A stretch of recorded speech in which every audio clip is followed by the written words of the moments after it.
Welcome to The Source. My name is Jessica Rogers, and it's a pleasure being here with you today. I'm joined by two wonderful ladies who have played a vital role in this process as informateurs, and they're here to give us some more insights, but I'll let them introduce themselves first. Yes. Hi, Jessica. Privileged to be here. My name is Candia Joseph, and I had the privilege to fulfill the role as informateur for the last election that was held in January 2024. I have a background in auditing and also in consulting, primarily when it comes to organizational and operational matters of an organization, governments, and the like. Nice, welcome. Thank you. Hi, hello. I'm Nilda Agdan. Together with Kanya, I was co-informateur after the elections of 2024, but also in 2018. My background as an informateur, in fact, in general, I could say, since the 90s, I pre-edited the book Know Your Political History, written by my late husband, Edgar Lynch, and his brother.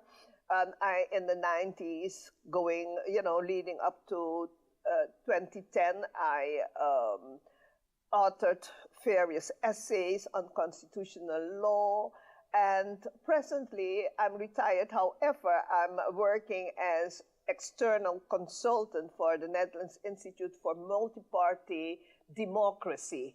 And so I'm very, very busy and engaged with anything that has to do with democracy. I know oftentimes we speak to individuals and we don't know their resume, Yes. as some will often say. And it's always nice to be in the same room with people where you can see yourself growing, from one generation to the next. So welcome. So given what you mentioned about your experience, your professionalism as well, is that what is required as an informateur? Do you need critical analytical skills? Do you need to know government? Do you need to understand the role of parliament, as a matter of fact? Tell us a little bit more about what is required for this role. I think you touched on some very important things. So just based on the examples you gave, yes, yes, and yes. The role of the informateur is to give an independent, objective view of the results of the elections, and also giving information to the formation process, the coalition formation process. So it's a lot of gathering information, analyzing information, being able to research items, and then to report that after the fact so that persons can understand and do something with it. Because ultimately the goal is to do something with it with regards to the coalition forming, and also educating yourself as to what happened and how it can be viewed. So definitely critical thinking, analytical skills is needed, being able to interview, being able to analyze information, being able to gather information, but also being able to report information. And definitely knowledge of government is key, because this is something that happens within a government sphere, and having that knowledge is where you give it a place within the larger context. So most definitely, yes. And I think we're using the word coalition, but I don't think the public understands the route in why we're using the term coalition, as we're going through this process, right? Knowing that we've had several parties, and it's broadened. But I'd like to hear from you, Doctor, in the sense of forming coalitions, the role of government, by extension, the role of parliament, given it's a parliamentary election, and then how does it fit into the larger scheme of things? If you allow me, Jessica, I would really thanks for that question, because I believe that the public has to understand really what forming of government means. And to understand what forming of government means, you have to know what government in itself means, right?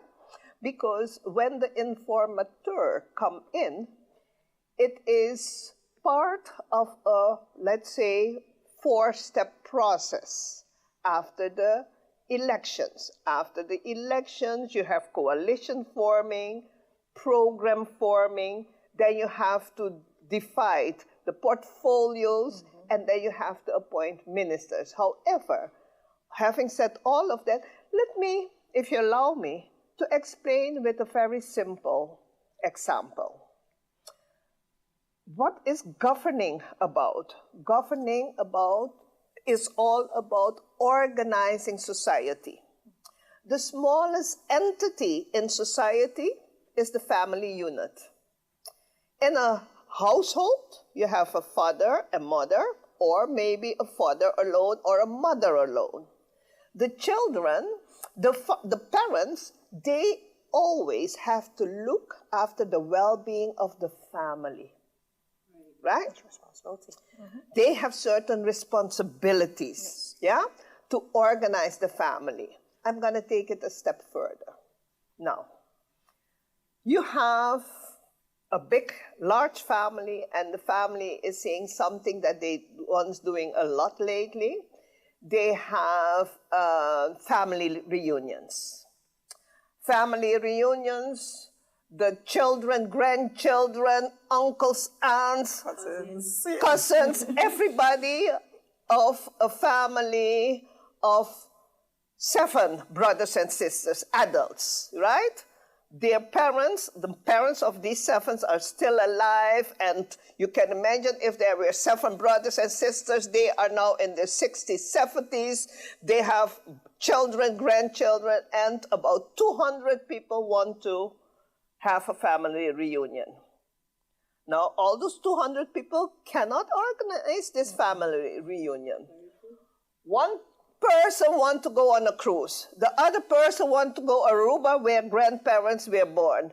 The other one wants to say, no, we're going to stay on St. Martin, we're going to do some sports activities, blah, blah, blah. And some might say we do it online. Exactly. That's awesome. So what are we going to do? Now, let's see this as the community. Yeah? Those 200 people, they now have to select a few people to organize this family reunion. Or by extension, a few just decide they will then take the responsibility of being part of a committee. Exactly. So let's say they then, you select about 10 persons, you're gonna make the decision, yeah, what we really gonna do.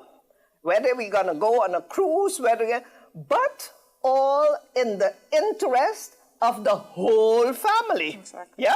Not because what they want, and then to determine which activity we're gonna do, you're gonna have to have a majority. Because if, let's say we selected 10 persons, everybody have a different opinion, but okay, which one we're gonna do? You know something? The majority gonna decide. Whether the majority is 6 or 8, it doesn't matter. It doesn't have to be all the 10, but 6 at least gonna decide, you know something, we're gonna go on a cruise. Okay, now those 6 out, or the 10 then join in and say, okay, we just have to go with that. We're going on a cruise. Those ones that have been selected, yeah, to really organize and oversee this family reunion, it was decided a cruise. Those 6 in the majority that decided it, they're gonna take the lead. But they need the approval of those 4 others. Not because they are, taking the lead, the 4 others has nothing to say. Yeah? They have to give their opinion. Now, these 6 that are going to organize the cruise, they need people to help them. So, from every family, let's say we said at the beginning, 7 brothers and sisters. Those 7 brothers and sisters, let's see their children who are capable and willing to help execute the plans, yeah? Because we have to buy tickets, we have to do fundraising, we have to do this, we have to do that, right? So when these 10 people now have to select those people to help them to organize this cruise, who do you gonna select? Cousin that looks nice? The one that's capable. Cousin, no, you're gonna select the people that are capable. Yeah. That know how to do a fundraising, that know that you have to call the travel agents to negotiate with it.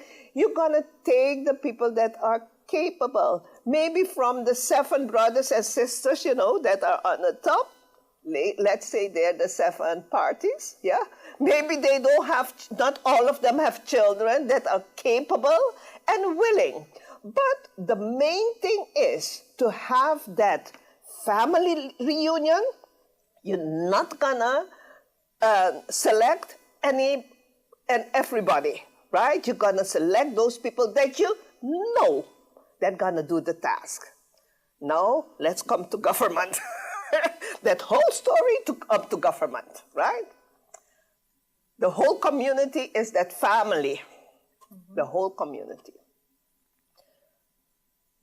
We need 15 people, yeah, to overview and organize and look at, you know, the best interest of all the people. Yes. That's why we go to the elections. They gonna elect 15 people To sit in parliament. to sit in parliament. Who, and of course, just like in your family reunion, you're gonna elect 15 people that you know, that they know what government is. You're not gonna select 15 people, a person, because you like them, because they're your neighbor. And you know that your neighbor, in fact, is a nice person, but know nothing about government. Because the whole thing is the interest, the best interest of the people. If you know that those 15 people not gonna look at the general interest, but at what they want to do, we gotta have a problem. Because those 15 people have to select the ones that gonna execute the plans. Those are the ministers. Yes. Our democracy, our country is organized that we have 7 ministries, yeah? The interest of the people is divided in 7 ministries. General Affairs, Justice, Finance, VSF, Romi, TIAD, Education, and Culture and Sports, right? So those 7 people that you're gonna select to manage these ministries, they're not people that you're gonna select because they were good campaigners. Yeah? You were a hard campaigner, but you don't know anything about managing people and the affairs of the people, right? So that is one of the steps after elections, yeah? Now, informateurs, right? That whole story to come to informateurs. Right, because Yeah. I think that's the misconception of the populace in understanding the role of the informateur, the process that you go through, the purpose of why that person is there to execute on behalf of the governor, right? So even before you get into the informateur, at least even explaining just a little bit more, how do you even be appointed? I think it's Just before we go into that, maybe just to close the explanation off as to the different stages of there's an election, there's the party persons taking their seats, the 15, and then coming to the 7 that represents. It would be good to outline where in those steps does the informateur There is, yeah. I think that would be good Exactly. for us to do. So Yes, it's really, go there's ahead. an election that happens, we elect the 15. But the 15 has to come to a majority. We talked about a majority, and it doesn't have to be, a majority in this case is just the half plus 1. So that is 8 in this case. And that 8 or 9 or 10 plus 1 plus whatever has to select the government that does the execution. Now what we've noticed in our history, our development, it's more likely than not going to be a coalition.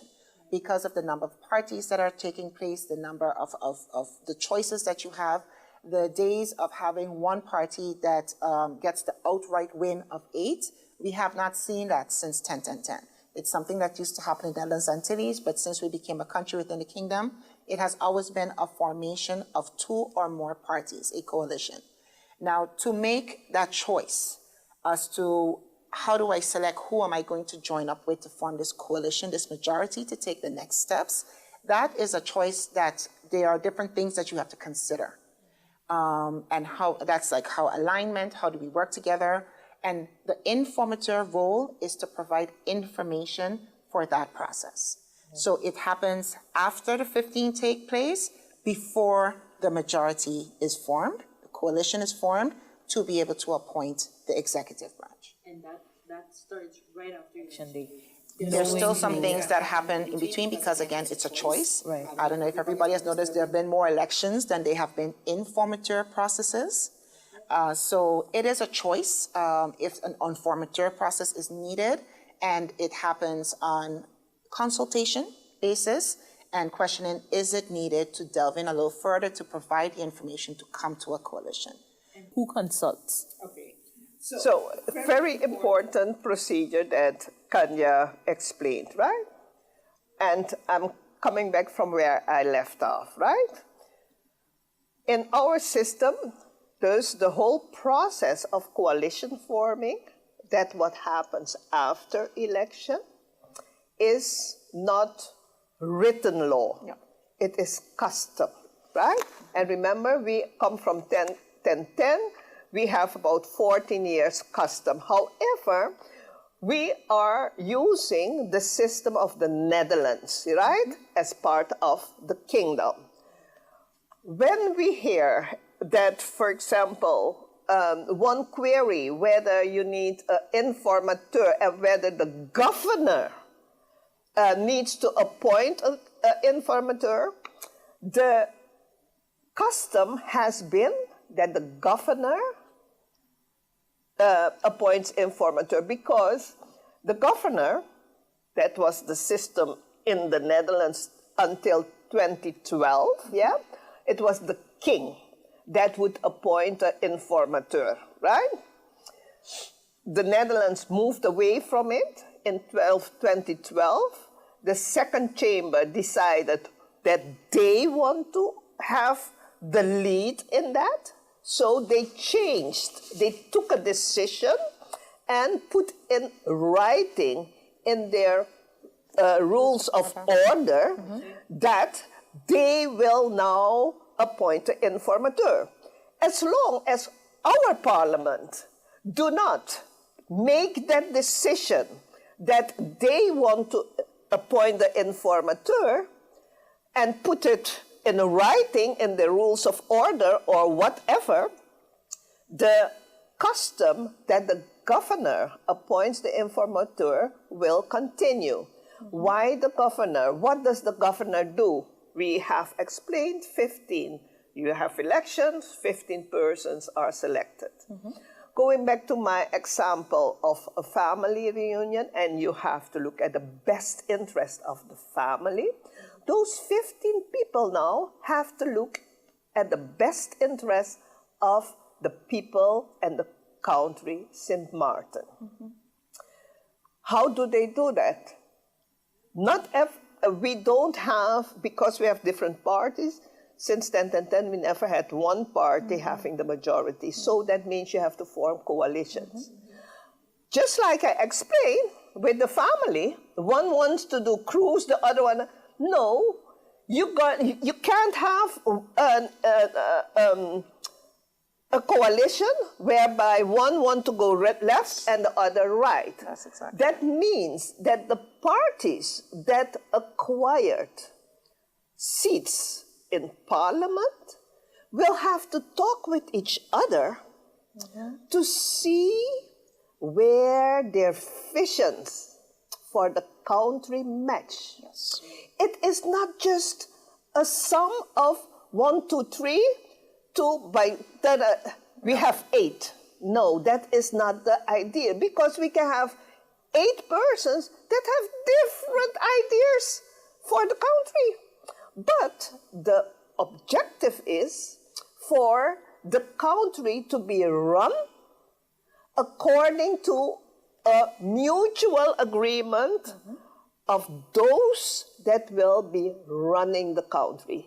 There is then the role of the parliamentarians, because there are no ministers, nothing yet. No.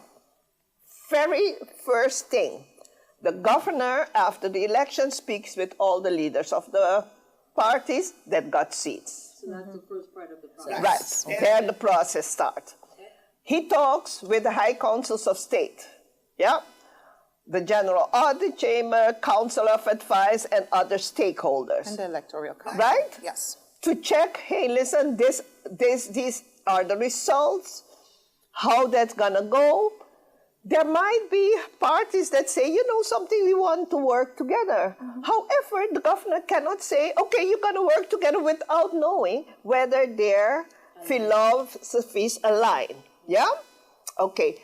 I must say, in 2014, for the public, because oftentimes we don't look back and we don't learn from the past. Yep. 2014, either the same evening after election or the next day, two parties decided they're gonna form a coalition. They informed the governor and said, we have it packed. The governor said, okay, you all have decided already who the prime minister can be. That person was appointed as formateur. However, the next day, and they had a coalition of 8 persons. The next day, one of those 8 parliamentarians decided, no, I ain't gonna stay there. I'm going with the other group.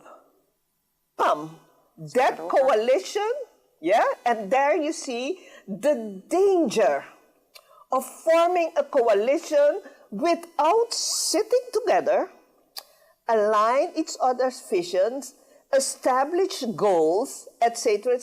So, hey, that was off the table, another coalition was formed. Because elections are really won on election day. The reality sets in the day after. Yes. And we often have the rhetoric of people saying, well, just like the family reunion, sometimes families split. We are married into wedlock, we go off and we are probably paired with someone else who we now consider family but not by blood. So by extension, you have different interests, or people are spread a bit thin. So which family reunion do you decide to go to? What events do you decide to attend? And the conversations happen, but when it comes to making the final decisions now, it's often more of, I don't need anyone. We've already decided without taking that into consideration. But by extension, someone still has the right to say, I think it still needs to be done. Because we should stop playing on the emotions of the people. And oftentimes people then wonder too, why is this process not even done before? You know, and why is it only done after the fact? Because you cannot make this decision of coalition before, because you don't know who's going to the 15 are. Yeah, you don't know which party is going to get seats. Yeah. Part of the analysis that was done in that report clearly laid out exactly what were the visions, what were the plans. Knowing that you're organizing society, like you mentioned, there were certain things that just had to happen and had to continue, whether it was parliament or by extension government playing their role. So even prior to election, I think sometimes we just miss that entity or someone else providing that information to help people make a better decision on, are they capable? No, and that's it. Maybe you want to go there because I think, yeah, you can delve in. You can right. Go ahead. The point is, and that is a very important point you bring there. People don't scrutinize Because the information is there. party platforms, manifestos before the election, because that's why I said, even with the family reunion, who are you gonna select to make the decisions? You have to know the persons, you have to know what they stand for. And that what you say, why doesn't it happen before the election? That is the responsibility of the electorate. Yeah? to really see, maybe even sit with family and friends, go through those manifestos and say, listen, if this party has this vision and we support that, listen, let's all vote there. But then it's consciously, So that exercise, you are completely right. But that is not the prerogative of the governor Or to Parliament, say, or if that changes, whoever, to, Do that appoint. before. No, Yeah. that is the responsibility of the electorate. And as I often say, maybe there might be private initiative, some foundation that decides, because we have election debates sometimes beforehand, and those are organized by organizations, private organizations. And maybe there's a private organization that say, okay, listen, we're going to analyze the manifestos like the informateurs did, and we put it on the table and people can, make it easier. But it's Make still it the easier for responsibility of the electorate to read such an Right, analysis. right, It remains your responsibility because this is the selecting of the 15, which is the role of the election. Right. Yeah. And I think it's also the responsibilities of those who decide to run via these parties as well, to share, and to ensure that you're at least portraying that information, knowing that it may even be difficult to get an outright vote for your party, but by extension, at least you're making it clear to people what your visions are, where it can possibly align, and not the necessary banter of the bashing. But I would encourage people. You mentioned such a good point because, as we said, from 10 to 10, it's always been a coalition. So, how, when you hear the bashing that happens during the election, knowing that this is one of your partners, if you get a seat, and not even, and then there's the partner of the coalition, but if you get a seat, even the opposition, you have to work with everyone there.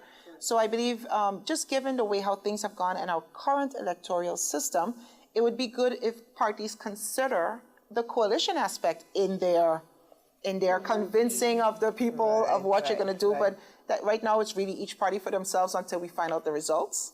And then you go into the coalition. I think everyone is mindful that there will be some type of coalition, but knowing this, it would be helpful, I think, for the electorate already to have an idea of, if I go here, I know they will more likely work with A, B, and C, but then again, that is for the parties to give that information. And having said that, one thing that we have in our epilogue in the report, as we did this informative procedure, and we will go into it to explain really what we do.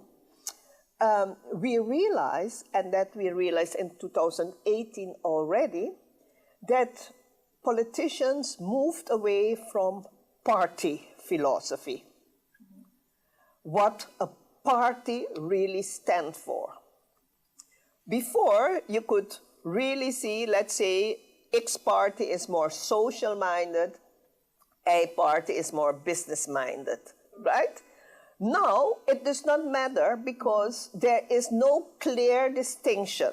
Reason why you see that also politicians, this year they are on party slate A and they changed a lot, right? And that had nothing to do with ship jumping. It is changing loyalty or whatever to the party. As Kanya said, the parties can maybe better, before election, explain their manifestos better. However, since you don't see party programs that are carried by everybody, yes, you see that you have a lot of individual campaigning, right? I'm gonna do this. How does that, what you're gonna do, jive with the party platform, right? So that makes it even more difficult after the election for parties to align their programs because we have a lot of individualism. And as I said, in 2014, it started, and that's why we have so many governments since 2010, because individuals take it upon themselves to promote what they think.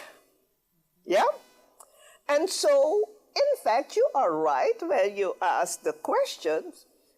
The electorate, the voters, how do they have a guarantee, yes, that a certain vision will be carried out after the election, right? Now, coming back to our role as informators, the governor, after spoken to all the leaders and stakeholders, it is then, okay, we have to, because we have to remember, coalition forming has to do with running the country. It has nothing to do with 7 + 1 is 8, and that is the majority of 15, right? It has to do with which philosophies of parties align with each other, that they will make a governing program for the coming 4 years. Yeah? And a governing program for the coming 4 years, in fact, has to be part of a bigger vision for the country on the long run. So as informators, we have to stress the informators. We are gathering information. Yes. Information of all the political parties that garnished a seat in Parliament for the 15th. So as informators, we talk with the party leadership, but also with individual candidates, because we have to know, for example, whether a candidate really is aligned with the party. Given the development. In 2018, what did we do? I was the informateur together with Mr. Jean Bouchon. What did we do? We made an analysis of all the combinations of the outcome of the elections that form 8+. Yeah? Okay. And we bundled them together, saying, okay, if these parties, work together, we looked at their manifestos, we had interviews with them, we had questionnaires, and then we made a SWOT analysis. We looked at the strengths, the weaknesses, opportunities, and the threats of each combination. Okay. And at that time, 2018, we came to the conclusion, if parties forming together 13 MPs, if they work together, that would be most ideal. But then, because we said, those 13 have then to make a very good governing program. That means if 2 or 3 fall off, you still have a solid base. Yeah. Even if you have 8, yes, the governing program, because the governing program is after the coalition forming, is the most important instrument, because that will be the guiding tool for the government to follow the coming 4 years. Yes. And what happened, those 15 persons that selected the managers, the ministers, to execute that program. So remember, the people, the coalition, the MPs, not the minister making the governing program, no, the MPs. And they select the ministers to execute it, right? So if those ministers don't follow the governing program, those same MPs has to hold them accountable. That's the partnership in the relationship. Exactly. And there's a basis to it. It's not just random. People are confusing that a coalition partner cannot call a minister to order. And sometimes that's where it's the first person that should call to order. Exactly. Because you're breaking their agreement. Correct. And this is what we agreed to. Right. And that's why, as informators, we look at all the goals, the objectives. We look at can people communicate, etc. And then we say, okay, this is an ideal combination. This year, maybe you can talk about how we went about in forming, talking about coalition forming this time. Yes. I compare 2018, you go at... So this time, again, the manifestos was the point of departure, I believe, back then also. So just starting with what is everyone saying in their manifestos. As step one, right. Yes. So they come back to it, They right? come back to So it. step one, you Step gather the one was manifestos. gather the manifestos and research to see exactly what are you saying. What are you, how, and try to group them in topics. So when we talk about the 7 ministries, each representing a sector, what do you say about education? What do you say about rule of law? What do you say about your health care? What do you say about your social securities? But that premise also comes from what's already existing, knowing what the country already Yeah, has just planned. the topics that a Let's say government their is manifesto. responsible. But also just looking at the topics that a government is responsible for, and then you would hope that there's something in a manifesto that speaks to that, or not, because maybe it may not be a priority of that particular party. Right. So it's basically just outlining exactly what each party has said, and then putting it across the board. Comparing, because that is an aspect of looking for alignment, or also identifying where there is no alignment, where there is a botsing that needs to be further discussed. Because the fact that at the moment of writing the manifesto, you may have thought A. After you wrote your manifesto and during the election, you've been on the road, you've been speaking to people, you have had your meetings. So there may be change of insights, there may be further elaboration than what is written in that manifesto. So that is the first aspect. And to be able to gather or capture what is not written, the next step is that we did a questionnaire.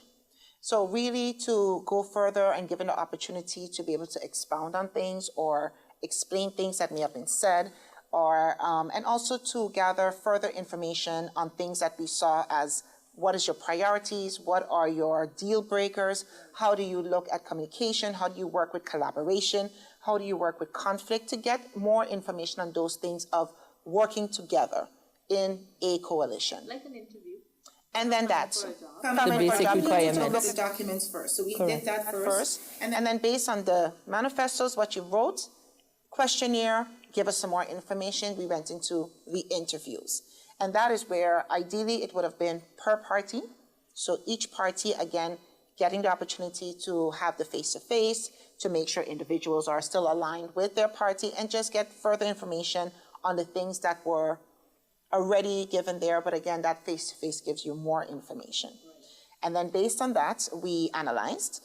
For this time, we also look at some research to look at coalition forming, how to make it sustainable, what are the success factors, what are things that you shouldn't do, and we considered that also. And then reported on our findings. So you would see that the report is actually divided to that. You see something about manifestos, you see something about the results of the questionnaire, you see something about the interviews. And one of the things we did is also ask the question point blank, who are you more likely to work with and who are you more likely not to work with? Right. And that is something that we have to consider, because then if you're looking for what combination works, if you know I do not want to work with a particular party for whatever reason, it's good because then you can at least see what is workable, what is not workable. And that information was divulged and is also there within the report. And then just reflecting that. So for our informateur process, it was find the best coalition that could work well together over a long period of time, the strongest or the most. Oh, I forgot one step, my apologies. We also went to the community. So I think the community elects the 15. However, after that, they trust the 15 to take it from there. But we also just wanted to know, based on the community representatives, what are your priorities? Because maybe the manifestos and the political parties are saying, my priorities are 1, 2, 3, 4, but it would be great if those 1, 2, 3, 4 aligns with what the community finds as 1, 2, 3, 4 from the different representatives. So our intention was also to question the community, to be able to get that input, and also to see if they have thoughts on what combination do you think would be great, because you do not vote on that. We do not vote on that. We select the 15, and the 15 take it from there. Right. And especially the results this time around, how is it interpreted? So there was questions in there just to get an idea of where are the community representatives are when you look at the results and how do they interpret it. to be able to get insight on that after the 15 have been selected. So gathering all that information, analyzing the information, and giving that information back within the report, that is how we approach this informateur. And then during all of that information gathering, we had some observations, we had some considerations, and we found it noteworthy to mention that in the epilogue part of the reports after giving the information received. You know, I'm hearing this, and this sounds like a task, you know, and sometimes we underestimate how large a task can actually be. Yeah. But having to look at what you just explained, how far do you go? Yeah. Like, you know, if you've broken down the steps of what you've done, from having to receive the manifestos, analyzing and informing, then putting together, conducting your interviews, vetting those individuals to ensure they're still aligned and interested, and then by extension going back to the public and saying, hey, listen, these are the 15, here's who's thinking about forming, even if it's the bare minimum of 8, which is what you need, because we're gone are the days where it was even more. How do you then not consider yourselves to even be responsible for having to help with that forming of the coalitions, or, you know, just even based on how far you're going? Yeah. I think that needs to be clear. Like, where does the baton get passed on? Yes. Very important question, yes, huh? For because sure. The process that Kanya explained, especially that we went back to the community, we did that in 2018 as well, huh? Whereby it is maturity. And as I explained at the beginning with my family reunion story, yes, that people have to remember it's all about us, the citizen. It's not about the politician as such. It is about the well-being of the community. So as the community, you voted, there is a result. How do you interpret it? Mm-hmm. How do you see the combination, right? In a real democracy, we have to remember democracy means government of the people, for the people, by the people. So in that light, we involved stakeholders of the community. And it was not properly understood, I think, because only 25% reacted. Yes. And a lot of persons were reluctant. Why? They say, hey, I don't want to put on paper to let people know who I think I favor. No, it's not about who you think I favor. That it has become that. Because we have been twisting our democracy. It's not about the party, it's not about the politician, it is about the best interests of the people, right? So then you ask, how far do we go? We have gathered all that information. That means as informateur, you have a bird's eye view, a helicopter view of what everybody is thinking, what everybody is doing behind the scenes, yeah? Also, yes? Mm-hmm. So, as Kanya said, it would have been good if we would have had the opportunity to speak with all parties separate. But the persons that signed an intention to work together, they decided to approach it as a group, right? And that's what happened based on your findings from the last report, right? One of them where, I guess, the now sitting administration or coalition decided to already establish that intent from inception throughout your process. Before the informatory process was started. But it's really good to note, if you don't mind, that this was done in consultation. Because that is one thing that keeps coming back. Why was there an informator process when there was already an intent?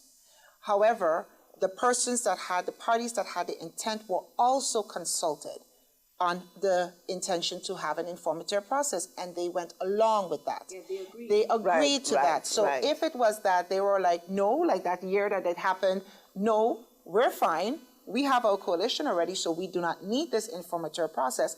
That could have been said also. So it is not a process that is pushed down the throat of. It's not that it was happened in an undemocratic way or that persons were not involved. It happened, or it was mandatory, because it's not mandated anywhere. It is always in consultation. So why did it happen? Because the persons involved wanted it to happen. Yeah, with the governor. With the The governor. informateurs were not part of that We were not part of that Yeah? discussion. That was the exploratory and stage of the process after the election with the governor, Yes. right? And I believe that two things are very important in this. It was an intent. It was not a coalition.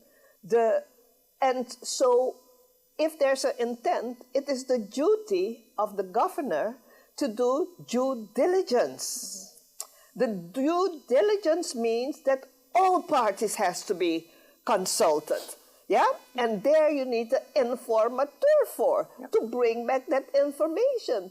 Because I can imagine that the governor, for example, looking at 2014, whereby the next day, while the governor then appointed a formateur, yeah, the next day he had to go back to pull that in and appoint informateurs. So that was the first time that informateurs were appointed.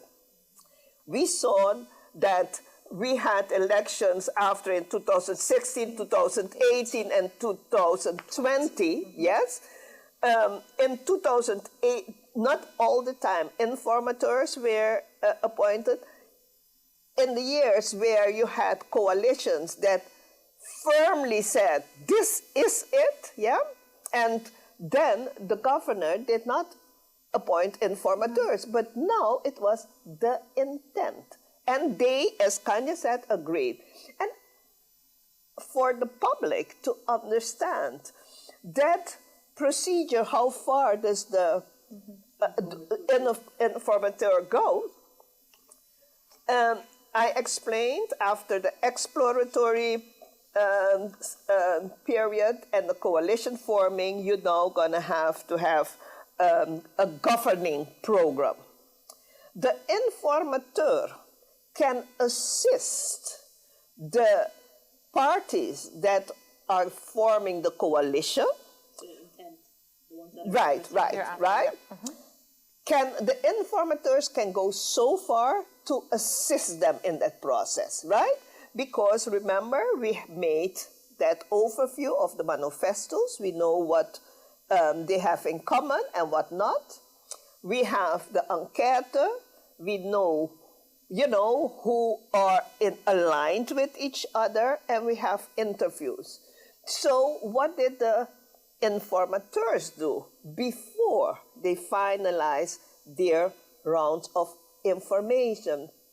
We offered the group that had the intent to work together. We sent the letter and say, okay, you are intending to form a coalition. Can you inform us what your goals are, what your objectives are, what your communication plan are, and all the things that we in fact discussed with them in the interview. But as we know, in 2018 we said coalition is more than numbers. So we know it's not 1 and 1, we have 8, So this time we then asked them, how can we, we asked them, tell us what you have discussed to come to a governing program.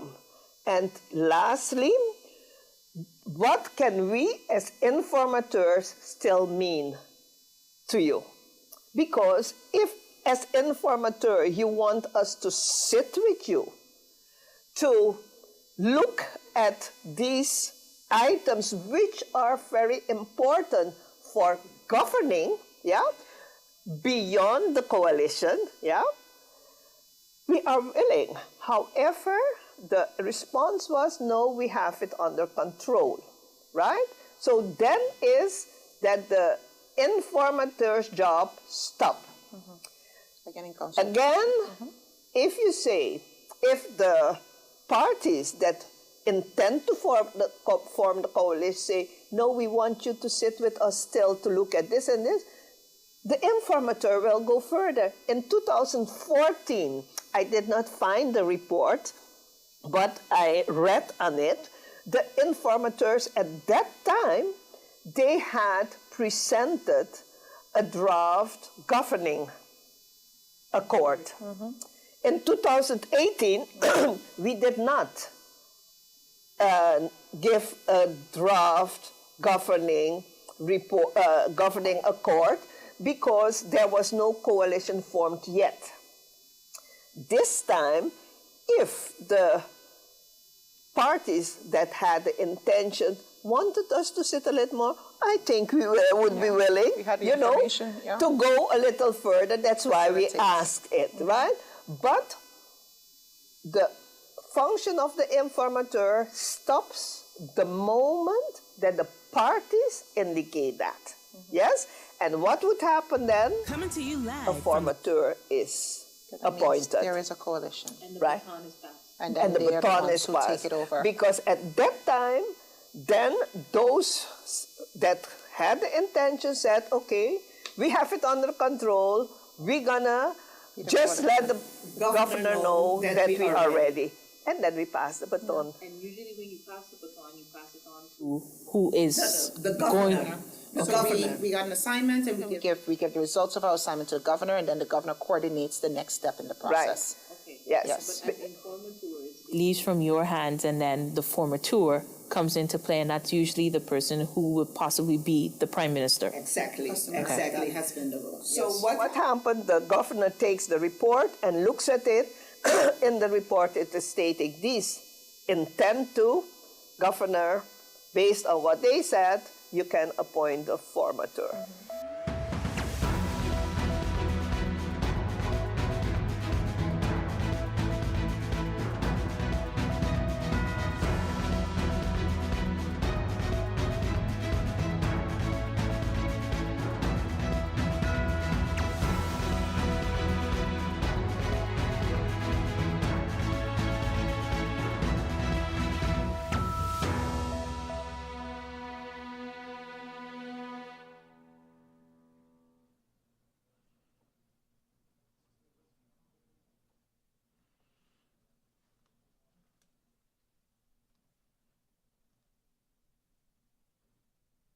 Coming to you live from the Parliament building of St. Martin, you're watching the live coverage and results of the Parliamentary Election 2024.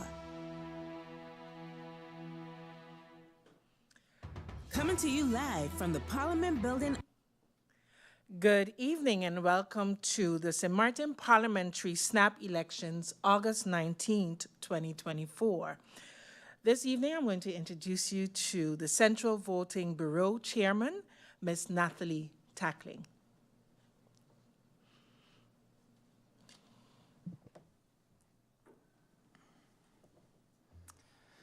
Good evening to the people of St. Martin. I can confirm that the polls have now closed, and once again, the people of St. Martin have made their voices heard. On behalf of the Central Voting Bureau, I want to take a moment to express my gratitude to everyone who came out and participated today. Today we came together once again to exercise our democratic right, a right that's fundamental to the strength and future of our island. This election marks another chapter in our ongoing journey to shape the direction of St. Martin. Your willingness to engage in this process, despite the challenges and the road that may have brought us here, is a testament to your dedication to our collective future. Voting is not just an act. It's an expression of hope, responsibility, and commitment to the community that we all share. As we speak, our teams are hard at work, counting each vote with precision and care. This stage is critical, as it ensures that every voice is accurately reflected in the final outcome.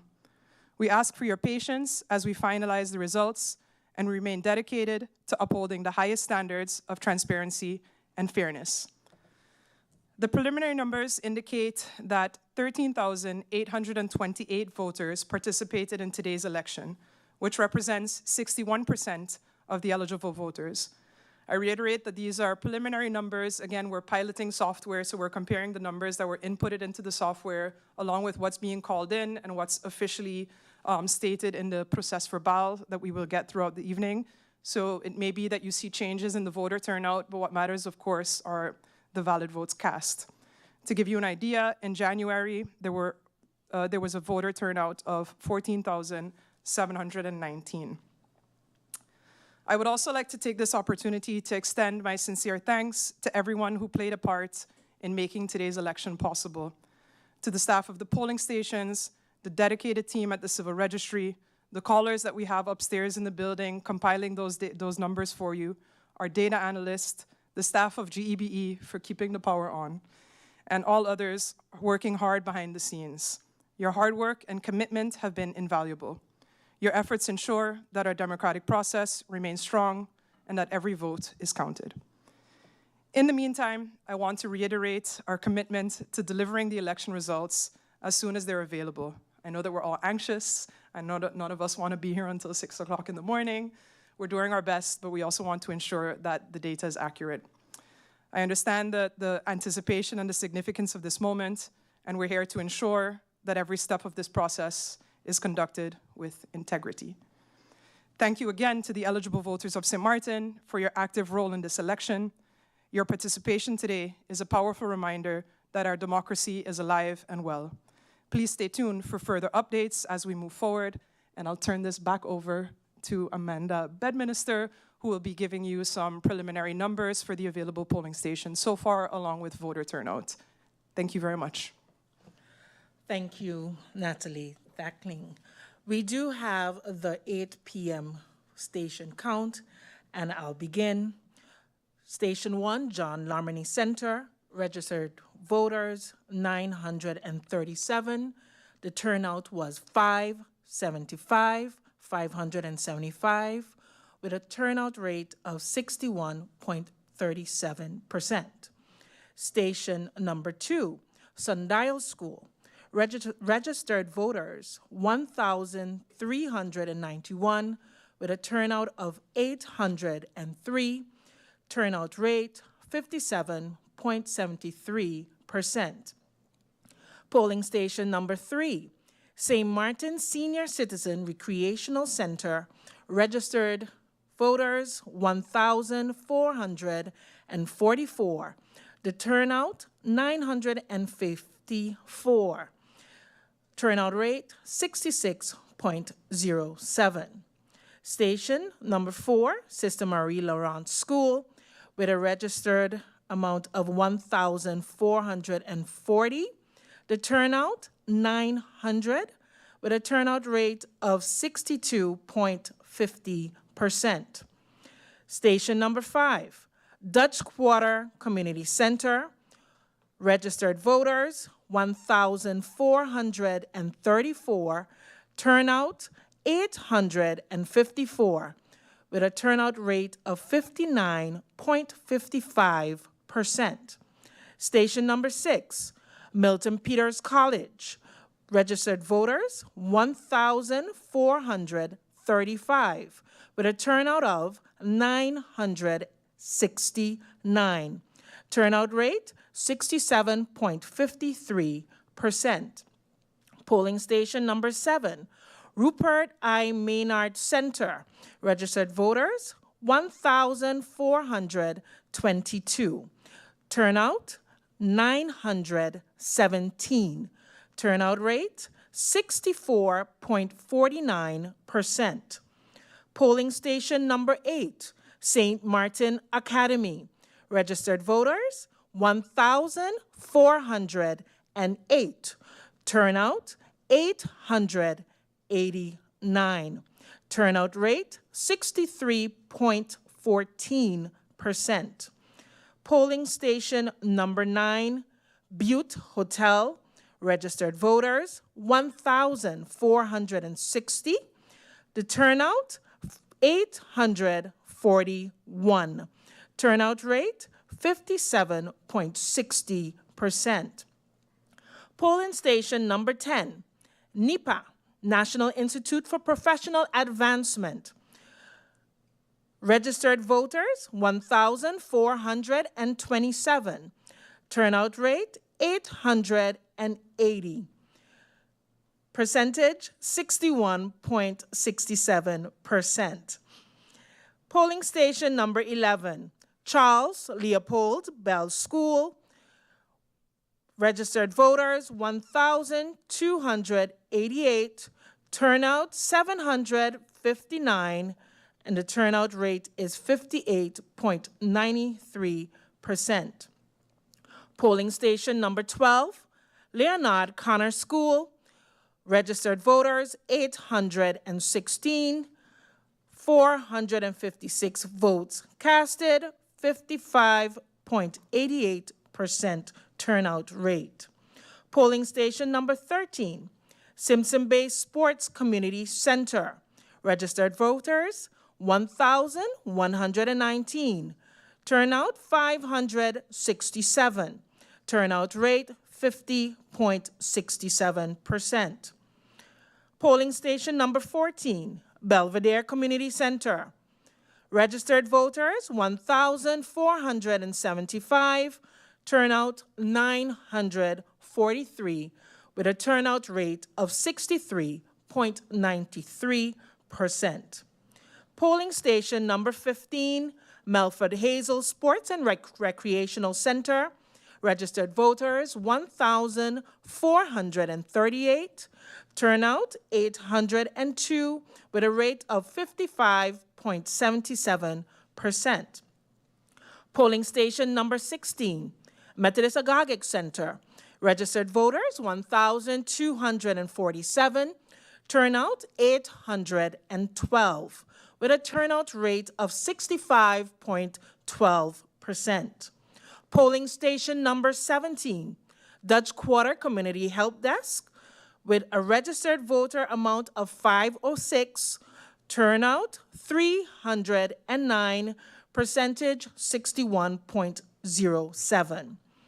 Polling station number 18, Seventh-day Adventist School, registered voters 918, turnout 504, with a turnout rate of 54.90%. Polling station number 19, House of Detention, registered voters 79, turnout 58, with a percentage of 73.42%. Polling station number 20, St. Martin Home, with a total registrants of 66, turnout 36, with a percentage of 54.55%. Registered voters are 22,750, with a voter turnout of 13,828. The turnout rate is 60.78%. In comparison to January 2024, there is a 6.05% minus turnout rate. With that said, we have the results for 2 polling stations, so we're going to go directly into that. We will start with the House of Detention.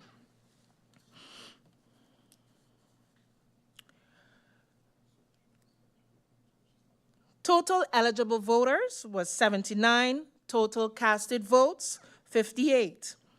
Swaliga Action Movement, Sam Party. Franklin A. Mayers, 0. Cecil R.D. Nicholas, 0. Tamara E. Leonard, 0. Claude A. H. Peterson, 1. Rhoda R. Arundel, 0. Paulina N. Lake, 0.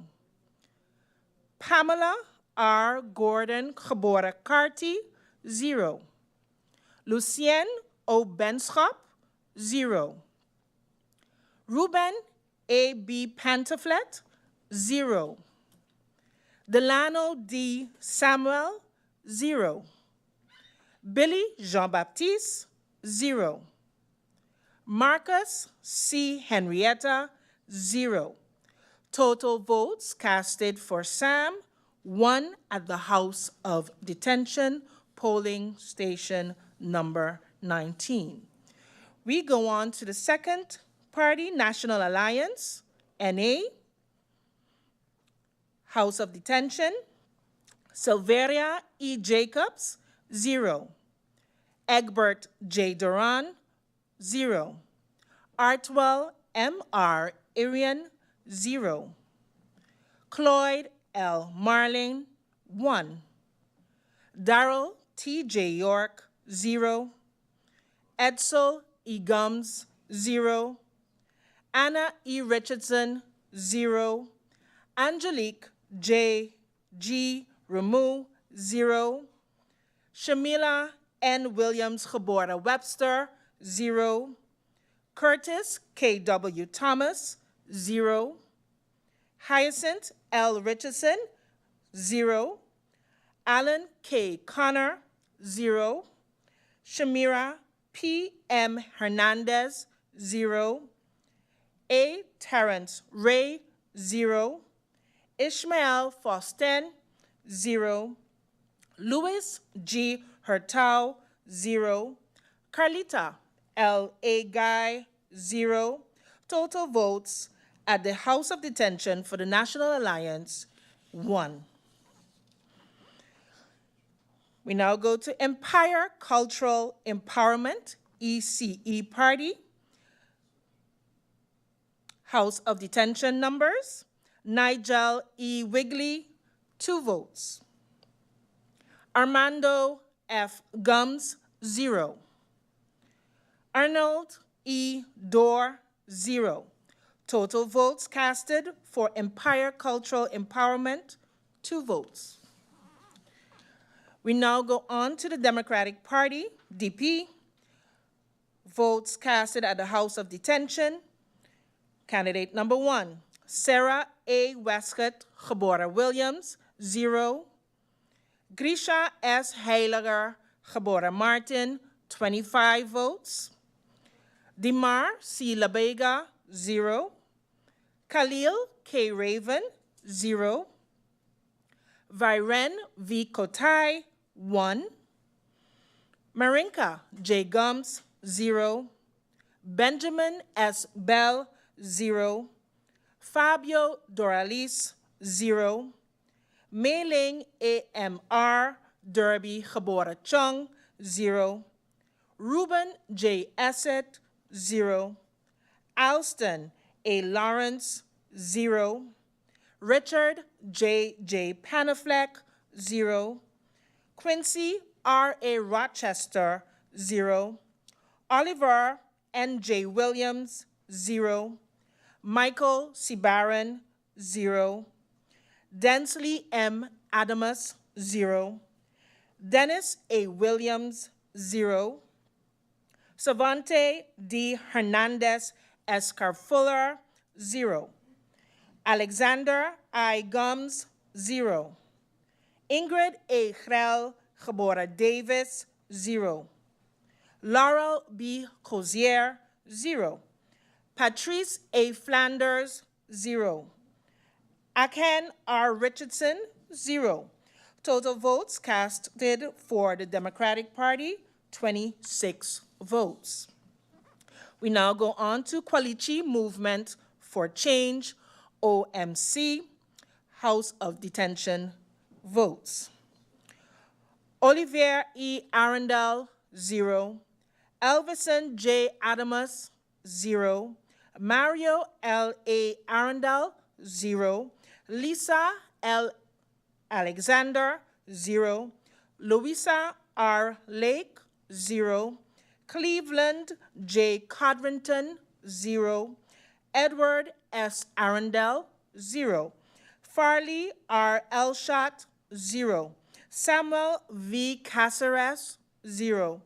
Daniel Jean, 0. Laura C. Lewis Gebora Martin, 0. Franklin D. Watson, 0. Bob A. E. Wilkins, 0. Donette T. Landefort Ferdinand, 0. Aloysius E.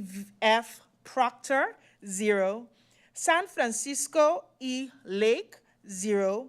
Lee A. Blackman, 0. Lawrence L. Lake, 0. Florent Aspelaire, 0. Total votes casted for Quality Movement for Change, OMC, at the House of Detention, 0. Next party, Nation Opportunity Wealth, now. Votes casted at the House of Detention. Christophe T. Emmanuel, 0. Claudius A. Bunkamper, 1. Lyndon C. Jr. Lewis, 2. Keith Peter John Gittins, 0. Giovanni C. Gums, 2. Ryan R. James, 0. Mark E. Mantle, 0. Larry E. Hall, 0. Drina L. Lopez, 0. Leandro M. Peterson, 0. Edwin E. Scope, 0. Kimberly K. E. Reyes Puelo, 0. Gerald J. Burnett, 0. Marie Claire G. Langlaise, 0. Louis K. Smith, 0. Gromiko L. N. V. Wilson, 0. Total votes casted for the Nation Opportunity Wealth now at the House of Detention, 5 votes. We now go on to the United People's Party, up. Votes casted at the House of Detention. Omar E.C. Otley, 16 votes. Richard F. Gibson, 0 votes. Akeem E. Arundel, 2 votes. Francisco A. La Cruz, 0 votes. Rolando Bryson, 0 votes. Janini Chatelier, 0 votes. Nikhil Krukeja, 0. Addison A. Boston, 1 vote. Richard A. Patrick, 0. Bria S. Christina Sorton, 1 vote. Teddy F. Charlie, 0. Cressburg A. Brown, 0. Shirley Hilaire, 0. Kevin P. Bryan, 0. Martin O. Wilson, 0. S. Natasha Manuela Gebora Gums, 0. Wendell A. Today, 0. Chanel E. Brownbill, 0. Total votes casted for the United People's Party at the House of Detention, 20 votes. We now go on to Party for Progress, PFP. Votes casted at the House of Detention. Melissa D. Gums, 0. Rayon A. Peterson, 0. Ludmila N. L. DeWeaver, 0. Patrice T. Gums, 0. Luciano L. Nichols, 0. Marvio A. Cooks, 0. Jean O. Blaze, 0. Rosalinda F. Martina, 0. Marlon M. Hodge, 0. David J. Solomon, 0. Solange L. Duncan, 0. Miklos M. C. Gietersen, 0. Total votes casted for Party for Progress, PFP, at the House of Detention, 0. We go on to Unified Resilient St. Martin Movement, URSM, House of Detention votes. Luke F. E. Marcelina, 0. Christopher L. Waver, 0. Veronica C. Yonsa Gebora Webster, 0. Herbert M. J. Martina, 0. Shamira D. M. Roseberg, 2 votes. Gracita R. Arundel, 0.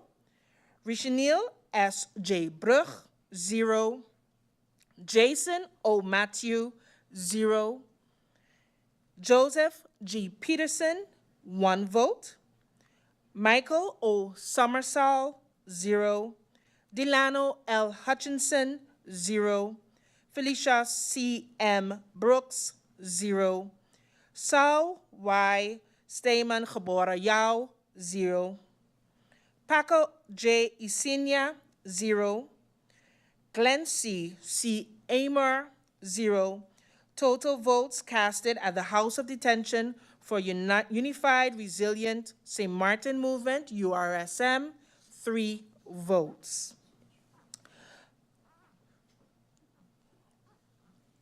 So far, per party, Swaliga Action Movement, SAM, at the House of Detention has received 1 vote. National Alliance, 1 vote. Empire Cultural Empowerment, ECE, 2 votes. Democratic Party DP, 26 votes. Kwalichi Movement for Change, OMC, 0 votes. Nation Opportunity Wealth Now, 5 votes. United People's Party, UP, 20 votes. Party for Progress, PFP, 0 votes. Unified Resilient St. Martin Movement, URSM, 3 votes. Total votes casted at the House of Detention, 58.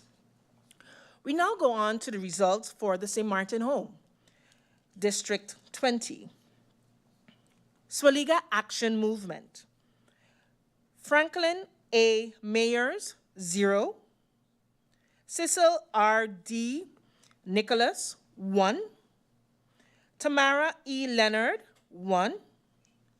Claude A. H. Peterson, 0. Rhoda R. Arundel, 0. Paulina N. Lake, 0. Pamela R.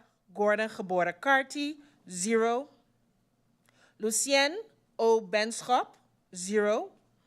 Ruben A. B. Pantoflet, 0. Delano D. Samuel, 0. Billy Jean-Baptiste, 0. Marcos C. Henrietta, 0. Total votes casted for the SAM party at the St. Martin's Home, 2 votes. We now go to the National Alliance. Votes received at the St. Martin Home. Sylvia E. Jacobs, 4 votes. Egbert J. Duran, 1 vote. Artwell M. R. Arian, 1. Cloyd L. Marlin, 2 votes. Darrell T. J. York, 0. Edsel E. Gums, 1. Anna E. Richardson, 0. Angelique J. G. Rumu, 2 votes. Shamila N. Williams Gebora Webster, 0. Curtis K. W. Thomas, 0. Hyacinth L. Richardson, 0. Alan K. Connor, 0. Shamira P. M. Hernandez, 0. A. Terrence Ray, 0. Ishmael Foster, 0. Louis G. Hertau, 0. Carlita L. A. Guy, 0. Total votes casted at the St. Martin Home for the National Alliance, 11 votes. Empire Culture Empowerment, ECE, votes casted at the St. Martin's Home. Nigel E. Wigley, 0. Armando F. Gums, 0. Arnold E. Dorr, 0. Total votes casted at the St. Martin Home for ECE, 0. We now go on to the Democratic Party, DP, St. Martin Home. Sarah A. Westcott Gebora Williams, 7 votes. Grisha S. Heilige Gebora Martin, 2 votes. Dimar C. Lebega, 0. Khalil K. Raven, 0. Viren V. Kotai, 0. Marinka J. Gums, 1. Benjamin S. Bell, 0. Fabio Doralis, 0. Meiling A.M.R. Derby Gebora Chung, 0. Ruben J. Esset, 0. Alston A. Lawrence, 0. Richard J. J. Panafleck, 0. Quincy R.A. Rochester, 0. Oliver N.J. Williams, 0. Michael C. Barron, 0. Densley M. Adamus, 0. Dennis A. Williams, 0. Savante D. Hernandez Escarfuller, 0. Alexander I. Gums, 0. Ingrid A. Grell Gebora Davis, 0. Laurel B. Hosier, 0. Patricia A. Flanders, 0. Aken R. Richardson, 0. Total votes at the St. Martin home for the Democratic Party, 10 votes. We now go on to Quality Movement for Change, OMC, results at the St. Martin's home. Olivier E. Arundel, 0. Elvinson J. Adamus, 0. Mario L. A. Arundel, 0. Lisa L. Alexander, 0. Louisa R. Lake, 0. Cleveland J. Codrington, 0. Edward S. Arundel, 0. Farley R. Elshot, 0. Samuel V. Caceres, 0. Daniel Jean, 0. Laura C. Lewis Gebora Martin, 0. Franklin D. Watson, 0. Bob A. E. Wilkins, 0. Donette T. Landefort Ferdinand, 0. Aloysius E. F. Proctor, 0. San Francisco E. Lake, 0. Lee A. Blackman, 0. Lawrence L. Lake, 0. Florent Aspelaire, 0. Total votes casted for the Quality Movement for Change, OMC, at the House of Detention, 0.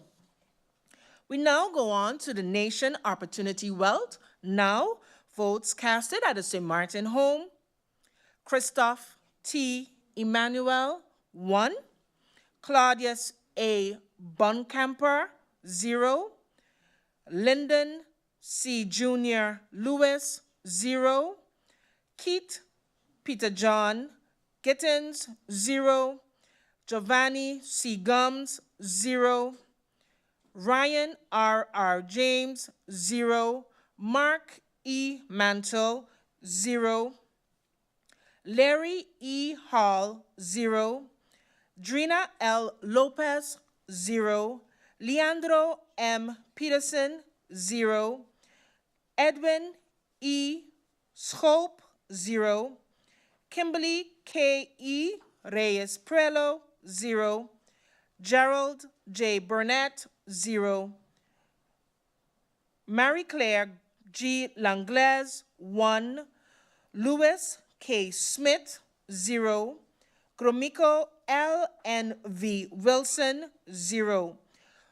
Total votes casted for the Nation Opportunity Wealth now at the St. Martin's home, 2 votes. We now go on to the United People's Party, up. Votes casted at the St. Martin's home. Omar E. C. Otley, 0. Richard F. Gibson, 0. Akeem E. Arundel, 0. Francisco A. La Cruz, 0. Rolando Bryson, 0. Janini Chatelier, 0. Nikhil Khurkreja, 0. Addison A. Boston, 0. Richard A. Patrick, 0. Bria S. Christina Sorton, 0. Teddy F. Charlie, 0. Cresberg A. Brown, 0. Shirley Hilaire, 0. Kevin P. Bryan, 0. Martin O. Wilson, 0.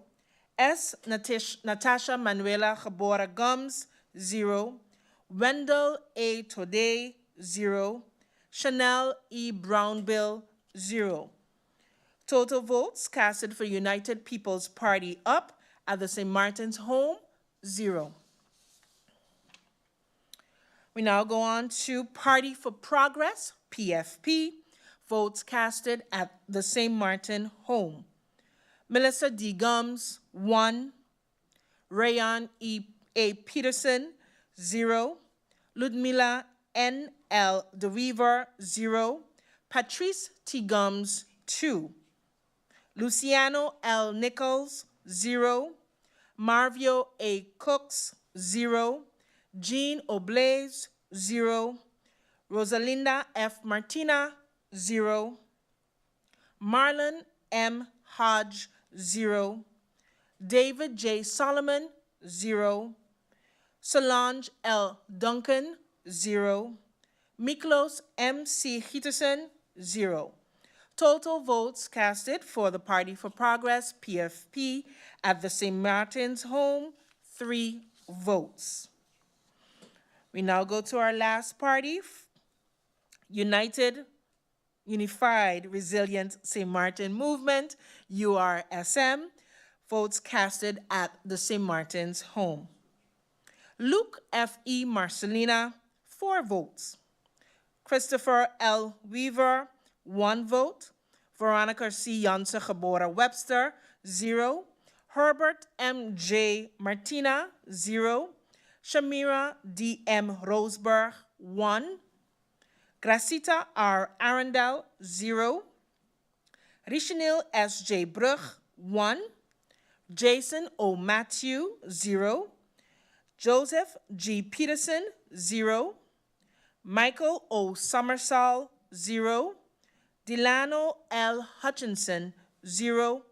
Felicia C. M. Brooks, 0. Saul Y. Stamen Gebara Yao, 0. Paco J. Isenia, 0. Glency C. Amer, 0. Total votes casted for the Unified Resilient St. Martin Movement, URSM, at St. Martin home, 7 votes. I'm now going to share the total votes based on the House of Detention and the St. Martin home. Swaliga Movement, SAM, has a total of 3 votes. National Alliance, NA, has a total of 12 votes. Empire Culture Empowerment, ECE, 2 votes. Democratic Party, DP, has a total of 36 votes. Qualichi Movement for Change, OMC, 0 votes. Nation Opportunity Wealth, NOW, has a total of 7 votes. United People's Party, UP, has a total of 20 votes.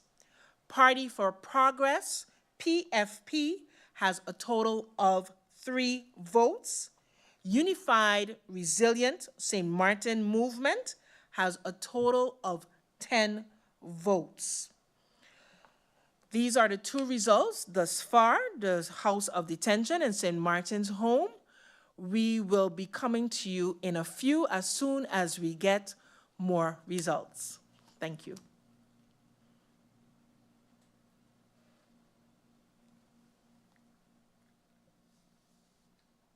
We'll be right back with the live coverage and results of the Parliamentary Election 2024. Thank you.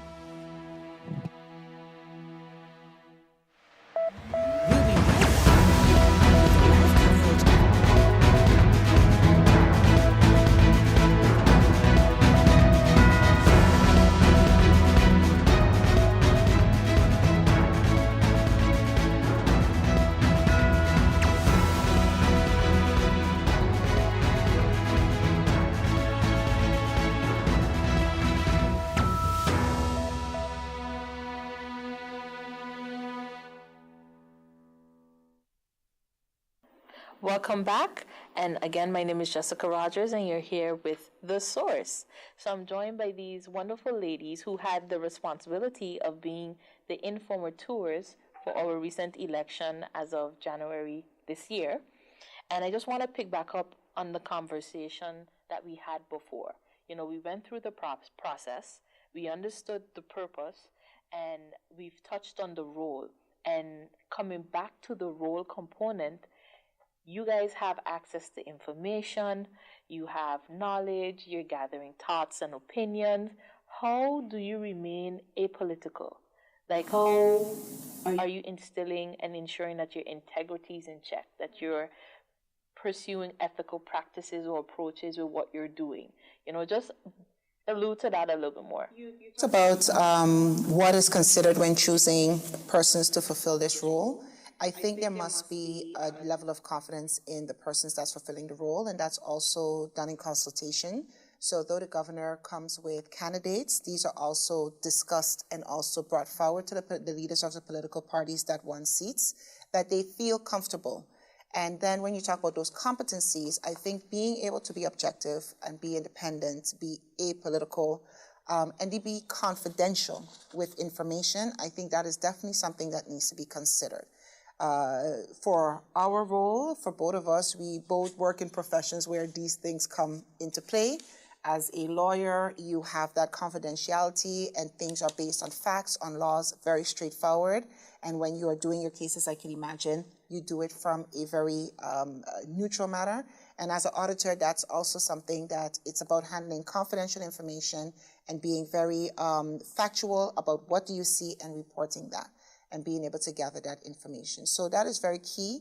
Not only that you profess that's what it is and how you approach it, but that others also see that and feel trustworthy, because then you will not get to the core of the information if persons feel that they cannot share and divulge that information. Right. So it's about having that track record. That track record, right. And also the process.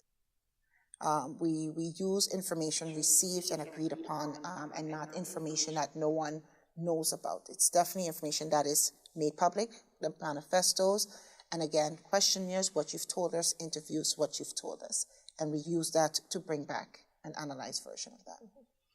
I, of course, underscore everything that Kanya said, and I think our professions make that it is second nature to you, and we have to remember that the informateurs are not selected just like that by the governor. Mm-hmm. No, it is in consultation with the parties. And also the amount of the informateurs? Or just? That, of course, we are not part of that conversation, of those conversations. However, the informateurs that the governor appoints, he does not appoint it on his own merit, but in consultation. That means, as Kandya indicated, the trust that and the confidence that the parties already have in the person selected, and for to be neutral.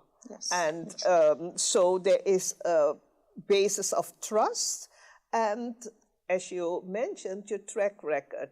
You enter with an open mind. That is very important, and maintain that open mind, being unbiased, yes, because the persons will feel it, and I think I was privileged and honored that I could sit a second term as informateur, and that tells me that, in fact, my track record also, as my last profession being the ombudsman, yes, where I had to supervise and check how government deals with the public. It is known that in that function, you cannot have a bias. You are very neutral. And so it's second nature, I think. It's how you approach it? Yes, that's what it is. Yeah. Yes. And then you asked the number. Again, customarily, it has always been combinations of two. And I think also that helps in a smaller community. I think having two persons that are able to consult, able to discuss, able to check each other as necessary, I believe that is helpful given that it is a smaller community and the context within which this task has to be performed. And I can imagine the banter or the discussions even between you two on differences of opinion or even interpretation as to what you've gathered. But is it something you do alone? No, and that is very important. Glad that you asked that, because yes, as informateurs, we can discuss with each other, but each one of us brought in support. Tanya brought in a support of of a very young lady that she worked with. Yeah. And I brought in the SG that I worked with when I was the ombudsman. And that team was fantastic. As I tell everybody now, well, I'm a retiree. I'm always telling, from my experience in January with this team, having a young millennium on the team, I said, nobody ain't gonna put me on no committee without a millennium in the team. Yes, We need someone in the 30s. You have to be in your 30s. Yeah, the point is, I believe in experience, the blend of experience and freshness. The millennium, she was quick in IT, but her questions in challenging us in the things we said were very refreshing. And there already, internally, you have to have that open mind. Exactly. Not because I am more than twice her age. Yes, it is know your place. No. The team in age was very diverse, yeah?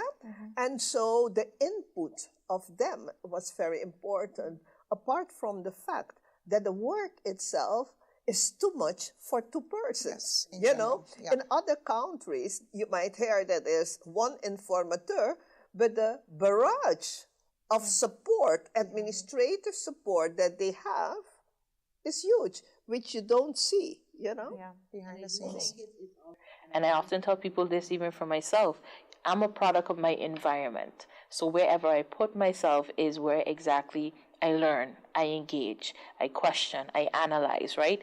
And if you're not able to be in that room and allow knowledge to be transferred, when you are no longer available, as much as they may be literature, so books or papers, whatever it may be, exactly, and hearing it first, that story is always different. So I do appreciate the fact that the team was diverse, and I think that's notable. I think the biggest question is, too, is your stipend? Were you paid? What were your budgetary resources? Correct. No, we were not paid for this role. This is a fully voluntary role. So for both of us being professionals in what we do, this is our contribution to the community. This is our contribution to St. Martin. And also our support was also not paid. And what it means, being that we had to do so much work in a short period of time, that means we had to take off from work. So their bosses also had to give them time to work on this. But this process is so important. And the added value, I think everybody was on board. Once the permissions were given, everybody was on board to get the tasks and the assignment that we were given to get it done. So definitely, yes, voluntary, everything, the resources we use also came from what we had and what we worked with. And especially the resources, because what one should not underestimate is that you have to, there is paper that has to be used, there is printing, phone calls, right, internet. Right. But we willingly did it because as professionals, you want to contribute to the well-being of the society which you are part of. Definitely. And as a citizen first too, and again, it's country above self.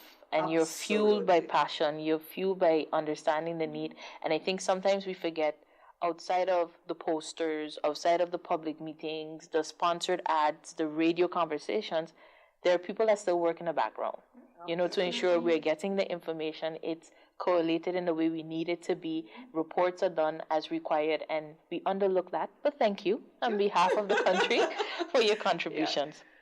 Yeah. Now, it's our pleasure. Yes, let's do it. If needed.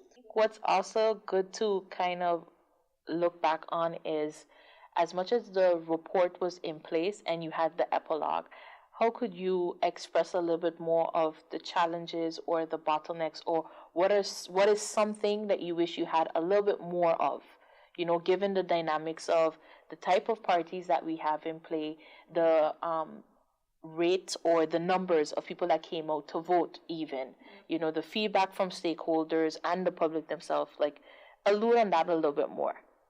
Can start, yes. So one aspect is we mentioned a 2-week time period where a lot had to happen, and it was a very fast process. If you compare it to what happens in the Netherlands, that informateur process was months long, and we had about approximately 2 weeks to get it done, and there was a bit of a time crunch where you wish you could have those conversations with the stakeholders and you could gather more information and delve further in.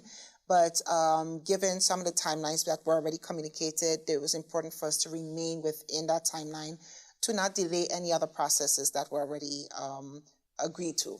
So for us, for one of the things is, like, I believe many times we were like, if we had more time, maybe we could have, or we didn't have to go at such a high speed within those 2 weeks. We got it done. But time was a constraint, would be, so just being able to do a good analysis, a good research. And I think also that things are not established. So also having to deal with, questions as to why you're doing what you're doing, how you're doing.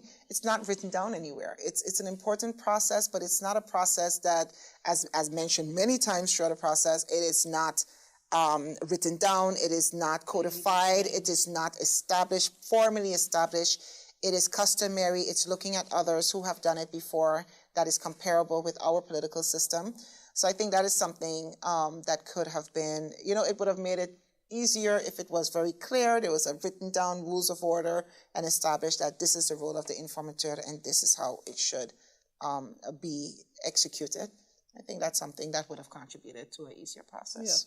Yeah. And to add, to bring it in a broader perspective, I believe, especially as we are in a new election and in a short time, not necessary for the process of informateur only, but for our whole democratic process, what we should have a little more is understanding of the democratic system that we are in. Mm-hmm.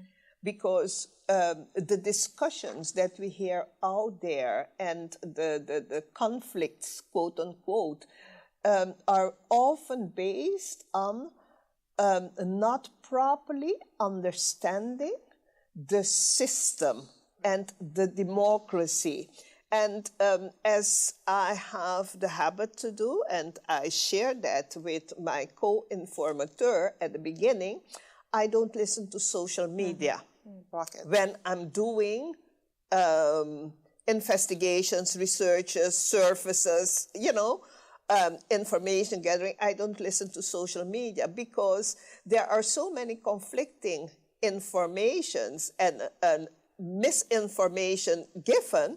As a human being, you have to distance yourself from all of that if you want to stay neutral and have an open mind. So what would I like to see more in the whole process is more maturity and information about our democratic system, because human factor plays a huge role in our system. As at the beginning, I elaborated about moving away from party philosophy and party loyalties, that you have a more individualistic, personal ideology.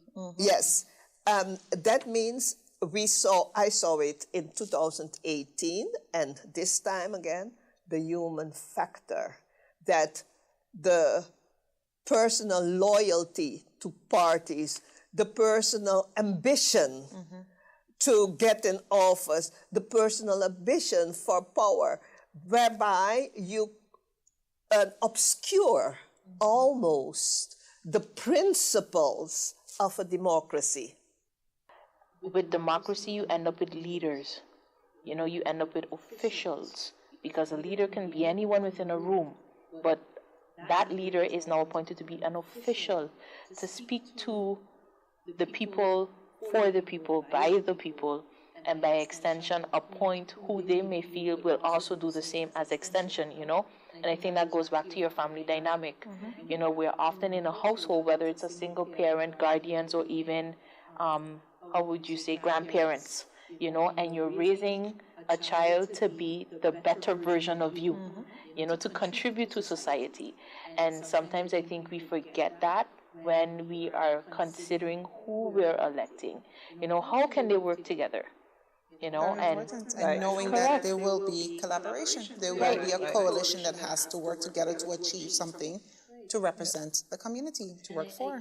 So I think our populace needs to understand that too, the choice is still theirs, but they have to exercise that choice, which is a right that they have, you know? And always have in mind the government is for sustainability. It's not a quick fix. No. It is not something for overnight. It is something that has to continue on behalf of the people. So, and talking about looking back, what is very important also, in addition to all that we said, I want to stress the alignment, yes? The willingness to serve, yeah? Not only the private agenda, yeah? That is the part of the human factor, and the ability to represent. About it even more, the fact that we have politicians who are gunning for the position of a minister even before considering that they have to take that seat in Parliament. You know, so when your focus is elsewhere, but it's a parliamentary election, you know, and Doctor, I know you may probably be able to speak to that a little bit more. How does that even skew with that democratic process? And that is so, as I said, in summary now, not only the willingness to serve, the ability to represent, because if your focus is minister and not informing the public that we are going to the polls to elect members of parliament, and ministers can only come into play if the majority in parliament is formed and select ministers. So a person cannot make themselves ministers. The public cannot vote for ministers. The public votes for members of parliament, and we have to remember it is only a majority in parliament that says this is our governing program. This, again, I want to go back to what we started with, because the process is not finished with the coalition. That is something very important. The coalition is just the beginning of the process after election. And the intent, as you mentioned, the intent of the coalition, so anything can happen. Exactly. So that is only the first step. Only after alignment, willingness, trust, and ability, yes, then you have a coalition to form and write a governing program. At that point, we're not even at ministers yet. Not yet. So before the elections, you cannot talk about, I want to be a minister. Yes? Because you don't know what the program is gonna be. Is the program, would you fit in that program? And there is where I also brought in maturity about our democratic system, because only after the coalition, the parliamentarians, because there is no minister there, when writing that coalition agreement and writing a governing program, right? There are no ministers yet selected. Maybe the parties have them in mind, yeah? And then, based on that governing program, this is what we're gonna do, and I'm talking about the proper way of doing things, right? If things are going different, that's a different story. After the governing program is put together, then you're going to look in your pool. Do I have a person based on this governing Welcome program back that to the is live coverage and results of the Parliamentary Election 2024.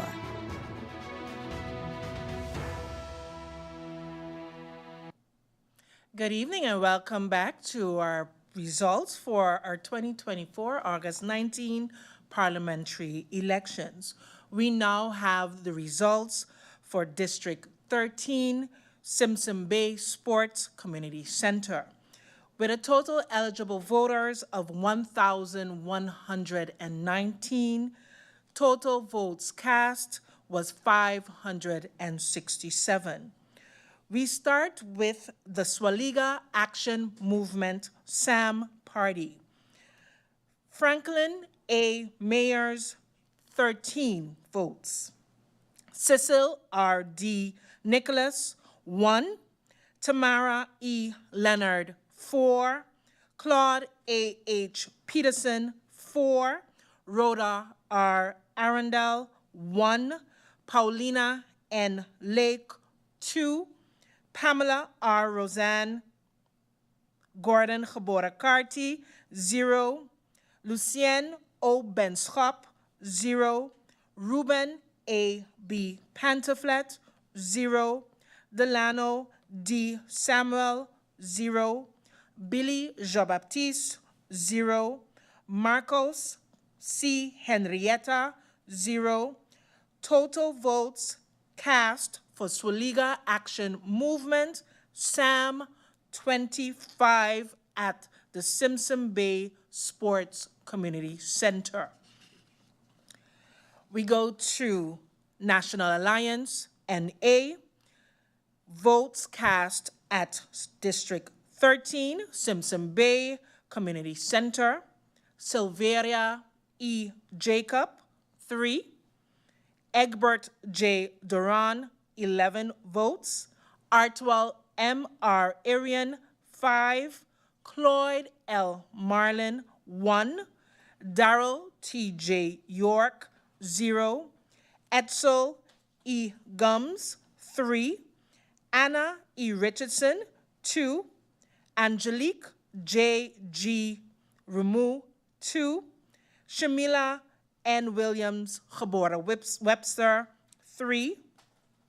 Curtis K. W. Thomas, 1.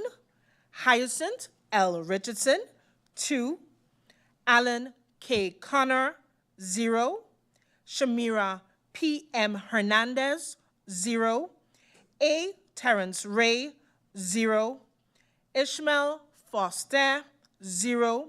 Louis G. Hurtau, 0. Carlita L. A. Guy, 1. Total votes for the National Alliance at the Simpson Bay Sports Community Center, District 13, 34 votes. We go on to the Empire Culture Empowerment, ECE, votes casted at polling station number 13, Simpson Bay Sports Community Center. Nigel E. Wigley, 2. Armando F. Gums, 0. Arnold E. Dorr, 0. Total votes casted for Empire Culture Empowerment, ECE, at Simpson Bay Sports Community Center, 2 votes. We now go on to the Democratic Party, DP. Votes cast at Simpson Bay Sports Community Center, Sarah A. Westcott Gebora Williams, 28. Grisha S. Heilige Gebora Martin, 23. Dimar C. Labega, 1. Khalil K. Raven, 4. Viren V. Kotai, 13. Marinka J. Gums, 9. Benjamin S. Bell, 1. Fabio Doralis 0. Mei Ling AMR Derby, Gabora Chung, 5. Ruben J. Essett, 0. Alston A. Lawrence, 0. Richard J. Panafleck, 0. Quincy R. A. Rochester, 0. Oliver N. J. Williams, 1. Michael C. Barron, 0. Densley M. Adamus, 0. Dennis A. Williams, 0. Savante D. Hernandez Escar Fuller, 0. Alexander I. Gums, 1. Ingrid A. Grell Gabora Davis, 0. Laurel B. Cozier, 0. Patricia A. Flanders, 0. Aken R. Richardson, 0. Total votes cast for the Democratic Party, DP, at polling station number 13, Simpson Bay Sports Community Center, 86 votes. We now go on to the Kwalichi Movement for Change, OMC, votes cast at District 13, Simpson Bay Sports Community Center. Olivier E. Arundel, 9. Elvison J. Adamus, 0. Mario L. A. Arundel, 0. Lisa L. Alexander, 1. Louisa R. Lake, 0. Cleveland J. Codrington, 0. Edward S. Arundel, 0. Farley R. Elshot, 2. Samuel V. Caceres, 0. Daniel Jean, 0. Laura C. Lewis, Gabora Martin, 0. Franklin D. Watson, 0. Bob A. E. Wilkins, 0. Donette T. Landefort Ferdinand, 0. Aloysius E. F. Proctor, 0. San Francisco E. Lake, 0. Lee A. Blackman, 0. Lawrence L. Lake, 0. Florent Aspelaire, 0. Total votes cast for Kwalichi Movement for Change, OMC at District 13, Simpson Bay Sports Community Center, 12 votes.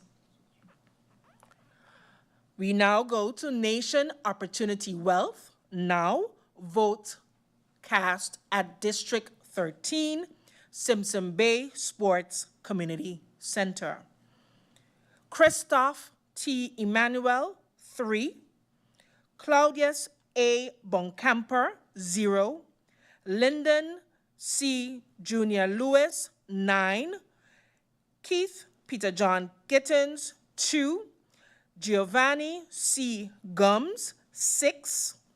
Ryan R. James, 1.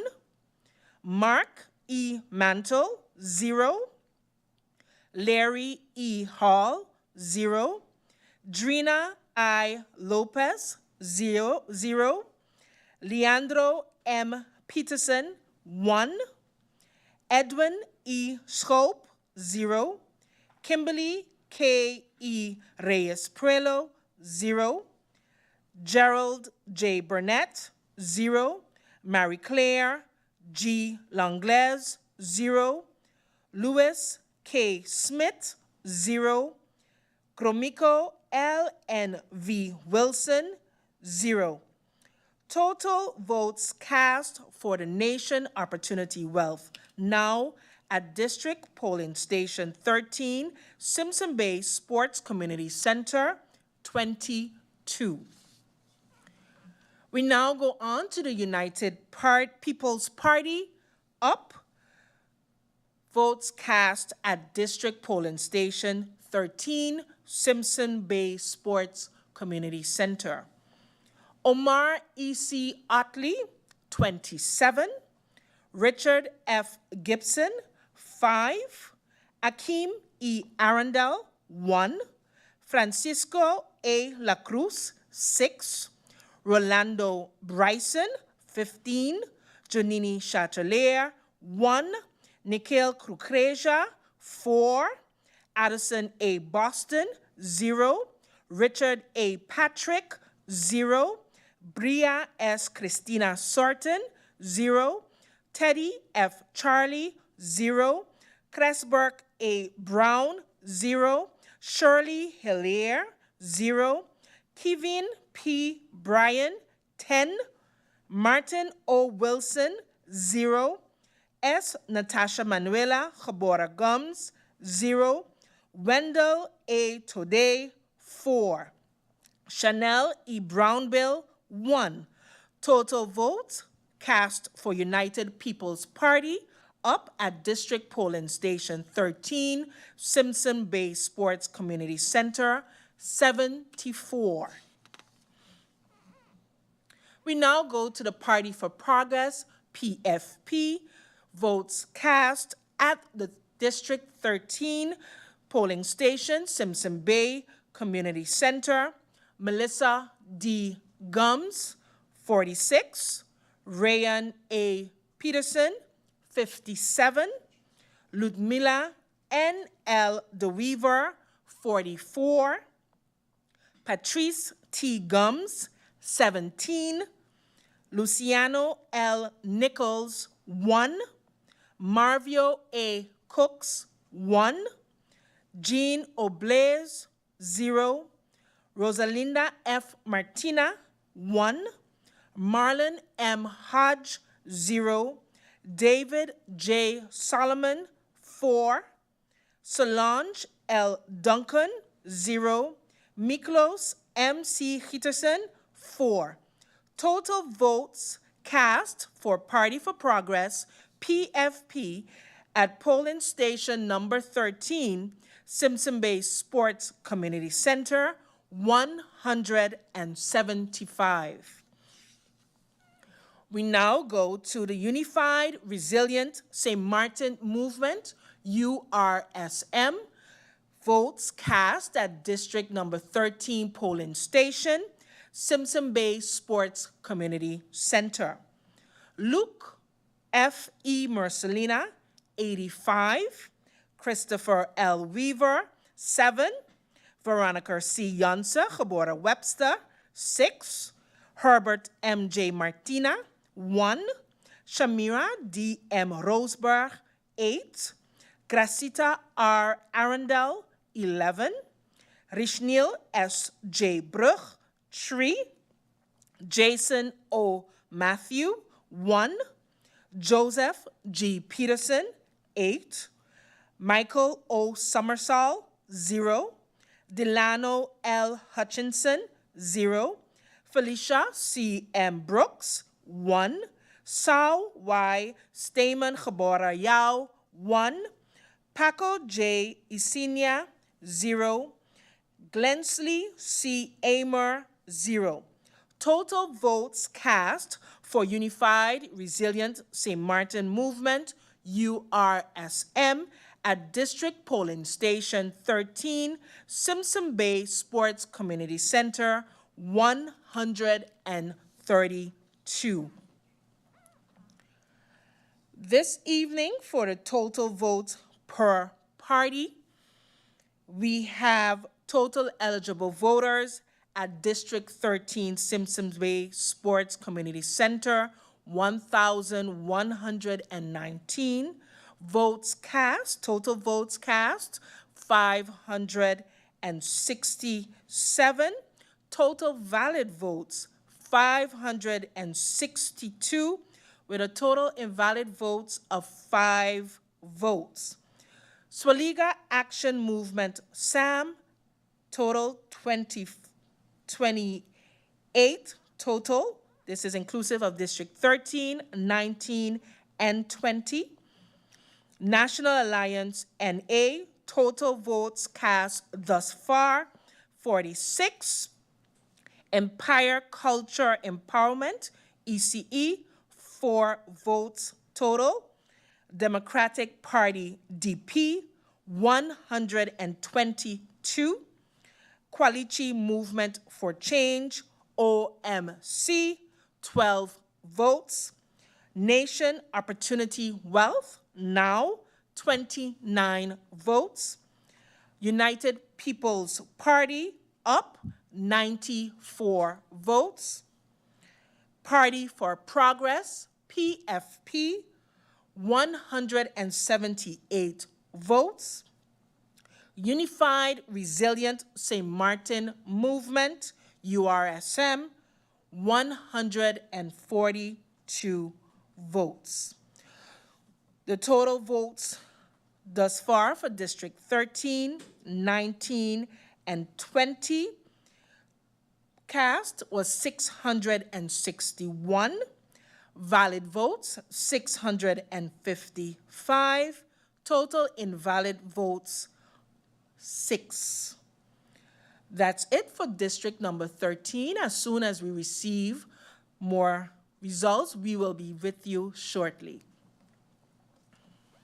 We'll be right back with the live coverage and results of the Parliamentary Election 2024.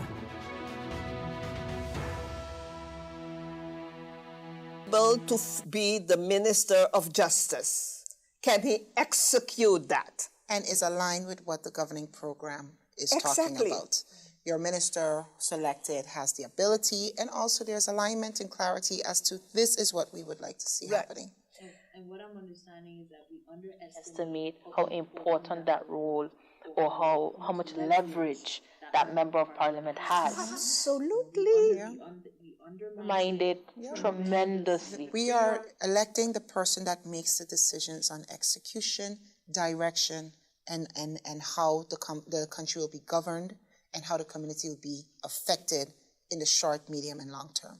That is what we're going to the polls to elect. The person and persons, ultimately, because of the coalition and the 15 seats, who determine the next phase. And then there is this big misunderstanding, and that's why, again, I stress about maturity, about our democratic system, not only the politicians, but the community.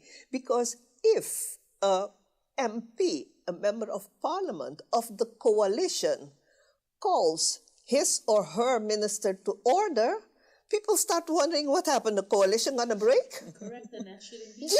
And they are the very first that should hold the ministers accountable. Yeah. And so there is where that needs to...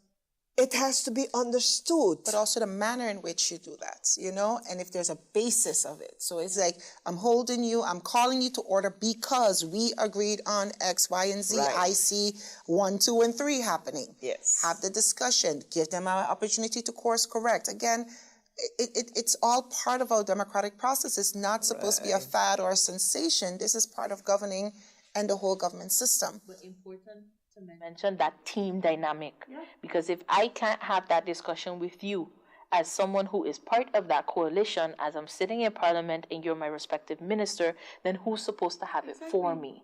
Yeah, so you agree on a cruise, right? And you see somebody making plans to have a football match. Yeah, and we're like, yes, but we agree that we are going on a cruise. Yeah. We see you doing something different. Their minister, what about the cruise? This is what we agreed on, and you were appointed to get that cruise trip going. So even though you wanted to go to Aruba to see grandma and grandpa, right? That's not what we agreed upon. Right. We agreed upon having this cruise, And those things are very, very important because after as we talked about the steps of the informateur, after the governing accord, only then we have to realize that only then ministers come to play.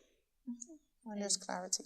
And I think it did provide a lot of clarity with how we just kind of gathered that and summarize it quite well. The importance of the role of being a member of parliament and understanding that's your first step, right? The leverage and what you have, and then your job in appointing the ministers, but by extension holding them accountable, but ensuring that there's synergy and instilling that team dynamic because you have to put the people first. But by extension, whoever sits in opposition in Parliament is equally held accountable because someone has to check the checkers.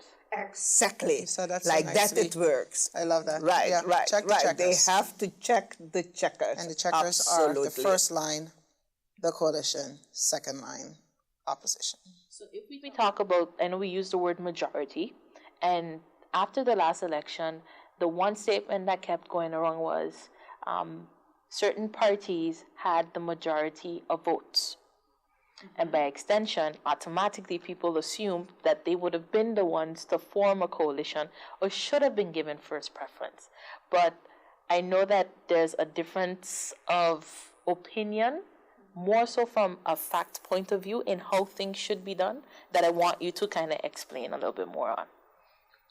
Traditionally, one would take the largest party, that got the most seats, to be the puller, right? And see if they can form the coalition. However, this is again about alignment, philosophy, yes, and understanding democracy. Because it's not a matter of tallying the numbers, because it is interpretation. How do you interpret the election results? Some people will say, and not just for means of explaining, some people will say, yes, the fact that 4 or 5 small parties together have the majority shows that the public voted for change. However, is that the right interpretation? Because if other parties with more seats, does that mean that those parties were rejected? Yes? The more political parties there are, the more, in Dutch you say versnippering. Yeah, spread. More splintering you will get. The harder it will become to have a proper coalition. Because if you have splintering, and especially when you look at it, splintering from main parties going to small parties, right? You even get then, and this is a conversation which I think has to be had after elections as well, as we are developing our democracy as a young country. The notion of Article 33 of the Constitution, yes, that Parliament holding government accountable can decide to have a vote of non-confidence against a government and send them home. And at the other side, that the government can use Article 59, that's why we're going to the polls again, to send Parliament home. There, I think, and I just put it on the table, a discussion. Do we understand what governing is? Is it tit for tat? Or is it, we have a government and we have to deal with differences? That's why a coalition accord, having a policy about communication is so important. You know, again, we are a young country in development. However, we have to put these issues on the table to better understand our system and make it work sustainably. Yeah. Needing more time to analyze the results that you're saying, right? Is it that a larger party is still a larger party because that is the true intentions of the people? Or is it that we've seen that smaller parties had garnered support because of not wanting to just rely on the larger parties to be in the mix, or because of splintering? You know, so right. And ultimately, you mentioned the dynamic of the team, and part of the team again is that communication. How do we deal with conflict? Because once you have decided to become a team, become a coalition, it's okay. It will happen. People will have disagreements. However, you have to discuss how do we plan to make sure that we remain a team. How do we deal with the conflicts? How do we deal with communication? How do we deal with accountability? Okay. All right. Now, I guess one of my last two questions for you today is, what was the most rewarding factor about being the informator for both of you? Yeah. For me, it has been the opportunity to work with Dr. Ordine and to learn about her vast knowledge, experiences, and then also to be able to contribute in a different manner and give back to my country and be part of the further maturing of our democracy and our electoral system. And working with such a great team and learning. I love learning new things and seeing things from different perspectives and getting to touch and feel it and put my own touch to it. So it has been fun. For me, let me first thank you for that accolade. I really appreciate that. And as you know, I really like to transfer experience, communicate with that. For me, very rewarding was the teamwork that we had. Fantastic teamwork, different age groups, everybody contributing for the love of country. Yes. Because none of us got paid. So that was most rewarding. Nice, and I think it's nice to hear That your efforts, have come to fruition in the sense of people understanding. They're seeing the reports. I do encourage everyone to have a look at that report because it's still quite relevant.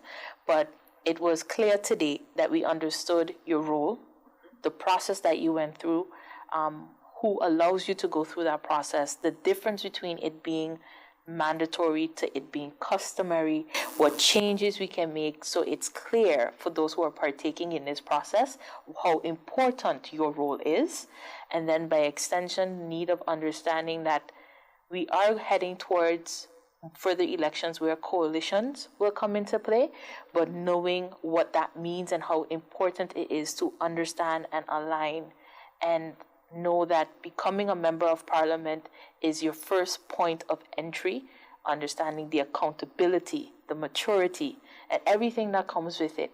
I think I've learned a lot and I've enjoyed having this discussion with you guys. And my last point would be, do you have any kind words for the populace on exercising their right to vote on August 19th? The main thing is to make use of that right.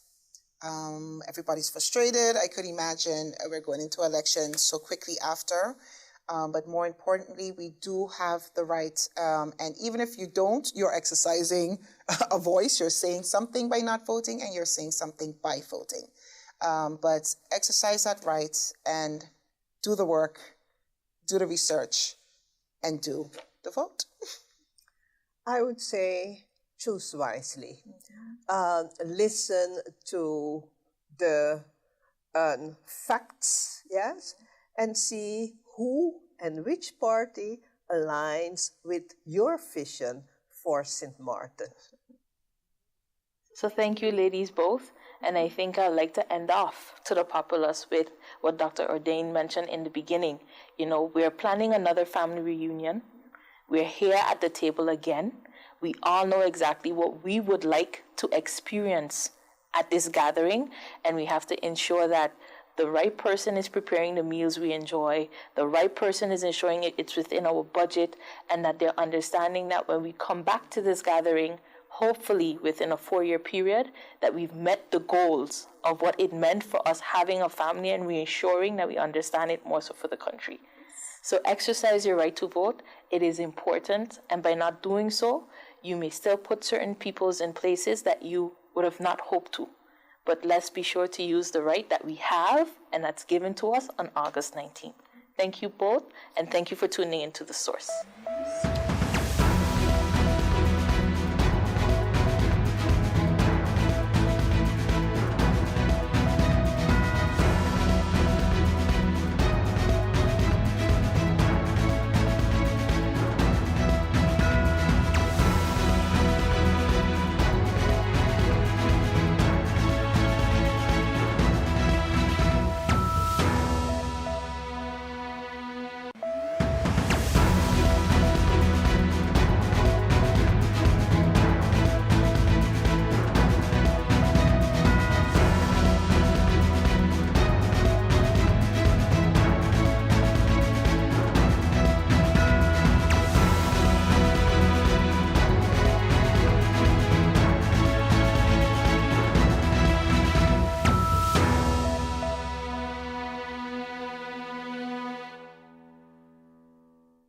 Good day, St. Martin. My name is Siobhan Peterson, and welcome to The Source for this Parliamentary Elections of 2024. Today we have with us Dr. Antonio Carmona Baez, who is the president of the University of St. Martin, as well as a professor in international relations. Welcome, Dr. Carmona. Thank you, Siobhan. Thank you. Great. So let's start and get straight into some questions that we will have for you today. The first thing that I would like to know, why are elections so important? Yes, elections, it'd be interesting to talk about why these elections are so important. Yes. But elections are important generally because that is one of the few opportunities that citizens have to express their will and their desire for the development of a country. And so it is important because we look at those candidates and political parties that best represent us in those issues. And perhaps here in St. Martin, there are those who just simply vote because they know the person, or because their family, or because their family traditionally voted for that particular political party. That could be, controversial for many reasons. For many reasons we could talk about in a bit. But we think about these elections, and this is the closest thing that we have to a snap election, where the government falls, and there's not sufficient confidence in the parliament to carry that government. And so it's an important opportunity, I think, that these elections, it's an opportunity for the people of St. Martin to express what they want and what they don't want. And of course, from what I understand, a lot of people do not want a continuously falling government. I've been here for 6 years, and I've gone through 4 different governments. And I think that this frustrates the voter. This frustrates those who are eligible to vote, because one person would say, well, look, I gave my vote, and they form a government, and look what happens. So I think that there are other components of this thing that we call democracy, besides the voting, that are very important. That's also very important. But right now, within the political structure we have, this is our one opportunity to enunciate our will for the next 4 years. Yes. So as you speak about democracy, what exactly is democracy, and where did this originate from? This is a very good question because, in my years of research and teaching in political science, I see that there are 2 kinds of basic views on what democracy is. One is hooked on the institutional relations and arrangements and the electoral process, looking at multi-party democracies, making sure that you have that separation of powers to govern a country or a region. And that particular view of democracy looks at a certain state, and it's very static. And then you have a more nuanced or more innovative view on democracy, and it doesn't look at democracy as a state or a set of institutional arrangements. Rather, it looks at the possibilities for change and for inclusion of a greater part of the population in the decision-making processes that a country goes through. And so where does this come from? In school, we're taught that this comes from ancient Greece. I refute that. There is democracy. There has always been democracy or forms of democracy. If we look at the word democracy, yes, that is a Greek word or has Greek origin.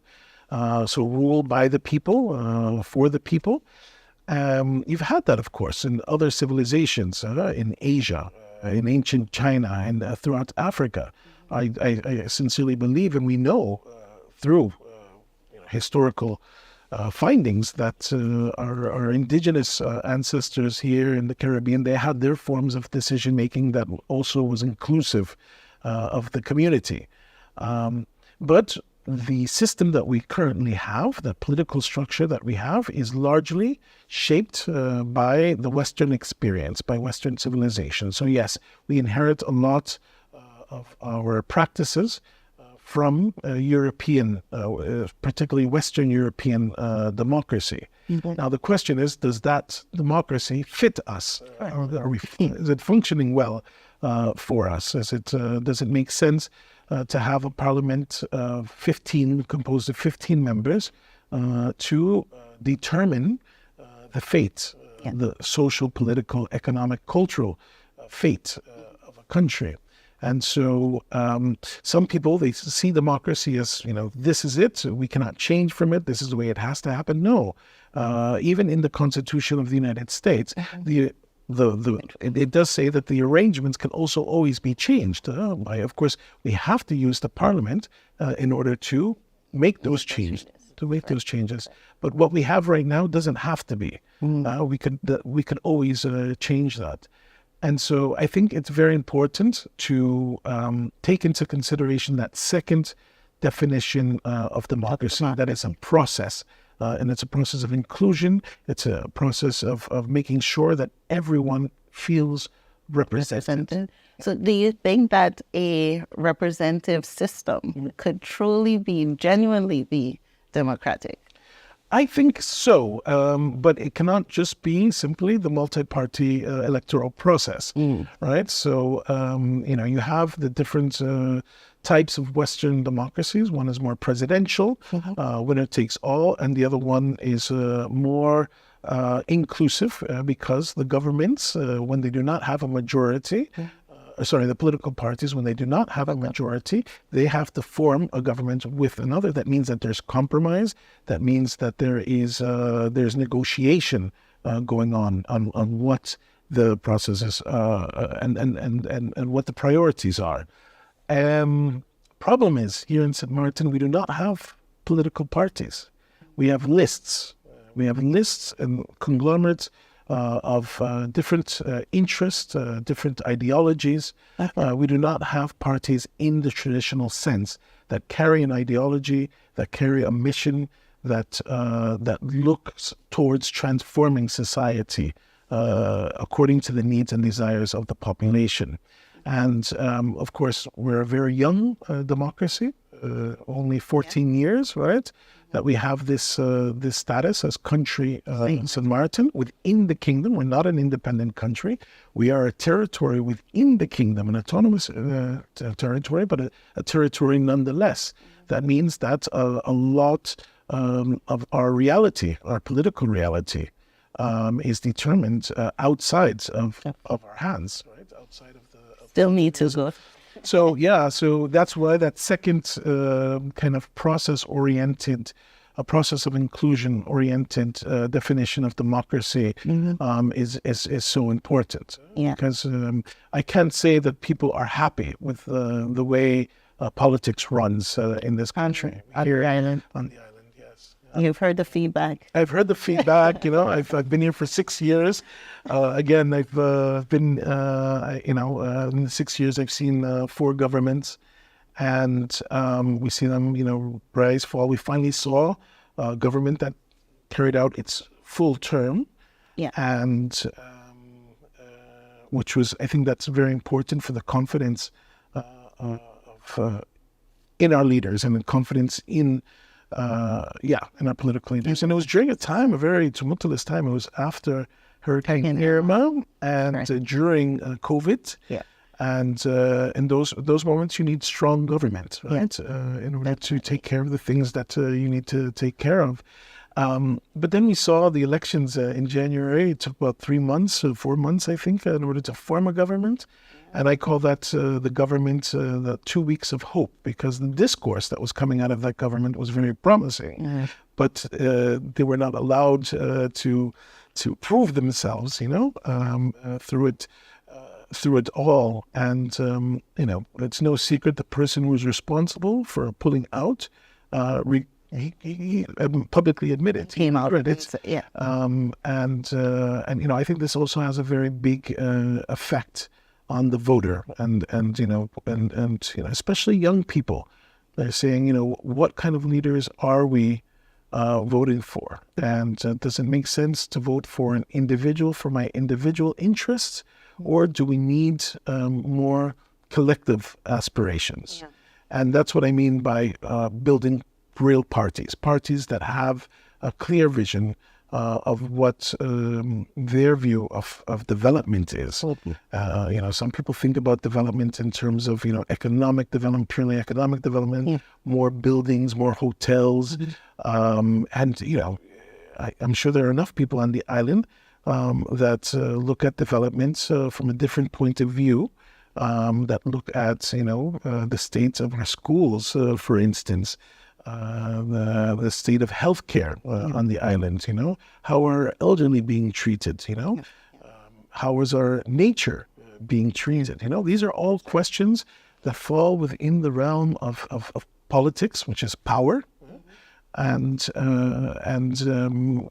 I think that as we progress, or as we move forward as an autonomous territory within the Kingdom of the Netherlands, that the citizens are going to have to answer these questions. You know? Yeah. And Yeah.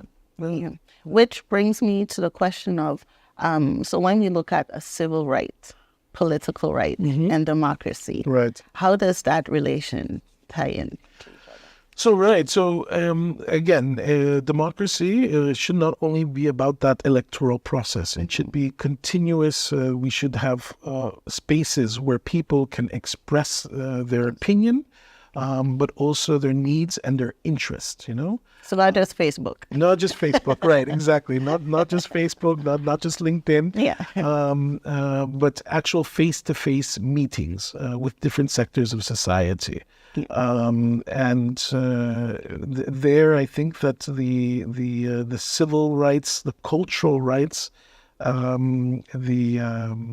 civil rights, cultural rights, political rights of peoples, you know, really need to express in that organization. You know, in the organizations, or the host of organizations that represent their sector. You know. And so, you know, one of the documents in international law that is very important is the International Covenant for Social, Economic, and Cultural Rights. And this was passed by the United Nations General Assembly in 1966. I would encourage everyone to read those rights, because I think that we'll be surprised, you know? Yeah. And those people running for office, or those who are running for parliament, should also familiarize themselves with these rights, because it's rights for people, including us who live in dependent territories, right? Okay. Because in the international realm, we're not an entity. St. Martin is not an entity. It's the Kingdom of the Netherlands that's an entity, right? But even though we are not a state, we're not represented in the United Nations. I mean, it's fun to see some of our politicians accompany, you know, the Dutch politicians to the different conferences in New York and the United Nations, but in reality, we don't have any power internationally in terms of the state. We are always at the will of the Hague, right? But even in that case, we do have certain rights, and the Dutch state must comply with those rights. So if we read the International Covenant of Social, Economic, and Cultural Rights, we will see that we are entitled to much more than what we actually have. Problem is, a lot of our politicians are interested in economic development purely and thinking that the rest will come along, and not realizing that you need the social, economic, and cultural rights all together, right? We have to see that as a whole. The International Covenant on Social, Economic, and Cultural Rights was complemented 20 years later by a document that was also adopted by the General Assembly of the United Nations, and that is the rights development. So it's the International Declaration on the rights and development, that every country and every people, whether independent or they're dependent, like we are, we have the right to development. And what we need right now, and what we can see from our parliament, what we can see is a strong voice from the people of St. Martin saying, this is what we need.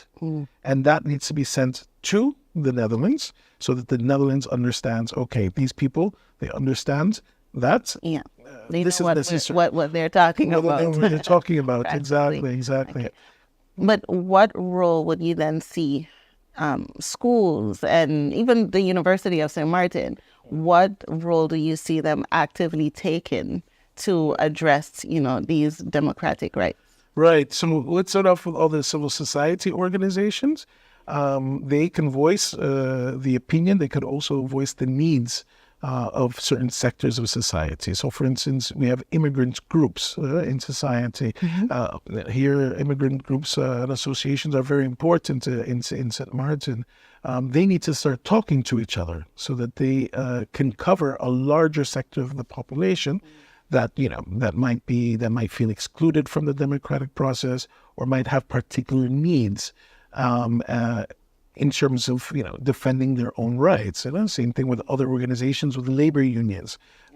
We need to know what the status is of labor in the country.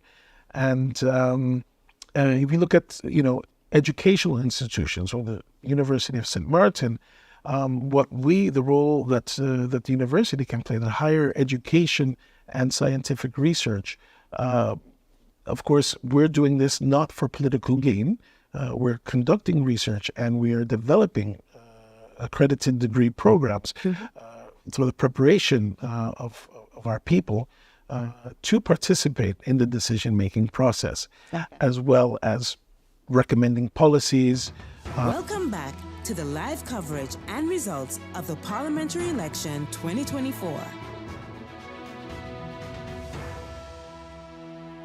Good evening and welcome back to the live coverage of the August 19, 2024 parliamentary elections. We now have the results for District number 16, Methodist Agogic Center, with a total eligible voters of 1,247. Votes cast were 811. Valid votes, 805, and total invalid votes at the Methodist Agogic Center was 6. We now go to the parties and the votes they have received. First party, Swaliga Action Movement, SAM. Franklin A. Mayers, 29. Cecil R.D. M. Nicholas, 5. Tamara E. Leonard, 15. Claude A. H. Peterson, 10. Rhoda R. Arundel, 4. Paulina N. Lake, 5. Pamela R. Gordon Gebora Carty, 1. Lucien O. Benschop, 5. Ruben A. B. Pantaflet, 0. Delano D. Samuel, 3. Billy Jean-Baptiste, 1. Marcos C. Henrietta, 0. Total votes cast for Swaliga Action Movement, SAM, at District number 16, Methodist Agogic Center, 78 votes. We now go to the National Alliance, NA, with the votes cast at District number 16, Polling Station, Methodist Agogic Center. Silveria E. Jacobs, 13. Egbert J. Duran, 20. Artwell M. R. Irian, 19. Cloyd L. Marlin, 12. Darrell T. J. York, 15. Edsel E. Gums, 2. Anna E. Richardson, 11. Angelique J. G. Rumu, 2. Shamila N. Williams Gebora Webster, 1. Curtis K.W. Thomas, 0. Hyacinth L. Richardson, 2. Alan K. Connor, 1. Shamira P.M. Hernandez, 0. A. Terrence Ray, 0. Ishmael Foster, 0. Louis G. Hurtau, 0. Carlita L. A. Guy, 3. Total votes cast for National Alliance, NA, at District Polling Station 16, Methodist Agagik Center, 101. We now go to Empire Culture Empowerment, ECE, votes cast at District number 16 Polling Station, Methodist Agagik Center. Nigel E. Wigley, 3. Armando F. Gums, 0. Arnold E. Dorr, 0. Total votes cast for Empire Culture Empowerment, ECE, at District number 16, Polling Methodist Agagik Center, 3 votes. We now go on to the Democratic Party, DP, with votes cast at the polling station number 16, Methodist Agagik Center. Sarah A. Westcott Gebora Williams, 12. Grisha S. Heiliger Gebora Martin, 28. Dimar C. Labega, 5. Khalil K. Raven, 3. Viren V. Kotai, 51, 5-1. Marinka J. Gums, 20. Benjamin S. Bell, 1. Fabio Doralis, 0. Mei-Ling A.M.R. Derby Gebora Chung, 2. Ruben J. Essett, 4. Alston A. Lawrence, 1. Richard J.J. Panafleck, 1. Quincy R.A. Rochester, 0. Oliver N.J. Williams, 0. Michael C. Barron, 6. Densley M. Adamus, 0. Dennis A. Williams, 0. Savante D. Hernandez Escar Fuller, 0. Alexander I. Gums, 1. Ingrid A. Grell Cabora Davis, 0. Laurel B. Corsier, 0. Patricia A. Flanders, 3. Aken R. Richardson, 0. Total votes cast for the Democratic Party, DP, at District 16 Polling Station, Methodist Agagik Center, 138. 138. We now go to the Kwalichi Movement for Change, OMC, with votes cast at the District 16 Polling Station, Methodist Agagik Center. Olivier E. Arundel, 9. Elvinson J. Adamus, 0. Mario L. A. Arundel, 1. Lisa L. Alexander, 0. Louisa R. Lake, 1. Cleveland J. Codrington, 0. Edward S. Arundel, 0. Farley R. Elshot, 0. Samuel V. Caceres, 0. Daniel Jean, 0. Laura C. Lewis Cabora Martin, 0. Franklin D. Watson, 0. Bob A. E. Wilkins, 1. Donette T. Lantafort Ferdinand, 0. Aloysius E. F. Proctor, 0. San Francisco E. Lake, 0. Lee A. Blackman, 4. Lawrence L. Lake, 1. Florent Aspelaire, 0.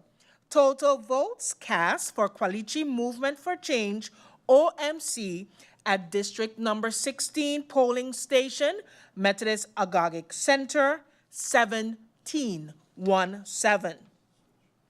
We now go to the Nation Opportunity Wealth, now, for their results at the District polling station number 16, Methodist Agagik Center.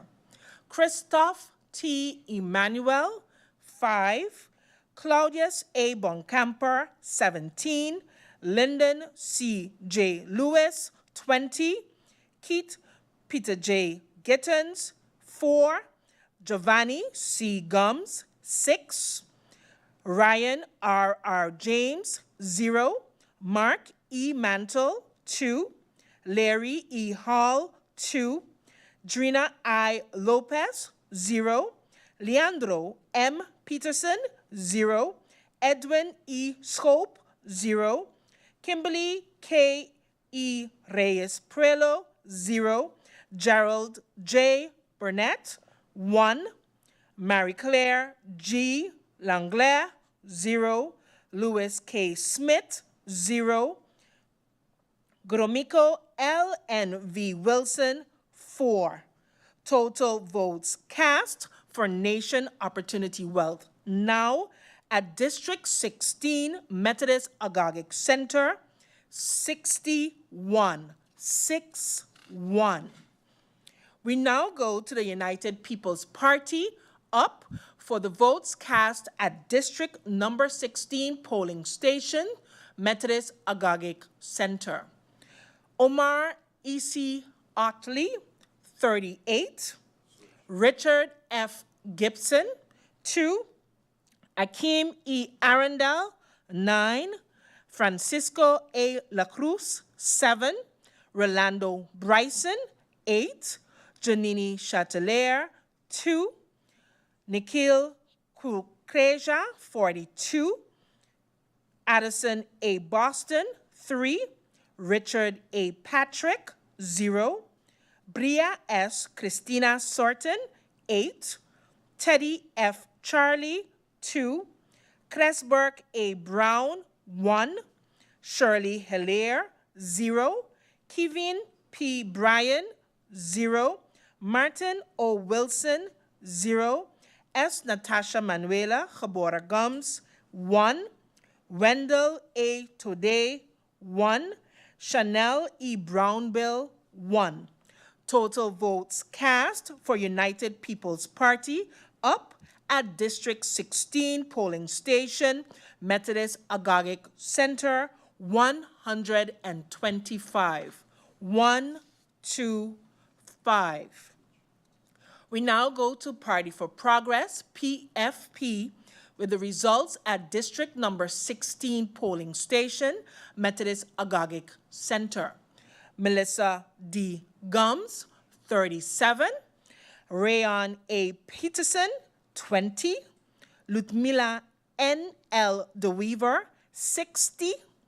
Patrice T. Gums, 41. Luciano L. Nichols, 5. Marvio A. Cooks, 2. Jean Oblaze, 0. Rosalinda F. Martina, 3. Marlon M. Hodge, 0. David J. Solomon, 6. Solange L. Duncan, 10. Miklos M. C. Gitterson, 2. Total votes cast for Party for Progress, PFP, at District number 16 polling station, Methodist Agagik Center, 186. 186. We now go to Unified Resilient St. Martin Movement, URSM, with the votes cast at District number 16 polling station, Methodist Agagik Center. Luke F. E. Marcelina, 63. Christopher L. Weaver, 3. Veronica C. Yonsa, Gabora Webster, 4. Herbert M. J. Martina, 0. Shamira D. M. Roseberg, 7.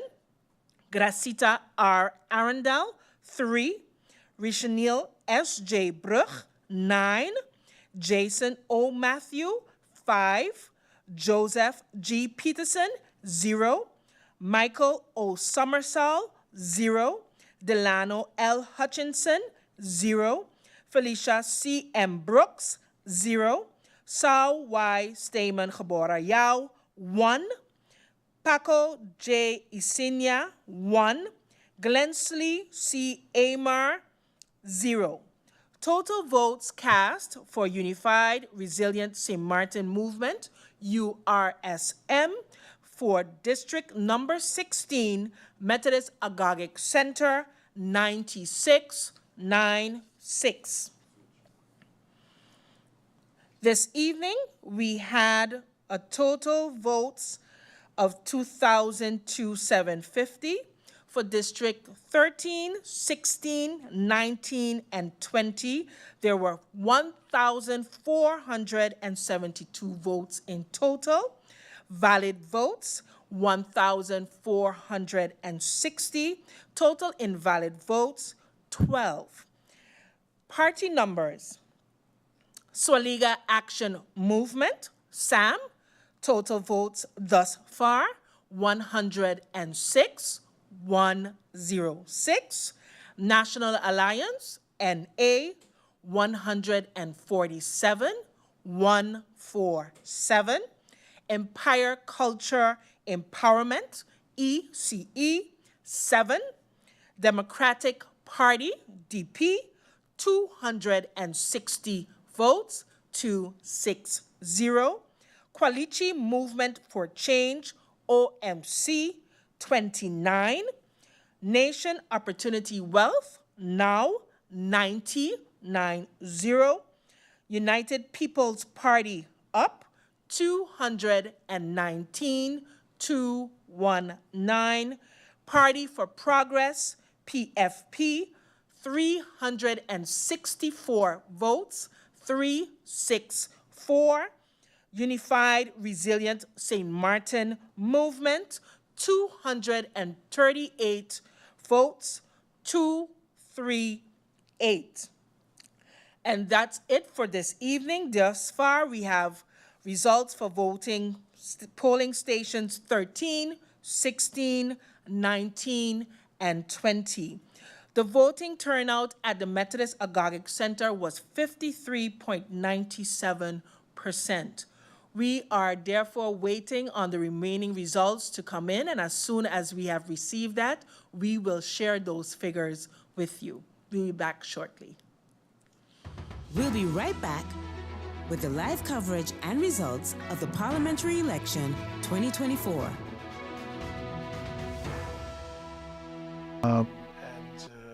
Informing the public. Before, traditionally, in this capitalist democracy, if you will, whoever might is right, all right? So who has most money, who has the most power, they will be the ones that are heard, But if we look at all the other civil society organizations and we look at the role that the university can play, we'd say, okay, well, these are people who have taken the time to study certain issues. They are not linked to any political party, but what they want to do is they want to contribute to the development of the country. So at the University of St. Martin, we have a basic course in political science. It's been running for a couple of years. Here we look at political science. We look at politics as political science as a study of power relations at all levels. So not just at the electoral process, but also internationally, environmentally. We look at to who has power, who are those without power, and how can we democratize our society so that more people are included in the decision-making process. We also just started a course on policy writing. We have a lot of legislators, those in Parliament that do not know how to write policy, those in the government who do not know how to write policy. So we're offering that. It's successful. We have a good group of civil servants and policy advisors that are taking this course. I think that the university can make great contributions, but it's not favoring one ideology or the other. It's not favoring one political party of the other. It's simply informing the politicians, informing society in general, the community at large, of how we can strategize to deal with certain issues. Yeah. Yeah, definitely. And how do you see other political parties or political parties just on a whole, the role that they would play when it comes to democracy? Again, you have those parties that are simply lists, groups of people, a business leader here, community leader there, a leader in education there. You put them together, and but they have different political ideas. They have different.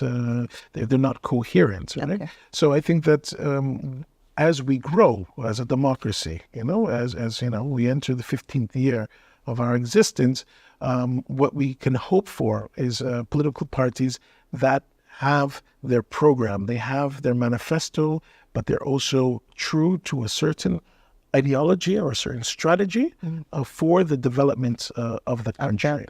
Right. And when I say development, I mean the social, cultural, as well as the economic development of the country. And earlier you spoke about the marginalized groups, but how could they really voice their opinion? So again, marginalized does not necessarily mean minority, because we know that St. Martin is a country of recent immigrants, a lot of newcomers. And so some of those newcomers come from other Dutch territories, so that they enjoy the same rights that we do. But there are a majority of those who do not come from the Dutch territories. Yeah. And so, we have our brothers and sisters from St. Kitts, from the Dominican Republic, from all the other islands, Haiti, and they've been here for years, and it takes them a while to actually get their citizenship and be able to practice and that. So while they're waiting for their rights, while they're waiting for their citizenship, because these are hardworking people. These are people come to St. Martin to work. They don't come here to be, there's not much of a welfare system here. I mean, and it's like people come here to work, and they work hard, and they contribute, and they pay taxes. And they contribute culturally to the beautiful tapestry, which is the multicultural island of St. Martin that we have.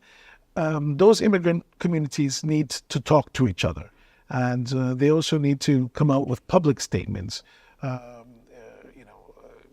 articulating what their needs are, and what their experiences are. And you do have some of these parliamentary representatives, or those who are running in the elections, that go and visit those communities, right? Yeah. But that was a meeting between that individual and the community. We don't know, what does the general population know about that community? And it's the same thing with labor. It's the same thing with the trade unions here. We know that why is the standard of living so high in the Netherlands for workers? It's because they have a strong union, and those unions, they sit down and they talk to the political parties and to political candidates before the elections, so they know what is going on. And so, and I think it's the same thing for education. It's like I have to smile when I see or I hear some candidates saying, "Oh, we're going to do this for education." Question: Did you go to the school? Did you speak to the university? Who's going to train your teachers? So I think that a mature democracy would be a process as well as a system where the representatives are truly representatives, but you cannot be a representative if you don't know. So you really need to engage in dialogue with these organizations, these civil society organizations, and that means also environmental organizations, right? Yeah. It has to be that dialogue, and that dialogue needs to be public. Yeah. We really need to know what is going on in certain sectors, in certain neighborhoods, whether they're the affluent neighborhoods or they're the more marginalized neighborhoods or the popular neighborhoods, right? And I think that what we're looking at is, if we do want to continue including people into the process of decision making and making sure that everyone's rights are respected, then we're going to have more open dialogue and not this campaigning of flag waving and these public meetings or these rallies that just define people according to the color of the political party. And the color of the political party does not say anything about what we really need or what we really want. Very true. That's very true. I mean, and just going back to something that you said previously, it boils down to the trust. Right.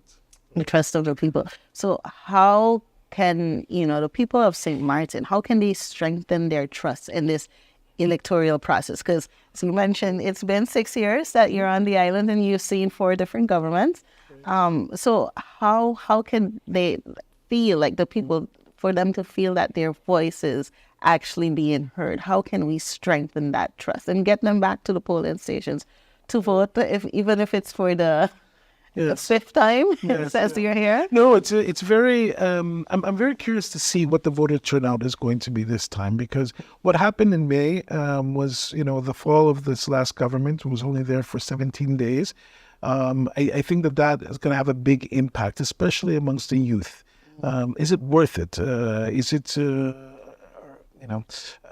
does my vote count? Does it have any meaning? People are starting to lose faith in this process. As long as there are political parties that do not have a clear idea and a clear vision for the development of the country, then there's really very little reason to trust these candidates. If they're not acting as a group, as a political party, that will put forth its aims and accomplishments if they're incumbent political parties or representatives. How do we build that trust? There was an experiment done in Aruba. It's been done a couple of times in the last 2 elections in Aruba. That I read briefly about it, not knowing too many details, but I've seen it in other countries. And this is what they call in Dutch the verkiezingpijler, right? So they basically, what you could do is you get on this questionnaire. You take this questionnaire and you have different ideas about different issues, about education, about taxes, about the environment, and you answer these questions, and then they say your ideas are closer to this political party, or this ideas are closer to this individual politician, preferably within the political party structure, and that makes the politician, it holds them accountable to what they said they were having. So an exercise like that would be very interesting. Yeah. You ask all of them, you ask NA, you ask UP, you ask PFP, you ask all the 9 political parties, or those 9 lists that we have for only 15 seats. We ask them, what is it? What is their vision, and how do they plan to implement their strategy for the development of the country? And then see, do they keep up to their standards, to the standards, to what they said that they were going to do? And there are many ways to democratize this system that we have. It's quite interesting. I see it as a political assessment. Yes. Yes. And the political assessment is something that we need to continuously do, and also question the structures and see what is working.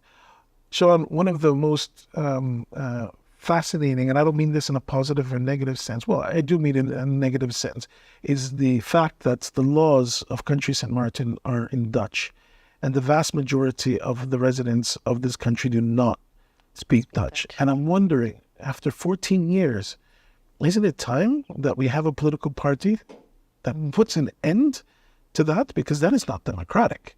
We have 50 members of parliament. Let's say maybe 5 of them are fluent in Dutch.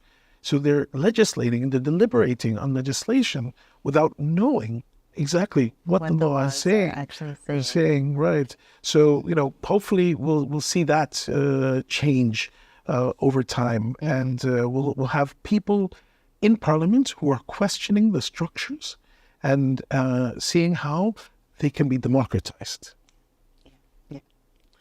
Very good discussion today with you, Dr. Carmona. Always a pleasure to be speaking with you. We're now coming to the ending of our program, so I would like to thank you for being with us today in the studio.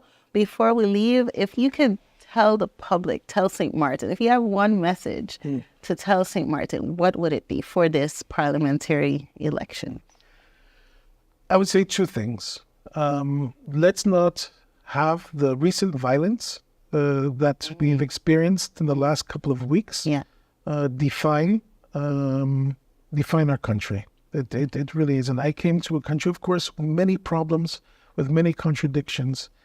But that violence was not part of it. It's not natural. We should not naturalize it. We should not normalize that violence. We need to make sure that our leaders do everything in their power to prevent that violence. Actually, I think that violence has a lot to do with the exclusion, that there are certain sectors in society that are not included in the process.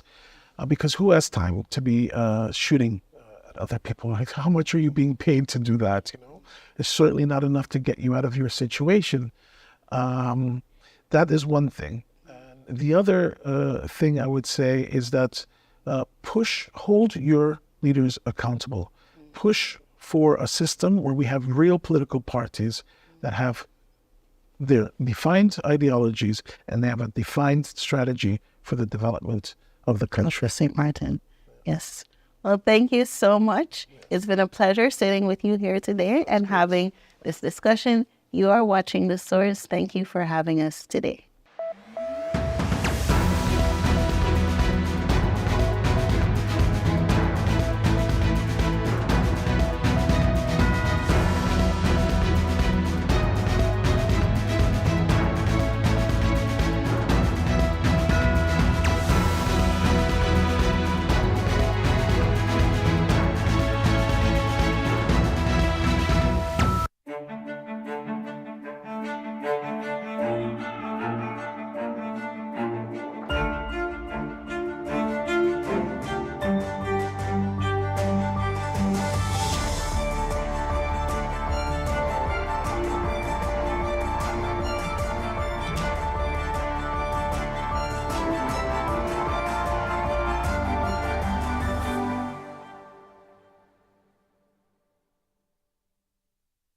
What is a community council?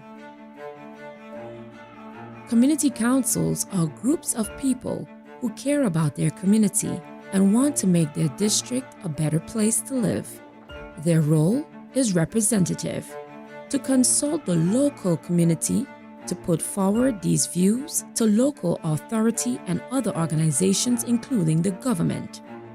For this special, the Department of Communications spoke to several community councils who were asked about the issues, concerns, and challenges of their respective neighborhoods to give their understandings, expectations, and opinions on elected representatives and the upcoming elections.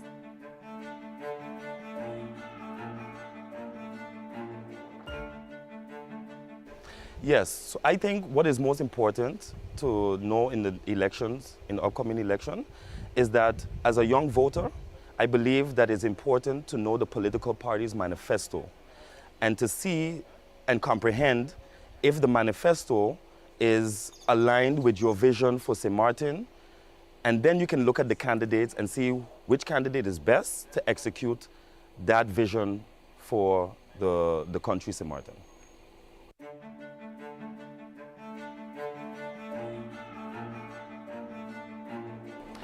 The areas of concern in my neighborhood, I would say there's two major concerns for me. One, I would say, is and I would only put this first because of the fact that, we are coming in a hurricane season. I would say the cleaning of the trenches and the docks that we have in South Ward, and also in Ebenezer. I think this is very important to do because it is reported that we have an active hurricane season this year. And secondly, I would say the traffic congestion. I think we need to find a viable solution to alleviate the traffic congestion in South Ward.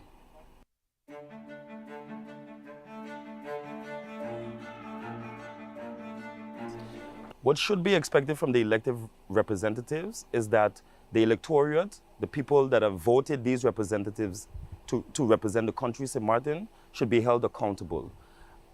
It shouldn't be that we come around, that the candidates come around making promises and do not fulfill or upkeep their promises. And I think in a short answer, we should hold them accountable. The Department of Communication would like to thank the community councils for their participation in this special.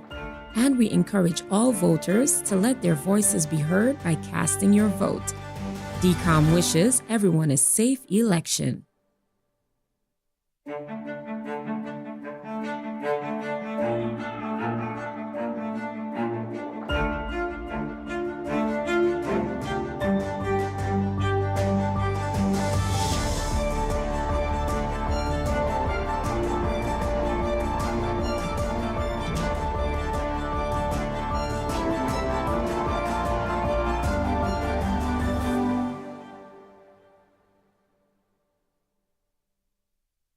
What is a community council?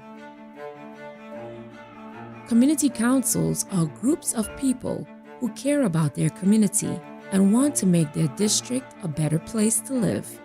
Their role is representative, to consult the local community, to put forward these views to local authority and other organizations, including the government. For this special, the Department of Communications spoke to several community councils who were asked about the issues, concerns, and challenges of their respective neighborhoods to give their understandings, expectations, and opinions on elected representatives and the upcoming elections.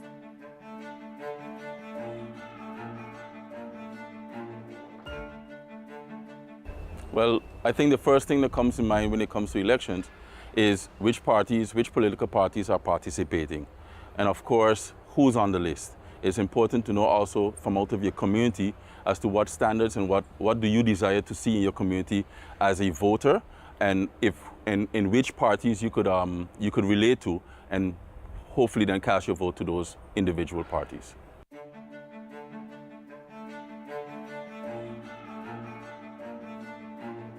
Well, when we as a community come together and we have a very active group chat, the first thing always comes to mind is safety. Safety for our residents of Point Blanche, as well as street signs, the infrastructure, but also garbage collection. So these are the general aspects that, that we look for as being a community of Point Blanche that is pretty much dual, as we have a very commercial area and as well as a residential area. So living in those dual spaces, I think, comes along with its own challenges on its own.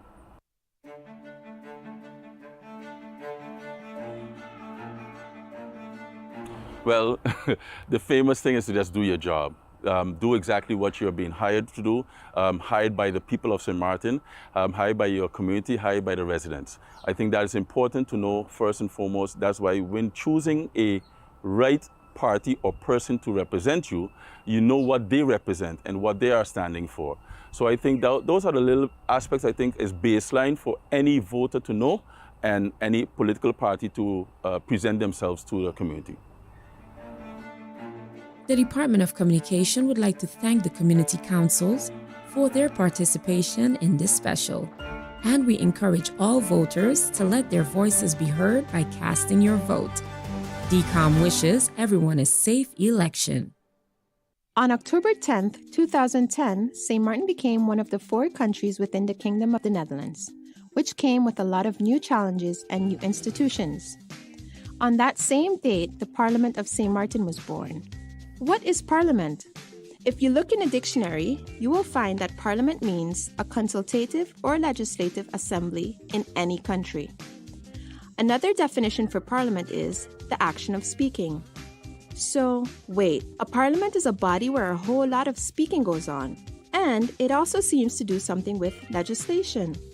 Well, I guess you can put it in that way. To put it all in perspective, the Parliament of St. Martin has 2 main tasks. 1, to hold the government accountable for the execution of its policies, and 2, to act as a co-legislator.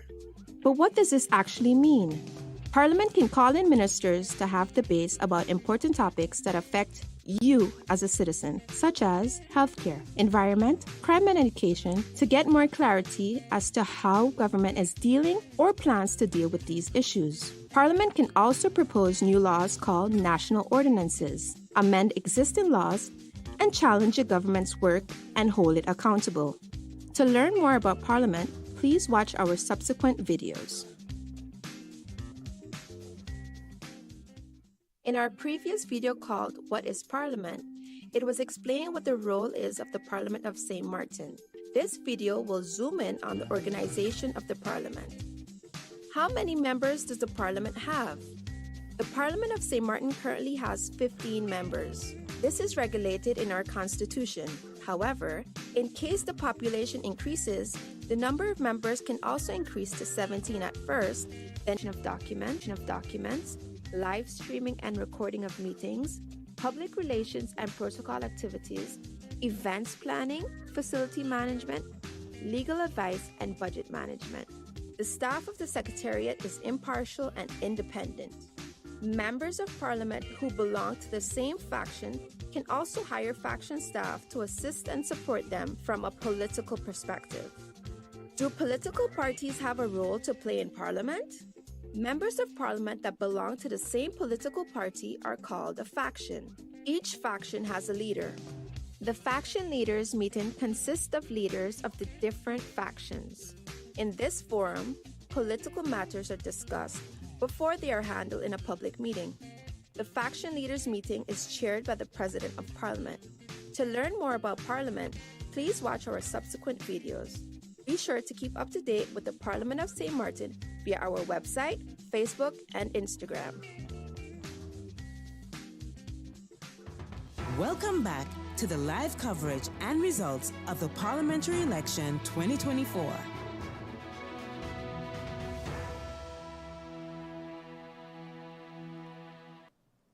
Good evening and welcome back to the Parliamentary Elections 2024. We now have the results for polling station number 4, Sister Marie Laurence School. Total eligible voters is 1,440. Total votes cast, 893. Total valid votes, 884.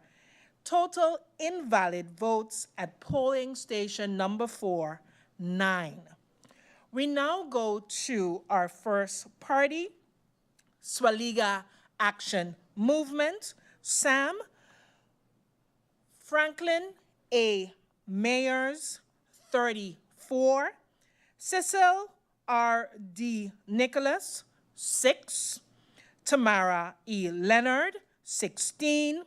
Claude A. H. Peterson, 6. Rhoda R. Arundel, 10. Paulina N. Lake, 8. Pamela R. Gordon Gebora Carty, 1. Lucien O. Benschop, 3. Ruben A. B. Pantaflet, 1. Delano D. Samuel, 6. Billy Jean-Baptiste, 3. Marcos C. Henrietta, 2. Total votes cast for Swaliga Action Movement, SAM, at polling station number 4, Sister Marie Laurence School, 96. 96. We now go to National Alliance, NA, with the votes cast at polling station number 4, Sister Marie Laurence School. Silveria E. Jacobs, 11. Egbert J. Duran, 31. Artwell M. R. Arian, 11. Cloyd L. Marlin, 29. Darrell T. J. York, 40. Edsel E. Gums, 3. Anna E. Richardson, 4. Angelique J. G. Ramu, 6. Shamila N. Williams Gebora Webster, 5. Curtis K. W. Thomas, 1. Hyacinth L. Richardson, 6. Alan K. Connor, 0. Shamira P. M. Hernandez, 0. A. Terrence Ray, 2. Ishmael Foster, 0. Louis G. Hurtau, 0. Carlita L. A. Guy, 1. Total votes cast for National Alliance, NA, at District Polling Station number 4, Sister Marie Laurence School, 150 votes. 150. 5-0. We now go to Empire Culture Empowerment, ECE, with the votes cast at District Number 4 polling station, Sister Marie Laurence School. Nigel E. Wigley, 12. Armando F. Gums, 1. Arnold E. Dorr, 0. Total votes cast for Empire Culture Empowerment, ECE, at District Number 4 polling station, Sister Marie Laurence School, 13. We now go to the Democratic Party with the votes cast at District Number 4 polling station, Sister Marie Laurence School. Sarah A. Westcott Gebora Williams, 23. Grisha S. Heiliger Gebora Martin, 21. Dimar C. Labega, 13. Khalil K. Raven, 3. Viren V. Kotai, 4. Marinka J. Gums, 14. Benjamin S. Bell, 1. Fabio Doralis, 8. Mei-Ling A.M.R. Derby Gebora Chung, 0. Ruben J. Essett, 0. Alston A. Lawrence, 0. Richard J.J. Panafleck, 0. Quincy R. A. Rochester, 0. Oliver N.J. Williams, 3. Michael C. Barron, 4. Densley M. Adamus, 0. Dennis A. Williams, 5. Savante D. Hernandez Escarfuller, 0. Alexander I. Gums, 9. Ingrid A. Grell Gebora Davis, 0. Laurel B. Cozier, 0. Patricia A. Flanders, 2. Akin R. Richardson, 0. Total votes cast for Democratic Party, DP, at polling station number 4, Sister Marie Laurence School, 110. 110. We now go to Kwalichi Movement for Change, OMC, with the results from District Number 4, Sister Marie Laurence School. Olivier E. Arundel, 30. Elvison J. Adamus, 1. Mario L. A. Arundel, 5. Lisa L. Alexander, 0. Louisa R. Lake, 2. Cleveland J. Codrington, 6. Edward S. Arundel, 0. Farley R. Elshot, 2. Samuel V. Caceres, 9. Daniel Jean, 1. Laura C. Lewis Gebora Martin, 0. Franklin D. Watson, 0. Bob A. E. Wilkins, 5. Donette T. Lantafort Ferdinand, 0. Aloysius E. F. Proctor, 0. San Francisco E. Lake, 1. Lee A. Blackman, 1. Lawrence L. Lake, 0. Florent Aspelaire, 0. Total votes for Kwalichi Movement for Change, OMC, casted at District Number 4, polling station, Sister Marie Laurence School, 63. 63. We now go to Nation Opportunity Wealth, now with the votes cast at District Number 4, Sister Marie Laurence School. Christoph T. Emmanuel, 10. Claudius A. Boncamper, 4. Lyndon C.J. Lewis, 39. Keith P. Peter J. Gittins, 5. Giovanni C. Gums, 1. Ryan R.R. James, 1. Mark E. Mantle, 5. Larry E. Hall, 1. Drina I. Lopez, 0. Leandro M. Peterson, 0. Edwin E. Scope, 5. Kimberly K. E. Reyes Prelo, 0. Gerald J. Burnett, 0. Marie Claire G. Langlaise, 0. Louis K. Smith, 0.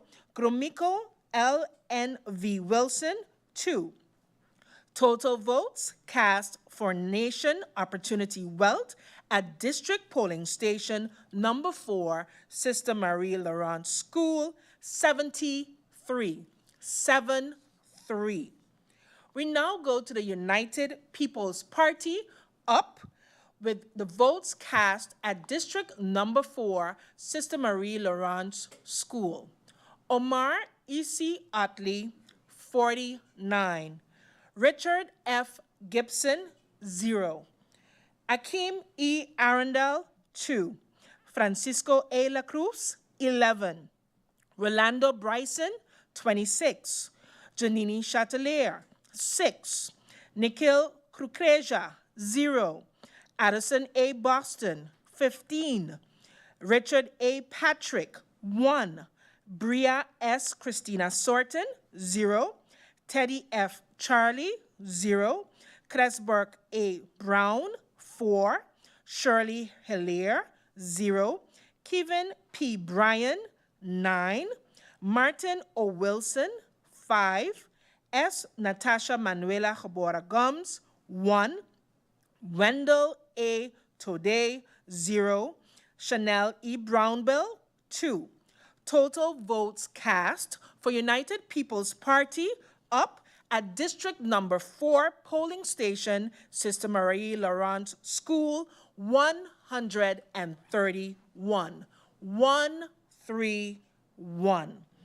We now go to Party for Progress, PFP, with the votes cast at District number 4, Sister Marie Laurent School. Melissa D. Gums, 13. Rayan A. Peterson, 27. Ludmila N. L. DeWeaver, 40. Patrice T. Gums, 4. Luciana L. Nichols, 3. Marvio A. Cooks, 2. Jean Zero Blaze, 0. Rosalinda F. Martina, 1. Marlon M. Hodge, 0. David J. Solomon, 0. Solange L. Duncan, 3. Miklos M. C. Hitterson, 3. Total votes cast for Party for Progress, PFP, District number 4, Sister Marie Laurent School, 96. 96. We now go to the Unified Resilient St. Martin Movement, URSM, with the votes cast at District number 4, Sister Marie Laurent School. Luke F. E. Mercelina, 83. Christopher L. Waver, 1. Veronica C. Yonsa Gebora Webster, 15. Herbert M. J. Martina, 4. Shamira D. M. Roseberg, 10. Gracita R. Arundel, 3. Richneel S. J. Brug, 18. Jason O. Matthew, 1. Joseph G. Peterson, 0. Michael O. Summersall, 2. Delano L. Hutchinson, 0. Felicia C. M. Brooks, 8. Sao Y. Steyman Gebora Yao, 0. Paco J. Isinia, 7. Glency C. Amer, 0. Total votes cast for Unified Resilient St. Martin Movement, URSM, at District number 4, Sister Marie Laurent School, 152. 152. We now have a total of 3,248 votes based on District number 4, 13, 16, 17, 19, and 20. Total valid votes, 3,215. Total invalid votes, 33. The total votes per party is as follows. Swaliga Action Movement, SAM, 278 votes. 278. National Alliance, NA, 472 votes, 472. Empire Culture Empowerment, ECE, 27 votes. Democratic Party, DP, 514 votes, 514. Kwalichi Movement for Change, OMC, 118 votes, 118. Nation Opportunity Wealth, now, 247 votes, 247. United People's Party, UP, 496 votes, 496. Party for Progress, PFP, 560 votes, 560. Unified Resilient St. Martin Movement, URSM, 503 votes, for a total of 3,048. We do have some other numbers that have reached to us, so I'm hoping that I could go ahead, and if not, you can also view on www.stmartingov.org/elections for the results, where you can follow us online, and we will be taking a short break before we bring in the other votes. So please stay tuned for more. We'll be right back with the live coverage and results of the Parliamentary Election 2024. In our previous videos, the role of the Parliament of St. Martin and the organization of Parliament were highlighted. In this video, we will focus on the admission of elected persons as members of Parliament. How long is the term of Parliament? Based on our Constitution, the term of Parliament is 4 years. This means that every 4 years, elections are held to determine who will become a member of Parliament. Elections are free and are held by secret ballot. Members of Parliament are elected on the basis of proportional representation. What is proportional representation? Proportional representation is an electoral system in which virtually all votes cast count towards the distribution of seats.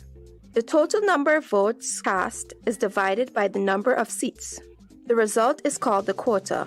The number of seats that a party obtains is calculated by dividing the number of votes obtained by that party by the quota. A party that receives fewer votes than the quota does not receive a seat. After that, the residual seats are distributed. The persons with the highest amounts of votes on a list of a political party that has acquired one or more seats can become a member of Parliament. But how can someone become a member of Parliament? First of all, the person needs to postulate him or herself on the list of a political party. In order to do so, the person needs to be a resident of St. Martin, a Dutch national, 18 years or older, and not be excluded from the right to vote. So who can vote in an election? Residents of St. Martin who are 18 years or older that have the Dutch nationality and are not excluded from the right to vote. How do you, as a citizen, fit in all of this? Article 44 of our Constitution states that the Parliament represents the entire population of St. Martin, even those that did not vote at all. So basically, members of Parliament work for you, the people of St. Martin. You decide who becomes a member of Parliament when you cast your vote on Election Day. What else does a person have to do to become a member of Parliament once elected? After the results of the election are made public by the Central Voting Bureau, the elected persons bring their credentials to Parliament. Credentials consist of a letter from the Central Voting Bureau stating that the person that he or she has been elected and another letter stating that the person accepted his or her election. The Parliament then investigates the credentials of the 15 persons that the Central Voting Bureau has deemed elected and have accepted their seats. If Parliament's Credentials Committee finds all documents in order and the Parliament agrees, the 15 persons are then accepted as members of Parliament. The newly elected members of Parliament then go to the governor for the ceremonial part, the oath taking. To learn more about Parliament, please watch our subsequent videos. Be sure to keep up to date with the Parliament of St. Martin via our website, Facebook, and Instagram. In our first 3 videos, the role of the Parliament of St. Martin, the organization of Parliament, and the admission of members of Parliament were highlighted. This video will focus on the integrity of members of Parliament. Because members of Parliament work for you, and they have to make the best possible decisions on your behalf, their behavior should be beyond reproach. This means that they are held to the highest possible standards. For this reason, some rules have been created in our Constitution to ensure their integrity. Which functions are members of Parliament not allowed to have while being a member of Parliament? Members of Parliament can't be governor, acting governor, member of the Council of Advice, member of the General Audit Chamber, ombudsman, minister plenipotentiary, minister, active civil servant, or attorney general while being a member of Parliament. This is to ensure the separation of powers and proper check and balances in our governmental system. Are relatives allowed to be members of Parliament at the same time? Blood relations to the second degree may not exist between members of Parliament. This means that a person who is a member of Parliament can't have his or her parents, children, grandparents, grandchildren, or siblings as members of Parliament in Parliament with him or her at the same time. Spouses may also not serve simultaneously as members of Parliament. This rule is of utmost importance in a small community such as ours. Can members of Parliament always vote on issues that come up in Parliament? Members of Parliament refrain from voting on issues including appointments, suspensions, and dismissals that personally concern them, their spouses, or relations by blood or affinity to the second degree, or in which they are involved as mandatories. This rule tries to prevent any type of conflict of interest. Can members of Parliament be suspended or even lose their seat? For certain criminal offences, members of Parliament can lose their seat in Parliament by law and may not be elected as a member or appointed as a minister during the sitting parliamentary term if they are sentenced in a final decision or a court ordering a custodial sentence. Members of Parliament can be suspended by law if they are being detained pending trial in connection with a criminal offence for which they can lose their seat, or if they are given a custodial sentence by a court for committing a criminal offense for which they can lose their seat. What do all these rules have in common? These rules try to ensure the integrity of members of Parliament and their decision-making at all times. Decisions of Parliament should always be in the best interest of the people of St. Martin. To learn more about Parliament, please watch our subsequent videos. Be sure to keep up to date with the Parliament of St. Martin via our website, Facebook, and Instagram. In our previous videos, several topics related to Parliament were highlighted. This video will zoom in on the work method of Parliament. How does Parliament actually work? For Parliament to get its work done, it holds several types of meetings: public meetings, central committee meetings, and committee meetings. Laws called national ordinances, amendments, and motions can only be voted on and accepted or rejected in public meetings. The same goes for advices concerning the composition of permanent and ad hoc committees, appointment of members of the High Councils of States, such as the Ombudsman and General Audit Chamber, and the appointment of members of other bodies, such as the Monument Council, etc. Central committee meetings and committee meetings are intended to investigate, discuss, and debate topics in depth and at length before they are brought to the public meeting for final decision-making. It is for this reason that, contrary to public meetings, there is no maximum speaking time. In almost every meeting, the rules of order of Parliament are mentioned. But what are they?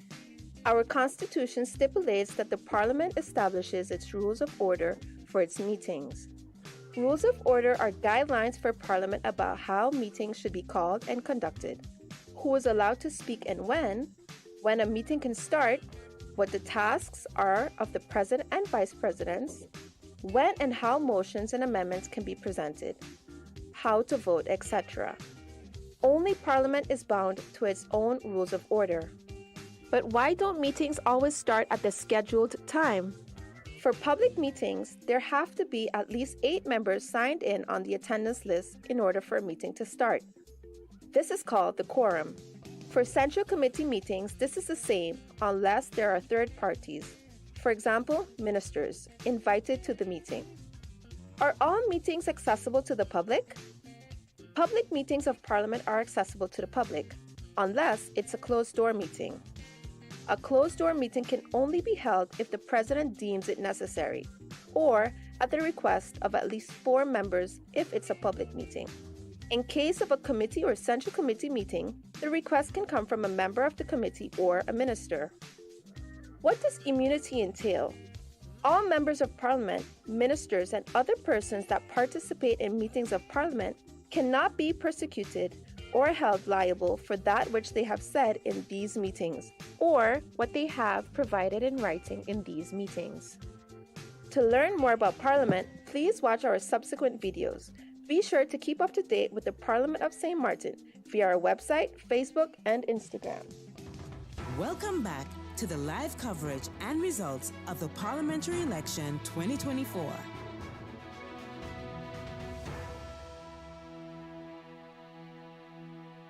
And we are back with polling station number 1 and number 17. We will start with polling station number 1, John Larmony Center, that have a total eligible voter list of 937. Votes cast were 575. Total valid votes, 563. Total invalid votes, 12, with a voter turnout of 61.37%. We now go to Swaliga Action Movement, SAM, with their votes cast for District Number 1, John Larmony Center. Franklin A. Mayers, 1616. Cecil R. D. Nicholas, 5. Tamara E. Leonard, 5. Claude A. H. Peterson, 0. Rhoda R. Arundel, 1. Paulina N. Lake, 1. Pamela R. Gordon, Geboren Carty, 1. Lucien O. Benskop, 0. Ruben A. B. Pantaflet, 4. Delano D. Samuel, 12. Billy Jean-Baptiste, 2. Marcos C. Henrietta, 0. Total votes cast for Swaliga Action Movement, SAM, at District Number 1, John Larmony 7, 47. 47. We now go to National Alliance, NA, with the votes cast at District Number 1, John Larmony Center. Silvera E. Jacobs, 9. Egbert J. Durant, 21. Artwell M.R. Arian, 14. Cloyd L. Marlin, 17. Darrell T.J. York, 10. Edsel E. Gums, 5. Anna E. Richardson, 7. Angelique J.G. Ramu, 8. Shamila N. Williams Geboren Webster, 0. Curtis K.W. Thomas, 0. Hyacinth L. Richardson, 8. Alan K. Connor, 0. Shamira P. M. Hernandez, 1. A. Terrence Ray, 1. Ishmael Foster, 0. Louis G. Hurtau, 0. Carlita L. A. Guy, 7. Total votes cast for National Alliance, NA, at District Number 1 polling station, John Larmony Center, 108, 108. We now go to Empire Culture Empowerment, ECE, with the votes cast at District Number 1, John Larmony Center. Nigel E. Wigley, 3. Armando F. Gums, 0. Arnold E. Dorr, 0. with a total vote cast at Empire Culture Empowerment, ECE, at the John Lomerny Center, District Polling Station number 1, 3. We now go to the Democratic Party, DP, with the votes cast at John Lomerny Center, District Polling Station number 1. Sarah A. Westcott, geboren Williams, 12. Grisha S. Heiliger, geboren Martin, 17. Dimar C. Labega, 11. Khalil K. Raven, 3. Viren V. Kotai, 22. Marinka J. Gums, 5. Benjamin S. Bell, 0. Fabio Doralis, 3. Mei-Ling A.M.R. Derby, geboren Chung, 0. Ruben J. Essett, 0. Alston A. Lawrence, 5. Richard J.J. Panafleck, 0. Quincy R.A. Rochester, 0. Oliver N.J. Williams, 0. Michael C. Barron, 4. Densley M. Adamus, 0. Dennis A. Williams, 1. Savante D. Hernandez Escarfuller, 0. Alexander I. Gums, 1. Ingrid A. Grell, geboren Davis, 1. Laurel B. Cozier, 9. Patricia A. Flanders, 2. Aken R. Richardson, 0. Total votes cast for Democratic Party DP at District Number 1 polling station, John Lomerny Center, 96. 96. We now go to Kwalichi Movement for Change, OMC, with the votes cast at District Number 1, John Lomerny Center. Oliver E. Arundel, 13. Elvison J. Adamus, 2. Mario L. A. Arundel, 0. Lisa L. Alexander, 0. Louisa R. Lake, 0. Cleveland J. Codrington, 1. Edward S. Arundel, 0. Farley R. Elshot, 0. Samuel V. Caceres, 0. Daniel Jean, 0. Laura C. Lewis, geboren Martin, 0. Franklin D. Watson, 0. Bob A. E. Wilkins, 1. Donette T. Lantafort Ferdinand, 1. Aloysius E. F. Proctor, 0. San Francisco E. Lake, 0. Lee A. Blackman, 0. Lawrence L. Lake, 0. Florent Aspilier, 0. Total votes cast for Kwalichi Movement for Change, OMC, at District Number 1, John Lomerny Center, 18. We now go to Nation Opportunity Wealth, NOW, with votes cast at District Number 1, John Lomerny Center.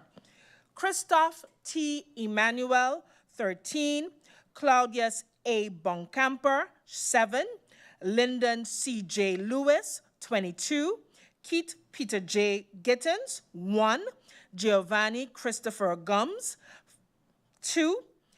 Ryan R. R. James, 0. Mark E. Mantle, 1. Larry E. Hall, 1.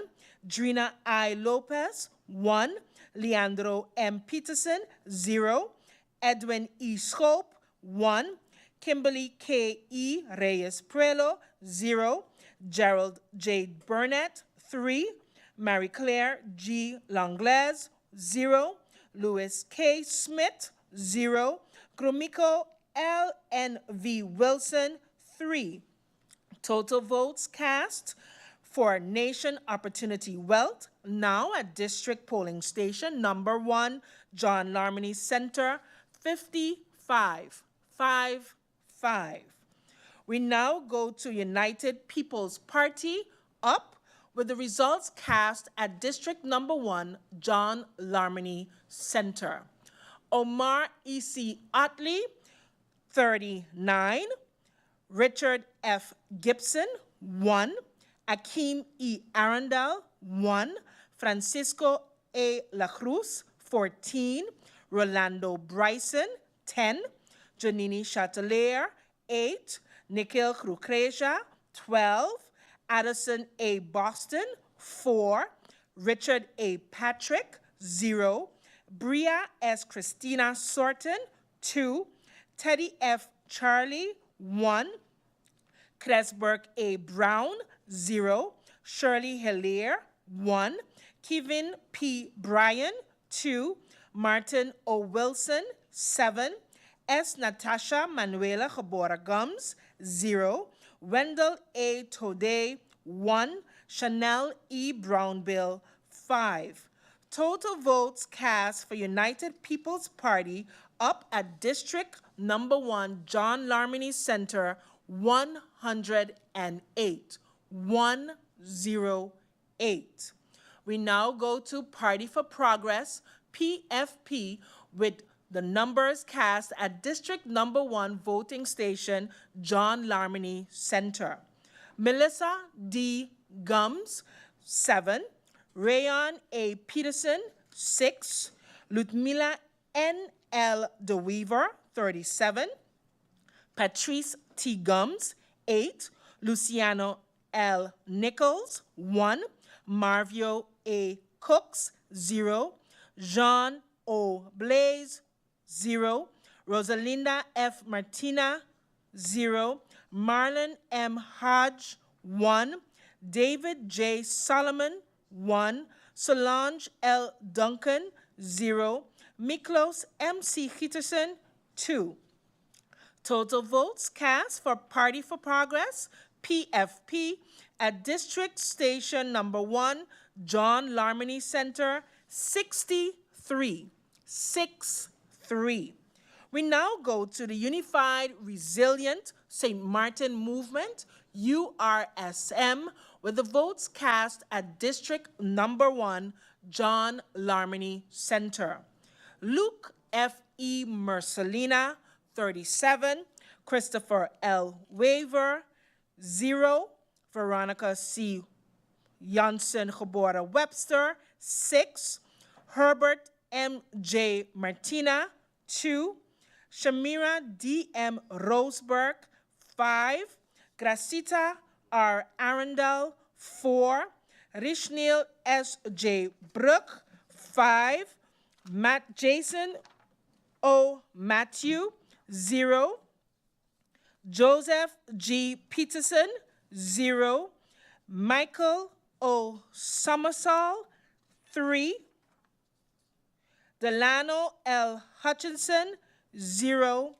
Felicia C. M. Brooks, 3. Sao Y. Stamen Gebora Yao, 0. Paco J. Isinia, 0. Glency C. Amer, 0.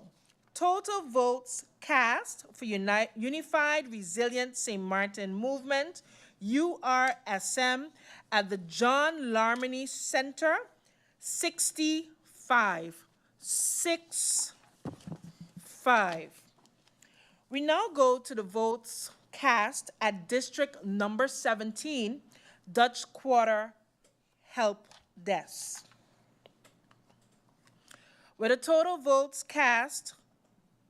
total eligible voters of 506, votes cast were 309, total valid votes 308, total invalid votes 1, with a voter turnout of 61.07%.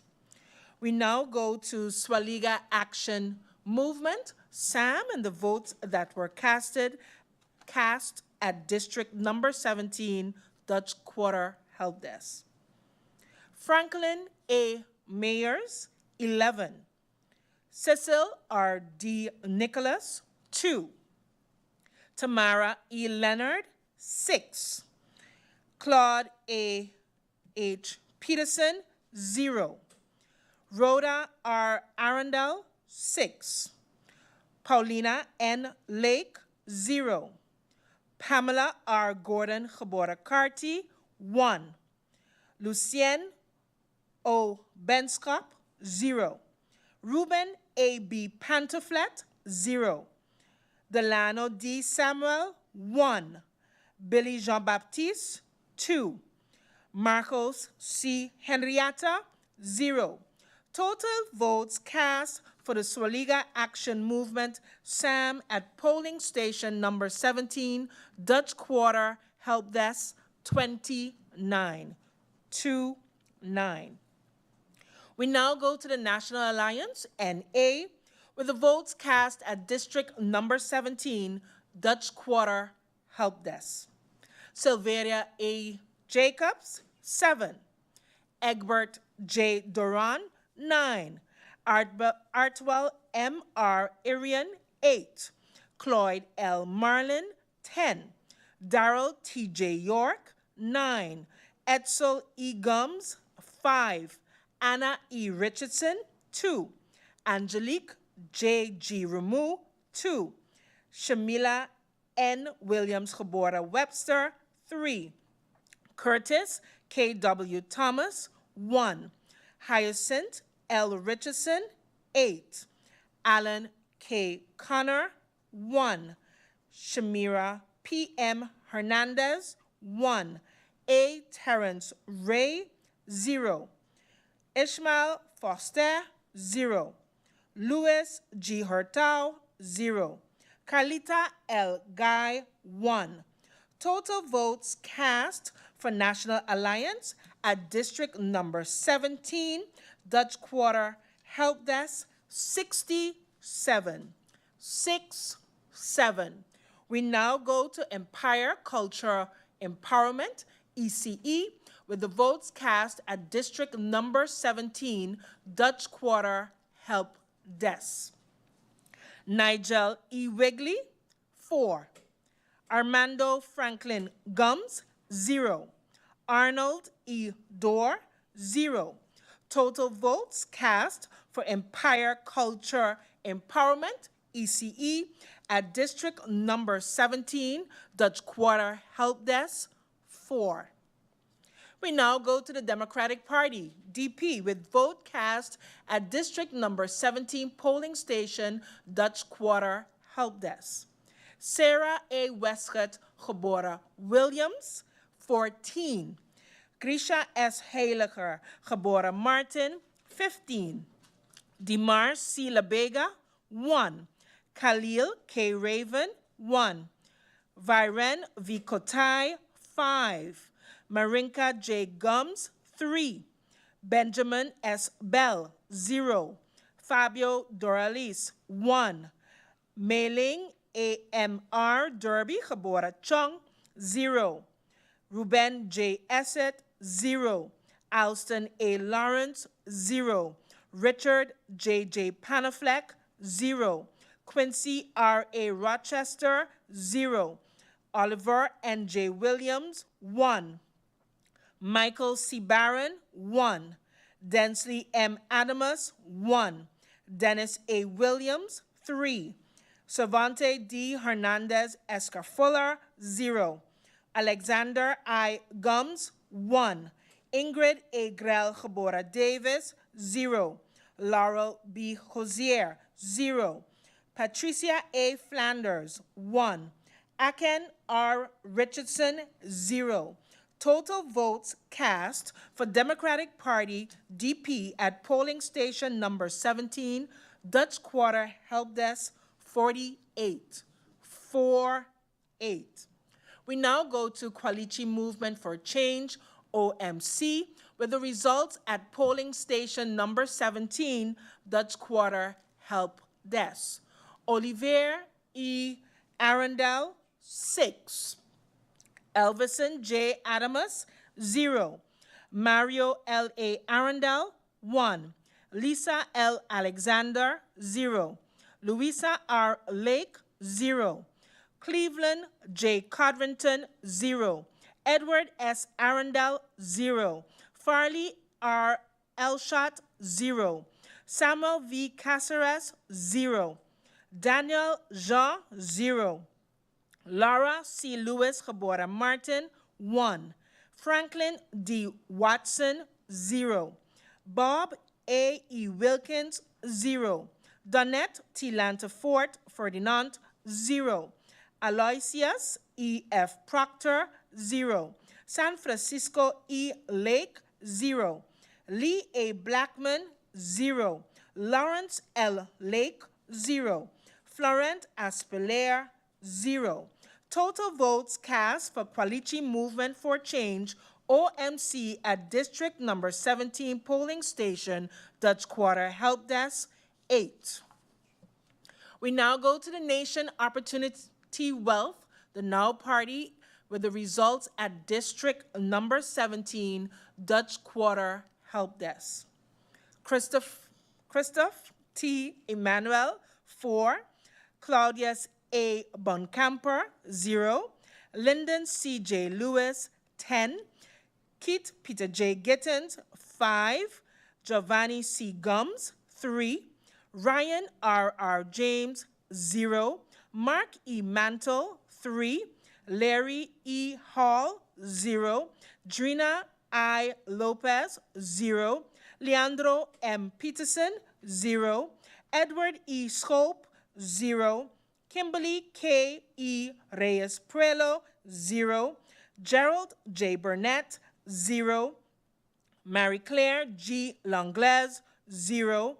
Louis K. Smith, 0. Gromiko L. N. V. Wilson, 4. Total votes cast for Nation Opportunity Wealth at District Polling Station 17, Dutch Quarter Help Desk, 29. 2-9. We now go to the United People's Party, up, with the votes cast at District Number 17, Dutch Quarter Community Help Desk. Omar E.C. Otley, 14. Richard F. Gibson, 0. Akeem E. Arundel, 2. Francisco A. La Cruz, 5. Rolando Bryson, 3.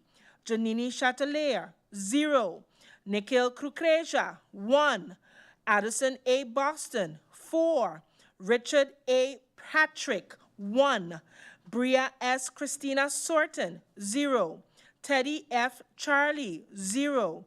Cresburg A. Brown, 0. Shirley Hilaire, 0. Kevin P. Bryan, 4. Martin O. Wilson, 0. S. Natasha Manuela Gebora Gums, 4. Wendell A. Tode, 0. Chanel E. Brownbill, 0. Total votes cast for United People's Party up at District Number 17, Dutch Quarter Help Desk, 38. 3-8. We now go to Party for Progress, PFP, with the votes cast at District Number 17, Dutch Quarter Help Desk. Melissa D. Gums, 8. Rayan A. Peterson, 6. Ludmila N. L. DeReaver, 15. Patrice T. Gums, 2. Luciano L. Nichols, 1. Marvio A. Cooks, 1. Jean O. Blaze, 1. Rosalinda F. Martina, 0. Marlon M. Hodge, 0. David J. Solomon, 0. Solange L. Duncan, 0. Miklos M. C. Gietersen, 3. Total votes cast for Party for Progress, PFP, at polling station number 17, Dutch Quarter Help Desk, 37. 3-7. We now go to Unified Resilient St. Martin Movement, URSM, with the votes cast at District Number 17, Dutch Quarter Help Desk. Luke F. E. Mercelina, 28. Christopher L. Waver, 0. Veronica C. Jonse, Gebora Webster, 1. Herbert M. J. Martina, 2. Shamira D. M. Roseberg, 6. Gracita R. Arundel, 1. Rishnil S.J. Brugh, 6. Jason O. Matthew, 1. Joseph G. Peterson, 0. Michael O. Somersall, 0. Delano L. Hutchinson, 0. Felicia C. M. Brooks, 2. Saul Y. Stamen, geboren Yao, 0. Paco J. Isinia, 1. Glency C. Amer, 0. Total votes cast for Unified Resilient St. Martin Movement, URSM, at District Number 17, Dutch Quarter Help Desk, 48. 48. Based on the results from District 1, 4, 13, 16, 17, 19, and 20, we have a total vote of 3,249. Total valid votes, 3,215. Total invalid votes, 34. Based on the parties, the totals are as follows. Swaliga Action Movement, SAM, 278, 278. National Alliance, NA, 472, 472. Empire Culture Empowerment, ECE, 2727. Democratic Party, DP, 514, 514. Quality Movement for Change, OMC, 118, 118. Nation Opportunity Wealth, NOW, 247, 247.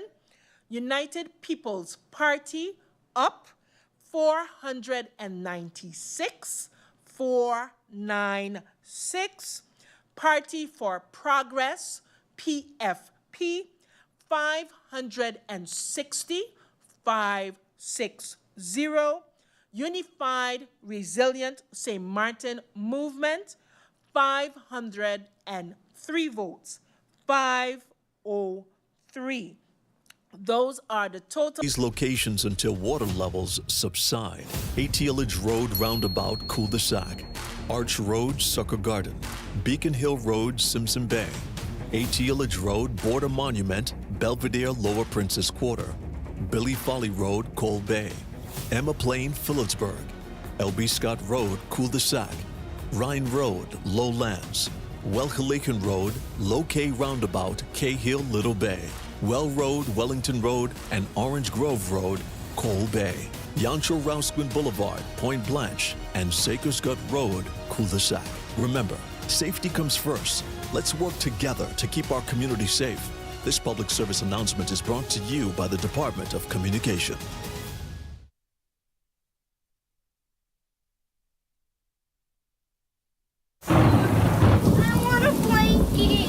Children experience hurricanes differently than adults.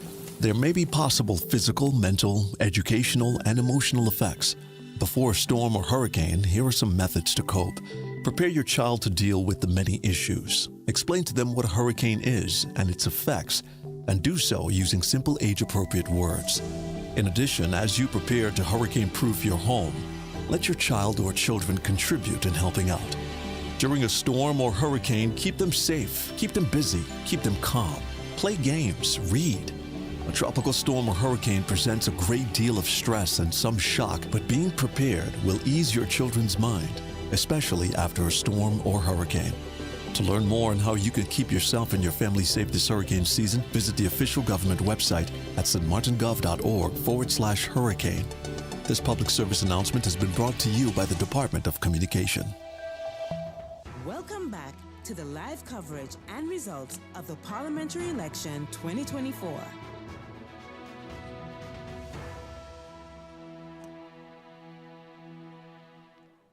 And we are back with two more polling stations, District number 6 and 12. We will start with polling station number 6, Milton Peters College, with total eligible voters of 1,435. Total votes cast was 967. Total valid votes, 960. Total invalid votes, 7. We go to our first party on the list, Swaliga Action Movement, SAM, with the results at Milton Peters College, District number 6 polling station. Franklin A. Mayers, 21. Cecil R.D. Nicholas, 11. Tamara E. Leonard, 26. Claude A.H. Peterson, 1. Rhoda R. Arundel, 23. Paulina N. Lake, 8. Pamela R. Gordon Geboren Carty, 1. Lucien Orlando Benschop, 3. Ruben A. B. Pantaflet, 5. Delano D. Samuel, 6. Billy Jean-Baptiste, 5. Marcos C. Henrietta, 1. Total votes cast for Swaliga Action Movement SAM at District number 6, Milton Peters, 111. 111. We now go to National Alliance, NA, with the votes cast at District number 6, Milton Peters College. Silveria E. Jacobs, 27. Egbert J. Doran, 34. Artwell M. R. Arian, 23. Cloyd L. Martin, 46. Darrell T. J. York, 28. Edsel E. Gums, 9. Anna E. Richardson, 27. Angelique J. G. Rumu, 8. Shamila N. Williams Geboren Webster, 5. Curtis K. W. Thomas, 2. Hyacinth L. Richardson, 4. Alan K. Connor, 0. Shamira P. M. Hernandez, 0. A. Terrence Ray, 2. Ishmael Foster, 2. Louis G. Hortal, 0. Carlita L. A. Guy, 5. The total votes for National Alliance, NA, at District number 6, Milton Peters College, 222. 222. We now go to Empire Culture Empowerment, ECE, with the votes cast at District number 6, Milton Peters College. Nigel E. Wigley, 9. Armando F. Gums, 0. Arnold E. Dorr, 2. With a total vote for Empire Culture Empowerment ECE cast at Milton Peters College, District number 6 polling station, 11. 1-1.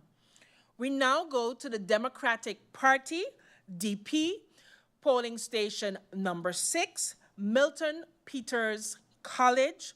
Sarah A. Westcott Geboren Williams, 25. Grisha S. Heiliger Geboren Martin, 30. Dimar C. Labega, 10. Khalil K. Ravan, 8. Viren V. Kotai, 8. Maringa J. Gums, 16. Benjamin S. Bell, 2. Fabio Doralis, 1. Mei Ling A.M.R. Derby Geboren Chung, 4. Ruben J. Esset, 0. Alston A. Lawrence, 0. Richard J.J. Panafleck, 2. Quincy R.A. Rochester, 0. Oliver N.J. Williams, 1. Michael C. Barron, 4. Densley M. Adamus, 2. Dennis A. Williams, 0. Savante D. Hernandez Escarfuller, 0. Alexander I. Gums, 3. Ingrid A. Grell Geboren Davis, 1. Laurel B. Hosier, 0. Patrick A. Flanders, 2. Akin R. Richardson, 0. Total votes cast for Democratic Party, DP, at polling station number 6, Milton Peters College, 119.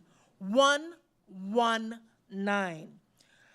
On to the next, Kwalichi Movement for Change, OMC, with the votes cast at district number 6, Milton Peters College. Olivier E. Arundel, 25. Elvison J. Adamus, 1. Mario L. A. Arundel, 5. Lisa L. Alexander, 0. Louisa R. Lake, 6. Cleveland J. Codrington, 4. Edward S. Arundel, 0. Farley R. Elshot, 1. Samuel V. Caceres, 1. Daniel Jean, 0. Laura C. Lewis, Gebora Martin, 0. Franklin D. Watson, 0. Bob A. E. Wilkins, 1. Donette T. Lantafort Ferdinand, 0. Aloysius E. F. Proctor, 2. San Francisco E. Lake, 0. Lee A. Blackman, 3. Lawrence L. Lake, 0. Florent Aspelaire, 0. Total votes cast for Kwalichi Movement for Change, OMC, at district number 6, Milton Peters College, 49. 49. Nation Opportunity Wealth, now. Votes cast at district number 6, Milton Peters College, is as follows. Christoph T. Emmanuel, 52. 5-2. Claudius A. Boncamper, 11. Lyndon C. J. Lewis, 22. Keith Peter J. Gittins, 2. Giovanni C. Gums, 3. Ryan R. R. James, 1. Mark E. Mantle, 0. Larry E. Hall, 0. Drina I. Lopez, 0. Leandro M. Peterson, 1. Edward E. Scope, 2. Kimberly K. E. Reyes Prelo, 8. Gerald J. Burnett, 0. Marie Claire G. Langlaise, 0. Louis K. Smith, 5. Gromiko L. N. V. Wilson, 4. Total votes cast for Nation Opportunity Wealth, now at district number 6, Milton Peters College, 111. 111. We now go to United People's Party, up with the votes cast at district number 6, Milton Peters College. Omar E.C. Utley, 34. Richard F. Gibson, 3. Akeem E. Arundel, 7. Francisco A. Lacruz, 8. Rolando Bryson, 11. Jonini Chatelier, 3. Nikhil Krukeja, 1. Addison A. Boston, 5. Richard A. Patrick, 0. Bria S. Christina Sorton, 3. Teddy F. Charlie, 2. Cressburg A. Brown, 0. Shirley Hilaire, 0. Kevin P. Bryan, 0. Martin O. Wilson, 0. S. Natasha Manuela Gebora Gums, 3. Wendell A. Today, 5. Chanel E. Brownbill, 2. Total votes cast for United People's Party, up at district number 6, Milton Peters College, 87. 87. We now go to Party for Progress, PFP, with the results at district polling station number 6, Milton Peters College. Melissa D. Gums, 24. Rayon A. Peterson, 10. Ludmila N. L. DeWeaver, 30. Patrice T. Gums, 16. Luciano L. Nichols, 4. Marvio A. Cooks, 3. Jean O. Blaze, 4. Rosalinda F. Martina, 0. Marlon M. Hodge, 0. David J. Solomon, 4. Solange L. Duncan, 8. Miklos M. C. Peterson, 2. Total votes cast for Party for Progress, PFP, at District Polling Station 6, Milton Peters, 105. 105. We now go to Unified Resilient St. Martin Movement, URSM, with the votes cast at District Number 6, Milton Peters College. Luke F. E. Mercelina, 89. Christopher L. Waver, 1. Veronica C. Yonce, Gabora Webster, 9. Herbert M. J. Martina, 2. Shamira D. M. Roseberg, 13. Crasita R. Arundel, 5. Rishnil S. J. Brug, 7. Jason O. Matthew, 3. Joseph G. Peterson, 0. Michael O. Somersall, 0. Delano L. Hutchinson, 4. Felicia C. M. Brooks, 11. Saul Y. Stayman Gebora Yao, 0. Paco J. Isenia, 1. Glency C. Amer, 0.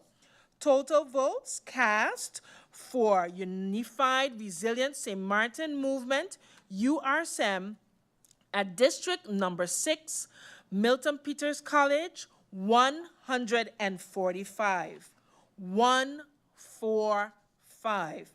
We now go to District Number 12, Leonard Connor School, and we begin with the Swaliga Action Movement, SAM. Franklin A. Mayers, 13. Cecil R. D. Nicholas, 10. Tamara E. Leonard, 9. Claude A. H. Peterson, 1. Rhoda R. Arundel, 1. Paulina N. Lake, 0. Pamela R. Gordon, Kabora Carty, 1. Lucien O. Benskop, 3. Ruben A. B. Pantaflat, 1. Delano D. Samuel, 0. Billy Jean-Baptiste, 0. Marcos C. Henrietta, 0. With a total votes cast for the Swaliga Action Movement, SAM, at District Number 12, Leonard Connor School, 39. 39. We now go to the National Alliance, NA, with the votes cast at the Leonard Connor School. First, Silveria E. Jacobs, 24. Egbert J. Doran, 3. Artwell M. R. Arian, 18. Cloyd L. Marlin, 6. Darrell T. J. York, 3. Edsel E. Gums, 2. Anna E. Richardson, 4. Angelique J. G. Ramu, 0. Shamila N. Williams Caborda Webster, 1.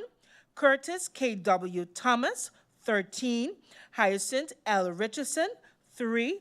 Alan K. Connor, 4. Shamira P. M. Hernandez, 0. A. Terrence Ray, 0. Ishmael Foster, 1. Louis G. Hertau, 0. Carlita L. A. Guy, 0. With a total votes cast for National Alliance, NA, at District Polling Station Number 12, Leonard Connor School, 82. 82. We now go to Empire Culture Movement, ECE, with the votes cast at District Number 12, Leonard Connor School. Nigel E. Wigley, 3.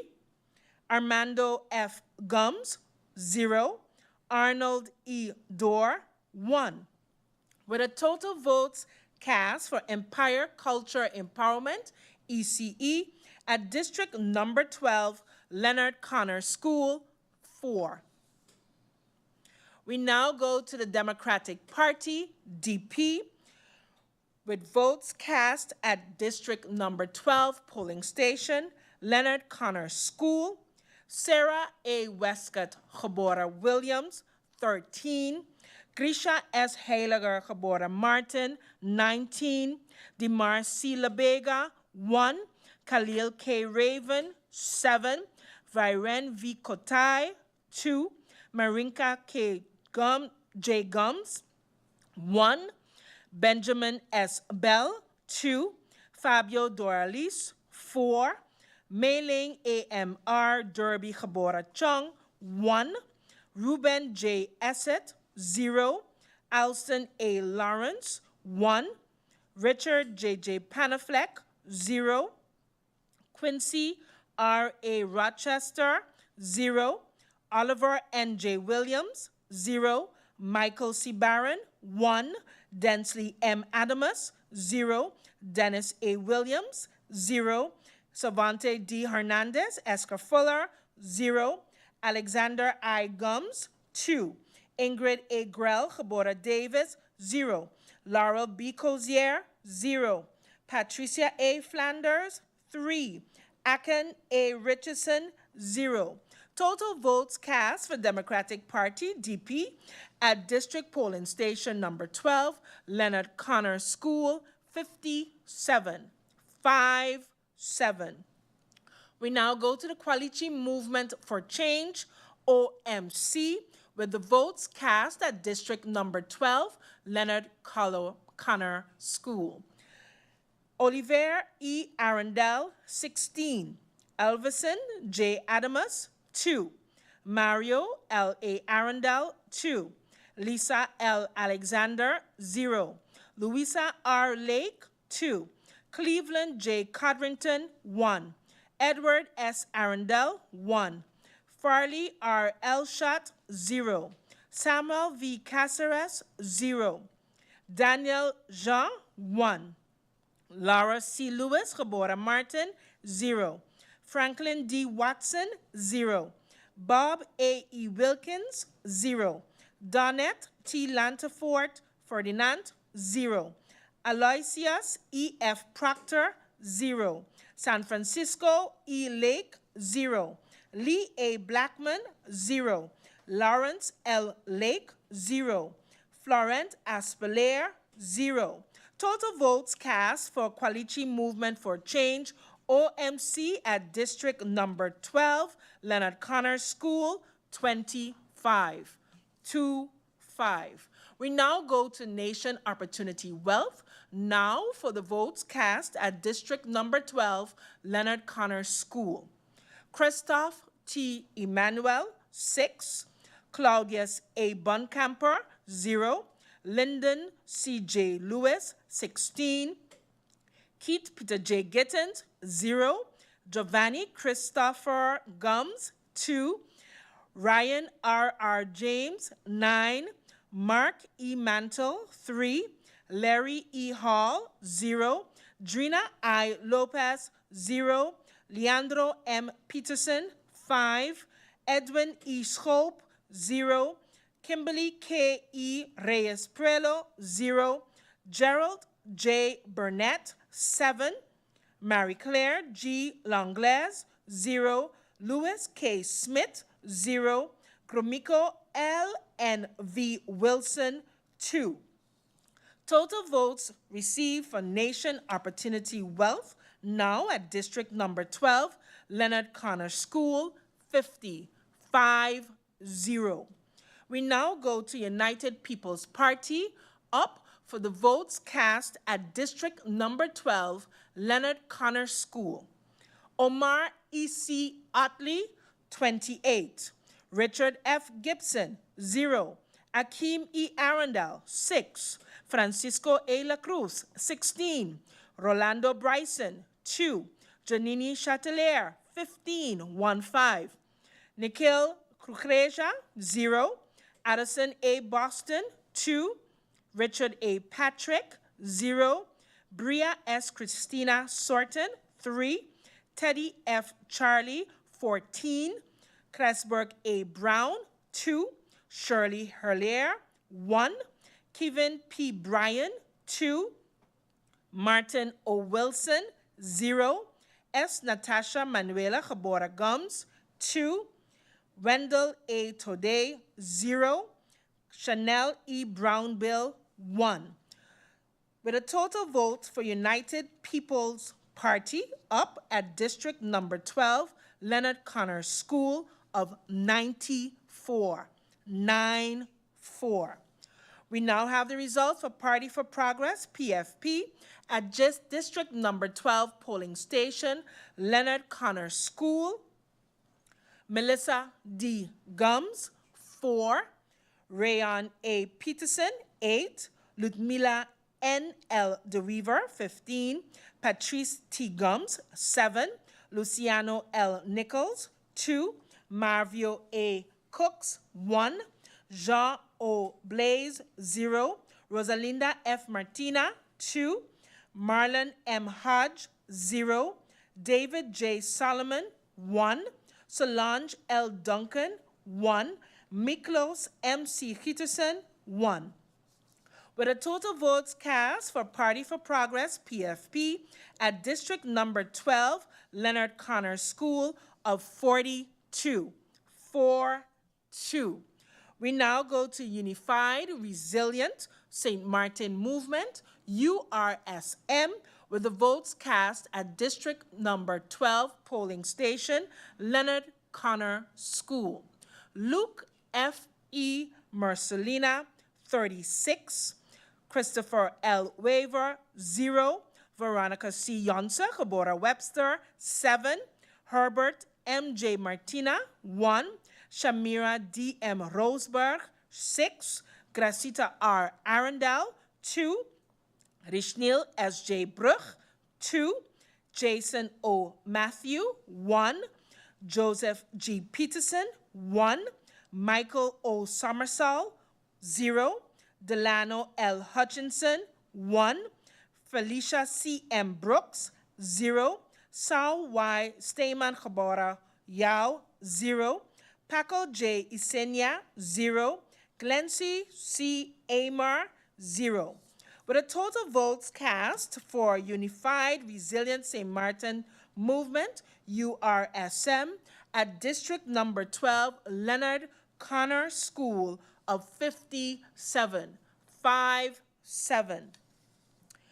We now have the totals for District Number 1, 4, 6, 12, 13, 16, 17, 19, and 20, which totals 4,672.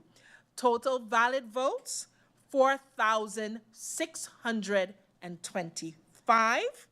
Total invalid votes, 47. Total votes per party is as follows. Swaliga Action Movement, SAM, 428, 428. National Alliance, NA, 776, 776. Empire Culture Empowerment, ECE, 42, 42. Democratic Party, DP, 690 votes, 690. Qualichi Movement for Change, OMC, 192, 192. Nation Opportunity Wealth, now, 408, 408. United People's Party, up, 677, 677. Party for Progress, PFP, 707 votes, 707. Unified Resilient St. Martin Movement, 705.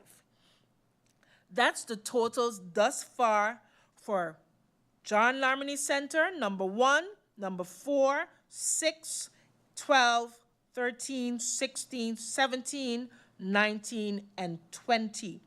In a few minutes, we will be coming right back to you with some more results. Stay tuned. We'll be right back with the live coverage and results of the Parliamentary Election 2024. On October 10th, 2010, St. Martin became one of the 4 countries within the Kingdom of the Netherlands, which came with a lot of new challenges and new institutions. Okay. On that same date, the Parliament of St. Martin was born. What is Parliament? If you look in a dictionary, you will find that Parliament means a consultative or legislative assembly in any country. Another definition for Parliament is the action of speaking. So, wait, a parliament is a body where a whole lot of speaking goes on, and it also seems to do something with legislation. Well, I guess you can put it in that way. To put it all in perspective, the Parliament of St. Martin has 2 main tasks. 1, to hold the government accountable for the execution of its policies, and 2, to act as a co-legislator. But what does this actually mean? Parliament can call in ministers to have debates about important topics that affect you as a citizen, such as healthcare, environment, crime and education, to get more clarity as to how government is dealing or plans to deal with these issues. Parliament can also propose new laws called national ordinances, amend existing laws, and challenge the government's work and hold it accountable. To learn more about Parliament, please watch our subsequent videos. In our previous video called What is Parliament?, it was explained what the role is of the Parliament of St. Martin. This video will zoom in on the organization of the Parliament. How many members does the Parliament have? The Parliament of St. Martin currently has 15 members. This is regulated in our Constitution. However, in case the population increases, the number of members can also increase to 17 at first, then 19, and ultimately 21. What is the role of the President and Vice Presidents? The Parliament elects its President and Vice Presidents from among its members. The President and Vice President form the Presidium. The Presidium meets regularly to supervise the work of the Secretariat. It is the job of the President of Parliament to keep order in the House of Parliament during meetings. One of the President's tasks is to represent the Parliament on the island and internationally. The Vice Presidents replace the President when he or she is unavailable. How do members of Parliament get the job done? Members of Parliament are supported by the Secretariat of Parliament. The Secretariat is under the leadership of the Secretary General, who is appointed by Parliament. The tasks of the Secretariat include the registration and distribution of documents, live streaming and recording of meetings, public relations and protocol activities, events planning, facility management, legal advice, and budget management. The staff of the Secretariat is impartial and independent. Members of Parliament who belong to the same faction can also hire faction staff to assist and support them from a political perspective. Do political parties have a role to play in Parliament? Members of Parliament that belong to the same political party are called a faction. Each faction has a leader. The faction leaders' meeting consists of leaders of the different factions. In this forum, political matters are discussed before they are handled in a public meeting. The faction leaders' meeting is chaired by the President of Parliament. To learn more about Parliament, please watch our subsequent videos. Be sure to keep up to date with the Parliament of St. Martin via our website, Facebook, and Instagram. In our previous videos, the role of the Parliament of St. Martin and the organization of Parliament were highlighted. In this video, we will focus on the admission of elected persons as members of Parliament. How long is the term of Parliament? Based on our Constitution, the term of Parliament is 4 years. This means that every 4 years, elections are held to determine who will become a member of Parliament. Elections are free and are held by secret ballot. Members of Parliament are elected on the basis of proportional representation. What is proportional representation? Proportional representation is an electoral system in which virtually all votes cast count towards the distribution of seats. The total number of votes cast is divided by the number of seats. The result is called the quota. The number of seats that a party obtains is calculated by dividing the number of votes obtained by that party by the quota. A party that receives fewer votes than the quota does not receive a seat. After that, the residual seats are distributed. The persons with the highest amounts of votes on a list of a political party that has acquired one or more seats can become a member of parliament. But how can someone become a member of parliament? First of all, the person needs to postulate him or herself on the list of a political party. In order to do so, the person needs to be a resident of St. Martin, a Dutch national, 18 years or older, and not be excluded from the right to vote. So who can vote in an election? Residents of St. Martin who are 18 years or older that have the Dutch nationality and are not excluded from the right to vote. How do you, as a citizen, fit in all of this? Article 44 of our Constitution states that the Parliament represents the entire population of St. Martin, even those that did not vote at all. So basically, members of Parliament work for you, the people of St. Martin. You decide who becomes a member of Parliament when you cast your vote on Election Day. What else does a person have to do to become a member of Parliament once elected?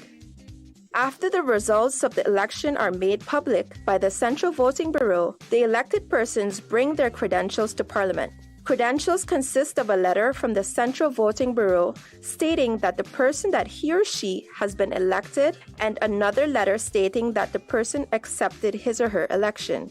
The Parliament then investigates the credentials of the 15 persons that the Central Voting Bureau has deemed elected and have accepted their seats.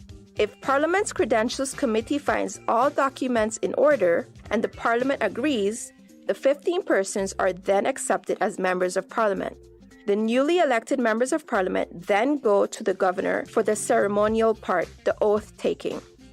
To learn more about Parliament, please watch our subsequent videos. Be sure to keep up to date with the Parliament of St. Martin via our website, Facebook, and Instagram.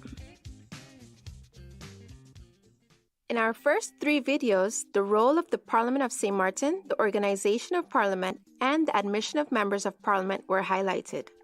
This video will focus on the integrity of members of Parliament. Because members of Parliament work for you, and they have to make the best possible decisions on your behalf, their behavior should be beyond reproach. This means that they are held to the highest possible standards. For this reason, some rules have been created in our Constitution to ensure their integrity. Which functions are members of Parliament not allowed to have while being a member of Parliament? Members of Parliament can't be governor, acting governor, member of the Council of Advice, member of the General Audit Chamber, ombudsman, minister plenipotentiary, minister, active civil servant, or attorney general while being a member of Parliament. This is to ensure the separation of powers and proper check and balances in our governmental system. Are relatives allowed to be members of Parliament at the same time? Blood relations to the second degree may not exist between members of Parliament. This means that a person who is a member of Parliament can't have his or her parents, children, grandparents, grandchildren, or siblings as members of Parliament in Parliament with him or her at the same time. Spouses may also not serve simultaneously as members of Parliament. This rule is of utmost importance in a small community such as ours.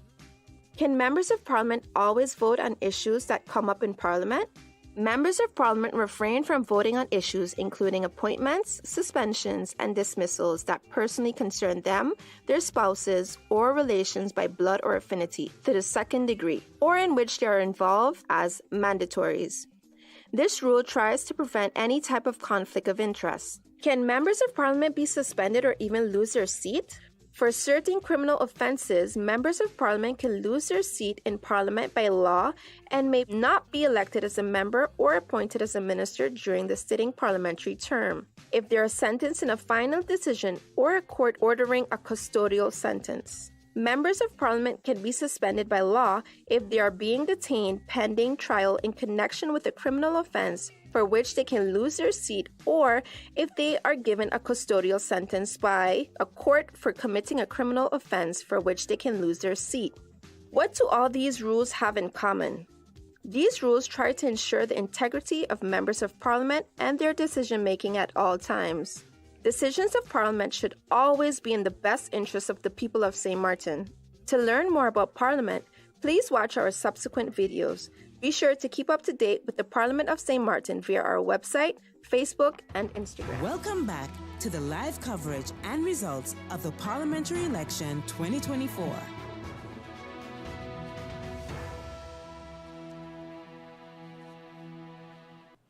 Good morning, and we're back with 2 more polling stations. We are halfway through, guys. Let's do this.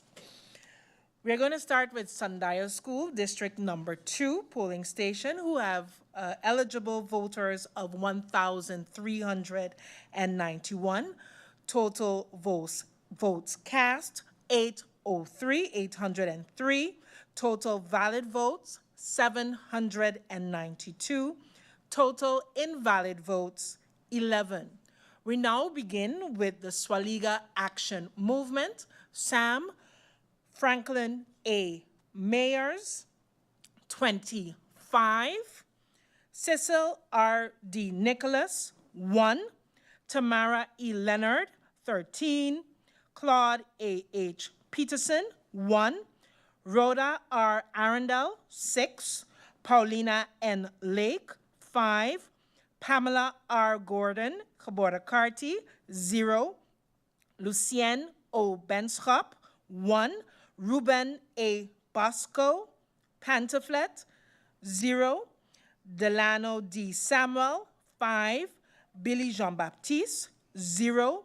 Marcos C. Henrietta, 0.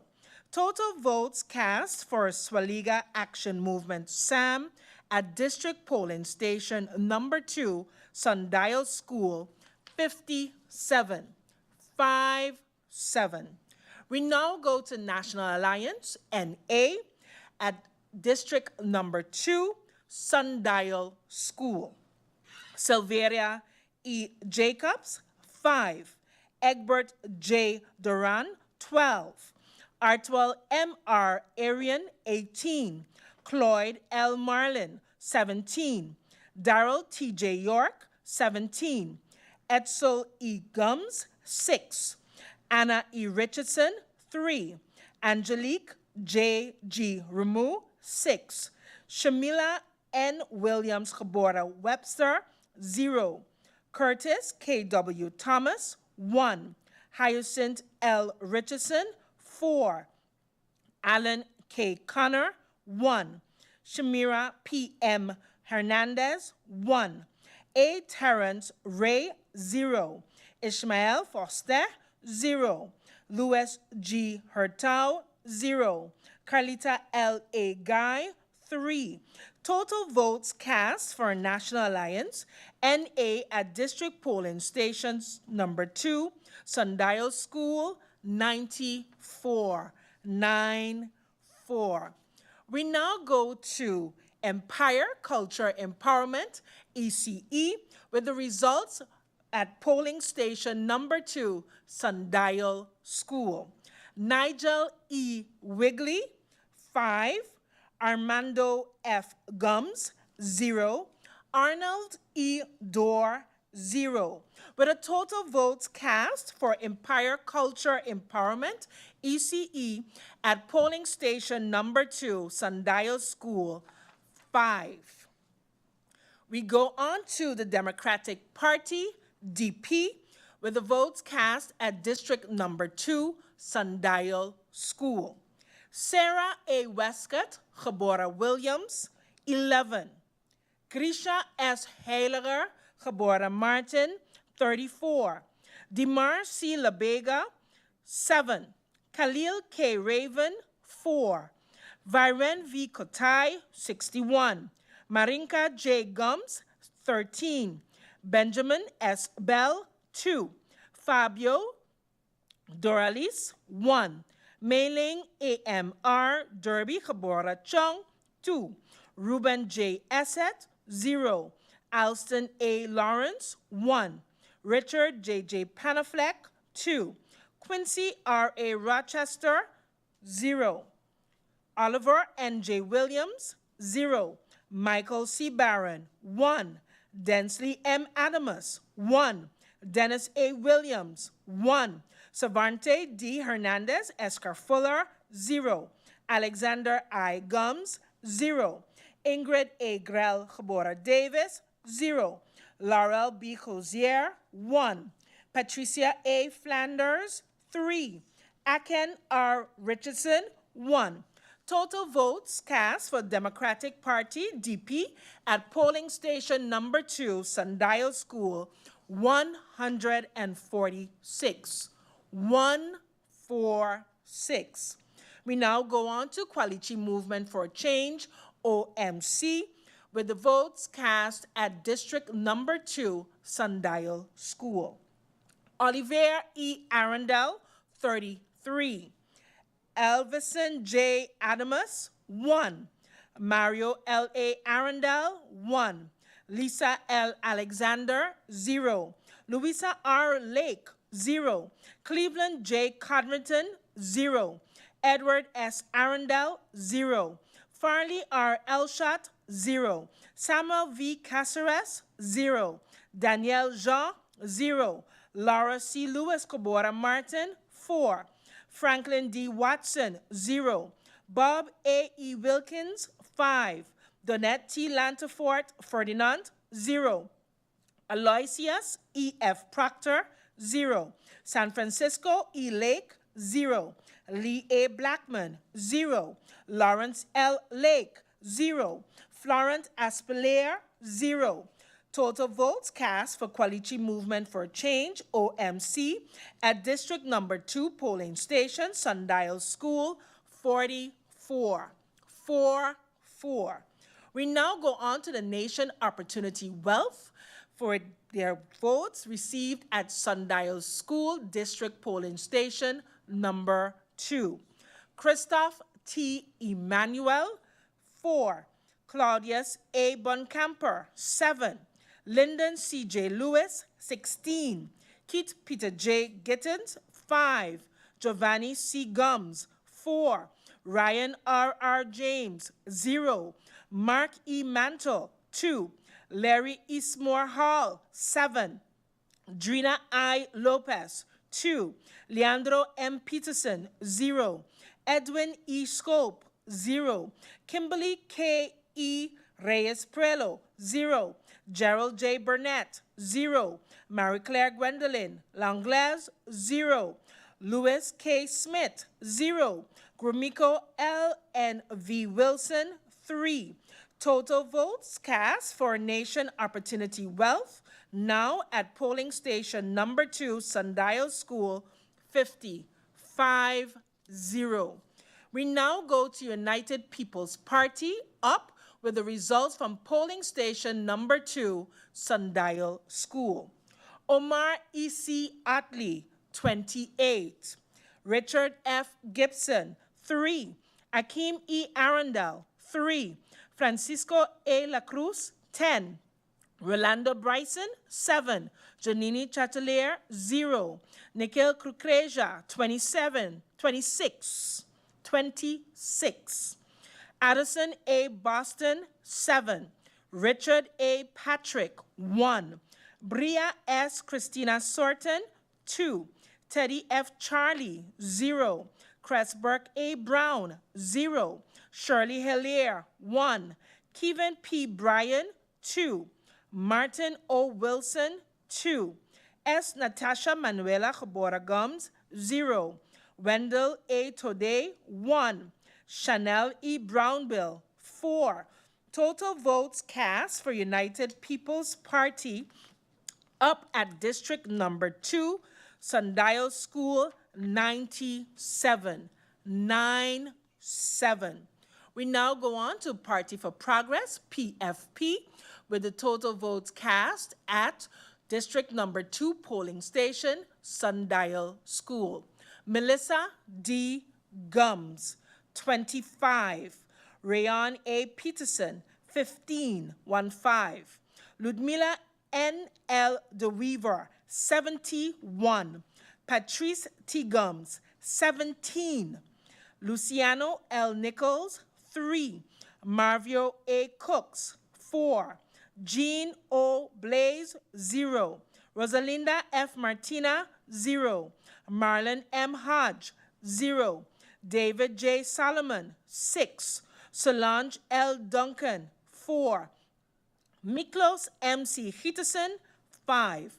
Total votes cast for Party for Progress, PFP, at polling station number 2, Sundial School, 150. 150. We now go to Unified Resilient St. Martin Movement, URSM, with the results at polling station number 2, Sundial School. Luke F.E. Mercelina, 77. Christopher L. Waver, 4. Veronica C. Yonsa, Gebora Webster, 6. Herbert M.J. Martina, 1. Shamira D. M. Roseberg, 9. Gracita R. Arundel, 3. Rishnil S. J. Brug, 40. Jason O. Matthew, 0. Joseph G. Peterson, 0. Michael O. Summersall, 0. Delano L. Hutchinson, 0. Felicia C. M. Brooks, 0. Saul Y. Stamer, Gebora Yao, 1. Paco J. Isenia, 3. Glency C. Amer, 5. Total votes cast for the Unified Resilient St. Martin Movement, URSM, at District Polling Station number 2, Sundial School, 149. 149. We now go to polling station number 5, Dutch Quarter Community Center. The Dutch Quarter Community Center has 1,434 eligible voters. Total votes cast were 853. Total valid votes, 837. Total invalid votes, 16. We now begin with the Swaliga Action Movement, SAM, with the votes received at the polling station number 5, Dutch Quarter Community Center. Franklin A. Mayers, 17. Cecil R. D. Nicholas, 4. Tamara E. Leonard, 13. Claude A. H. Peterson, 0. Rhoda R. Arundel, 3. Paulina N. Lake, 5. Pamela R. Gordon, Gebora Carty, 2. Lucienne O. Benschop, 3. Ruben A. B. Pantaflet, 3. Delano Denzel Samuel, 3.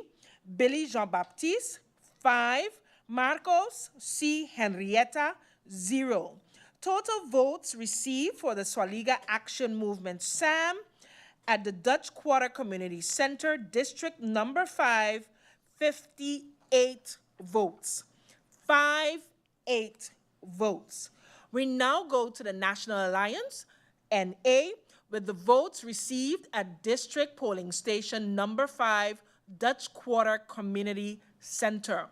Silvera E. Jacobs, 8. Egbert J. Duran, 15.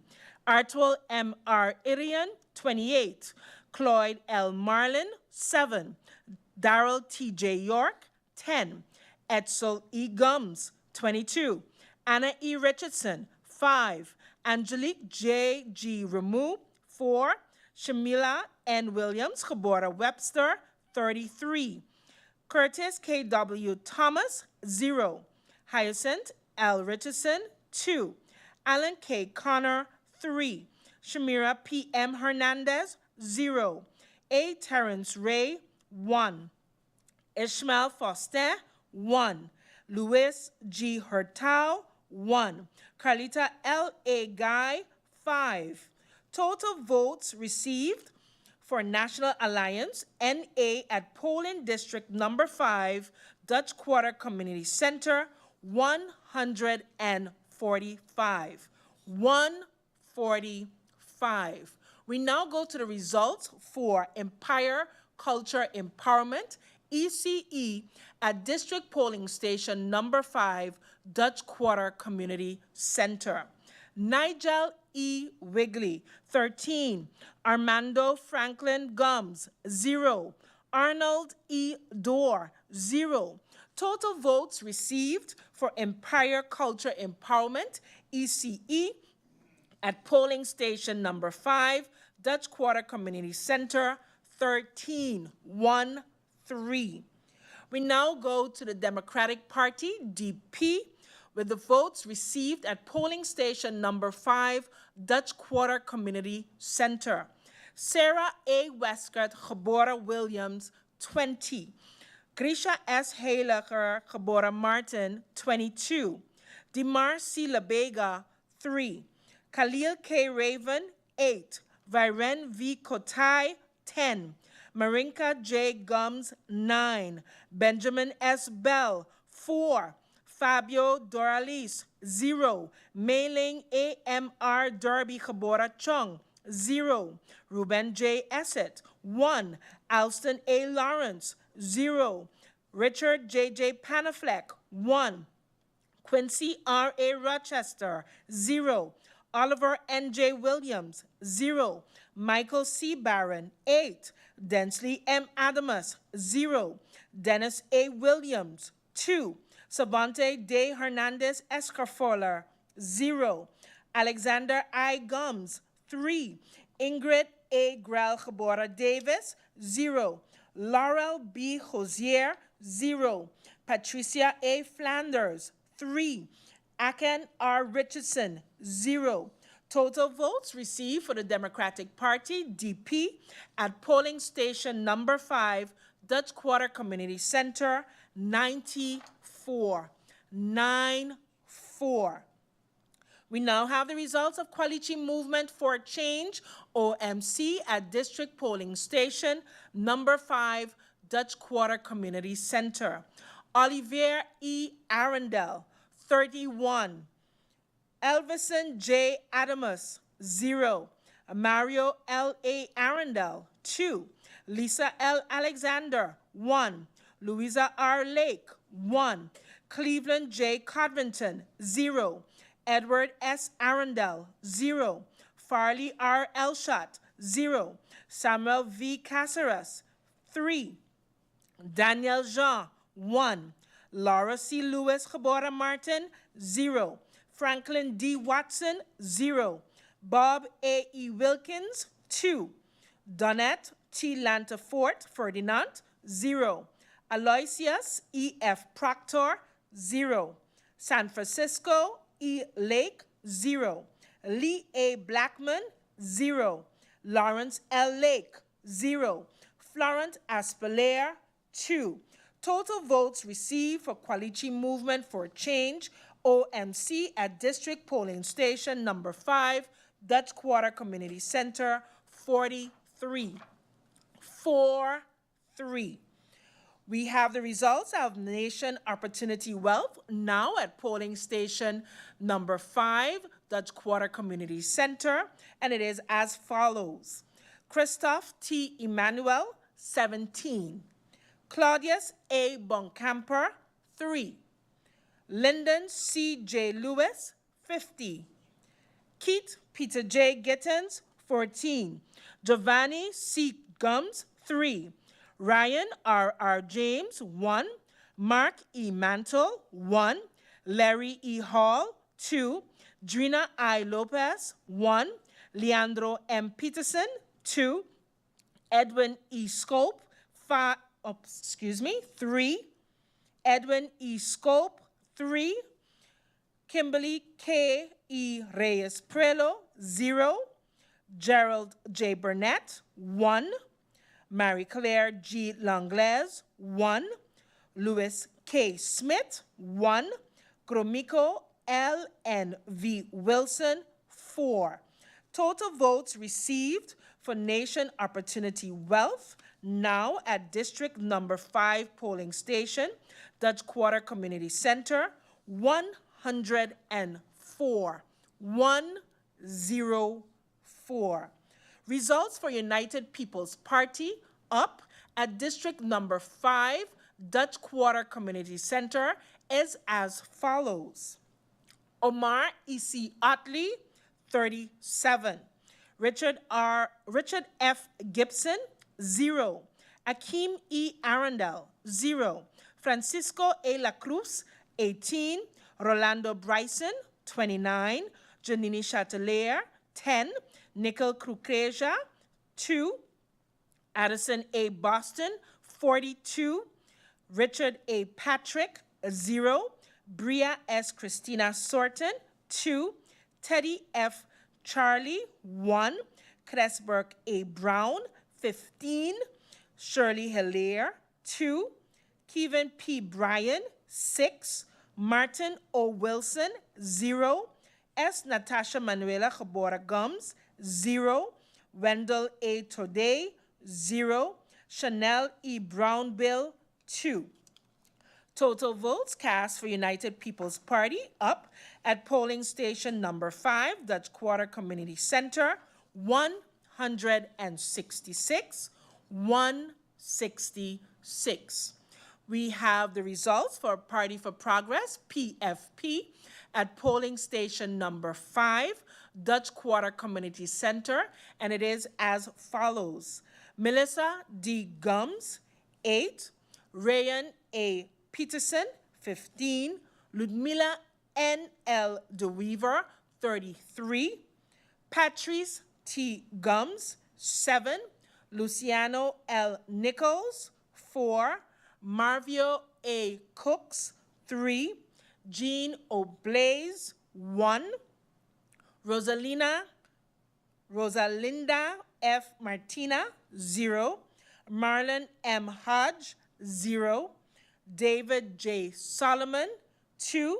Solange L. Duncan, 7. Miklos M. C. Peterson, 5. Total votes cast for the Party for Progress, PFP, at polling station number 5, Dutch Quarter Community Center, 85. 85. We go on to Unified Resilient St. Martin Movement, URSM, and the votes cast at the Dutch Quarter Community Center polling station number 5. Luke F. E. Mercelina, 76. Christopher L. Waver, 3. Veronica C. Janse Gebora Webster, 10. Herbert M. J. Martina, 4. Shamira D. M. Roseberg, 10. Gracita R. Arundel, 1. Rishnil S. J. Brug, 18. Jason O. Matthew, 0. Joseph G. Peterson, 0. Michael O. Summersall, 0. Delano L. Hutchinson, 2. Felicia C. M. Brooks, 1. Sal Y. Stamer Gebora Yao, 0. Paco J. Isenia, 4.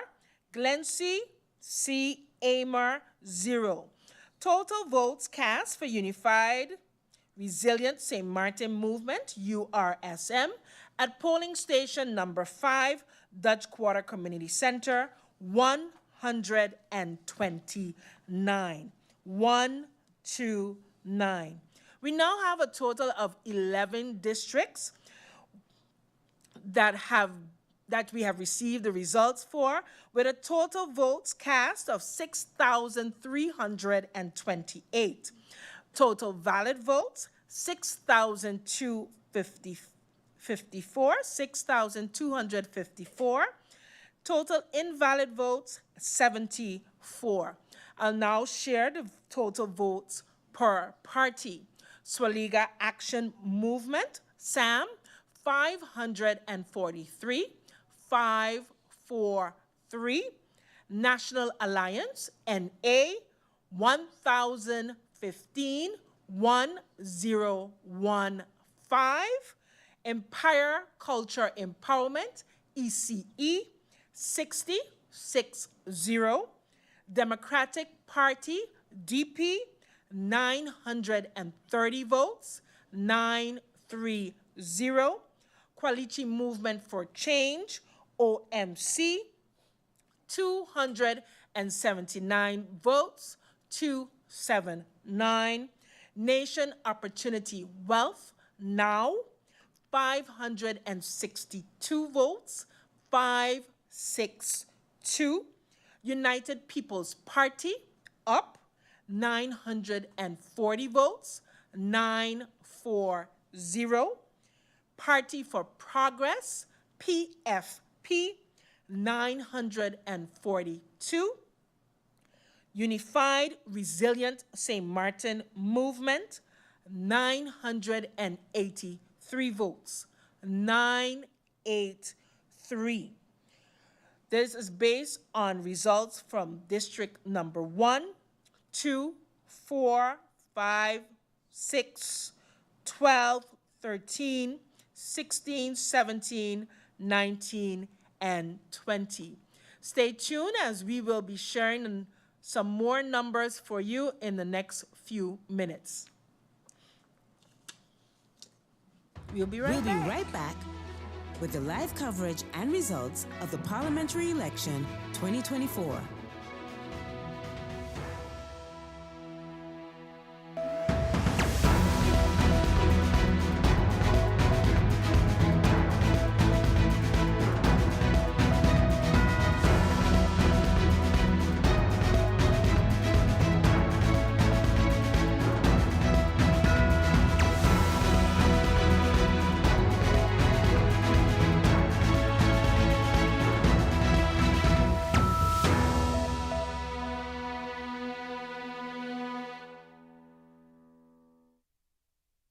Why do you think it's important for citizens to exercise their right to vote in the upcoming parliamentary election? The elections are a fundamental part. To be able to vote is a fundamental part of our democracy. It gives us, the citizens, the right to decide who we want to represent us. That is a right that many have fought for, died for. I'm sure you are aware that even women were not able to vote and are finally able to vote. There are still countries where people cannot vote. So that is something, a fundamental aspect. And we have a democracy, and you should exercise that right to vote. If you do not vote, as the saying say, then you should not be complaining. You don't have the right to complain. But when you do cast your vote, at least you have decided who you want to represent you. If you don't cast your vote, then others are the one to decide for you what your government will be or look like. And I think it is very important that we are conscious of that. When you cast your vote, you make your decision. If you don't, others will make it for you. What are the basic principles the public can utilize to guide them when executing their democratic rights? I would say that the public should be guided by being informed.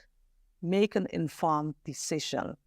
Go to the meet and greets, go to the different platforms, make an informed decision, which candidates fits you best, which party fits you best, which party has your ideas, ideologies. How do you want to see yourself being represented? Can you find yourself in this candidate?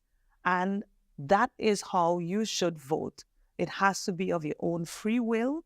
You should not be influenced by anything, or forced to vote in a certain way. It has to be free of your own free will, and it has to be an informed decision. If any, what role does the Office of the Ombudsman play regarding the parliamentary election? When it comes to the elections per se, we don't really play a role. The Ombudsman, we investigate complaints. However, you do have the Voting Bureau, we have the Electoral Council, and they are the one that oversee the elections. They are independent from government. And if there are any discrepancies, then of course the citizens are able to bring this forward. The Ombudsman can play a role constitutionally if a change is made to the constitutional or electoral law. Then we come in with our part where we can then scrutinize. We have that authority to scrutinize that law. And if we find that it is in contravention with our Constitution, then we can submit it to the Constitutional Court for review. and they can decide if they will, if it will stand or not, partially or fully. That is our authority regarding laws, newly ratified laws. As you mentioned, the Office of the Ombudsman is an investigative body. If for any reason a citizen might have an issue arise as it relates to a discrepancy, for instance, at a civil registry department or with a possible allegation of vote buying, how should that citizen bring that information to light? First of all, you have to inform, like let's say it's the civil registry, and you find that something went wrong or it took too long for your voting card or any other discrepancy, you have to first inform them. Let them know of your grievances, maybe what went wrong, and allow them the time to respond to you. Usually it's 30 days is a reasonable time. If it's urgent in these cases, it should be faster, within 3 to 5 days. If you do not get a response from them or not adequately enough, then you can come to the Ombudsman, and then we will start our investigation. And to find out what went wrong, we will identify the bottlenecks. We will give solutions for the next time in order to avoid the same thing to happen. And that also goes for, let's say, allegations of vote buying along those lines. Allegations of vote buying, I would advise a person to go to the public prosecutor. You have the road to the court as well. So you have the Ombudsman when it comes to complaints about a government body, a government agency. But when it comes to criminal acts, then I would advise them to go to the public prosecutor. As the Office of the Ombudsman operates under the Constitution, how should the Constitution determine the way forward as it relates to election, if that applies? Okay, let me first explain our Constitution. The Constitution is the basis of which, it lays the basis of which our laws are governed. So how our country is governed. We have our fundamental principles there. We have rules. The Constitution also attributes tasks to government, to the Parliament. We have institutions such as the High Councils of State. There are advisory bodies, and also, of course, the electoral law is also fitted in there. And as I said, if changes are made to that law, then the Ombudsman has a role to play when it comes to seeing if it is in contravention or not with the Constitution. So our Constitution gives us the platform of how our government is run. Over the years, there have been a lot of talks about electoral reform. Different governments said they would, try to stop the ship jumping. That was a main issue. That has not happened as yet. What we have seen is that the curtains are removed from our voting booths. Where we go in, we will no longer have that black curtain. So that it is a positive change that have come along. That is not something that I need to scrutinize. It is and fits within our Constitution. But that is like, an addition made to the law. No more curtains when you go in to vote. As we're discussing the parliamentary election, what does the House of Parliament represent, and what is the working relationship between the Office of the Ombudsman and the House of Parliament? That's a very interesting question. Very good question, because we elect the members of Parliament. Often people think that they're electing ministers, but we elect members of Parliament. The members of Parliament then form the House of Parliament, and the House of Parliament represents the people. Everything that they do is for the interest of the people. It's a government because we elect them. It's a government of the people, for the people, by the people. And the task of the House of Parliament, as I already said, is to do whatever in the interest of the people. There is a structure that we have. We usually, when I explain how our democracy is set up, how it works, how Parliament works, we have a three-tier system where we compare it with a business, where we say that, the country, we are owners of the country, that is our business, and we are the shareholders, the people are the shareholders. And we then elect the supervisory board or appoint a supervisory board to handle the affairs for us. And that is then the House of Parliament, and that is then the supervisory body.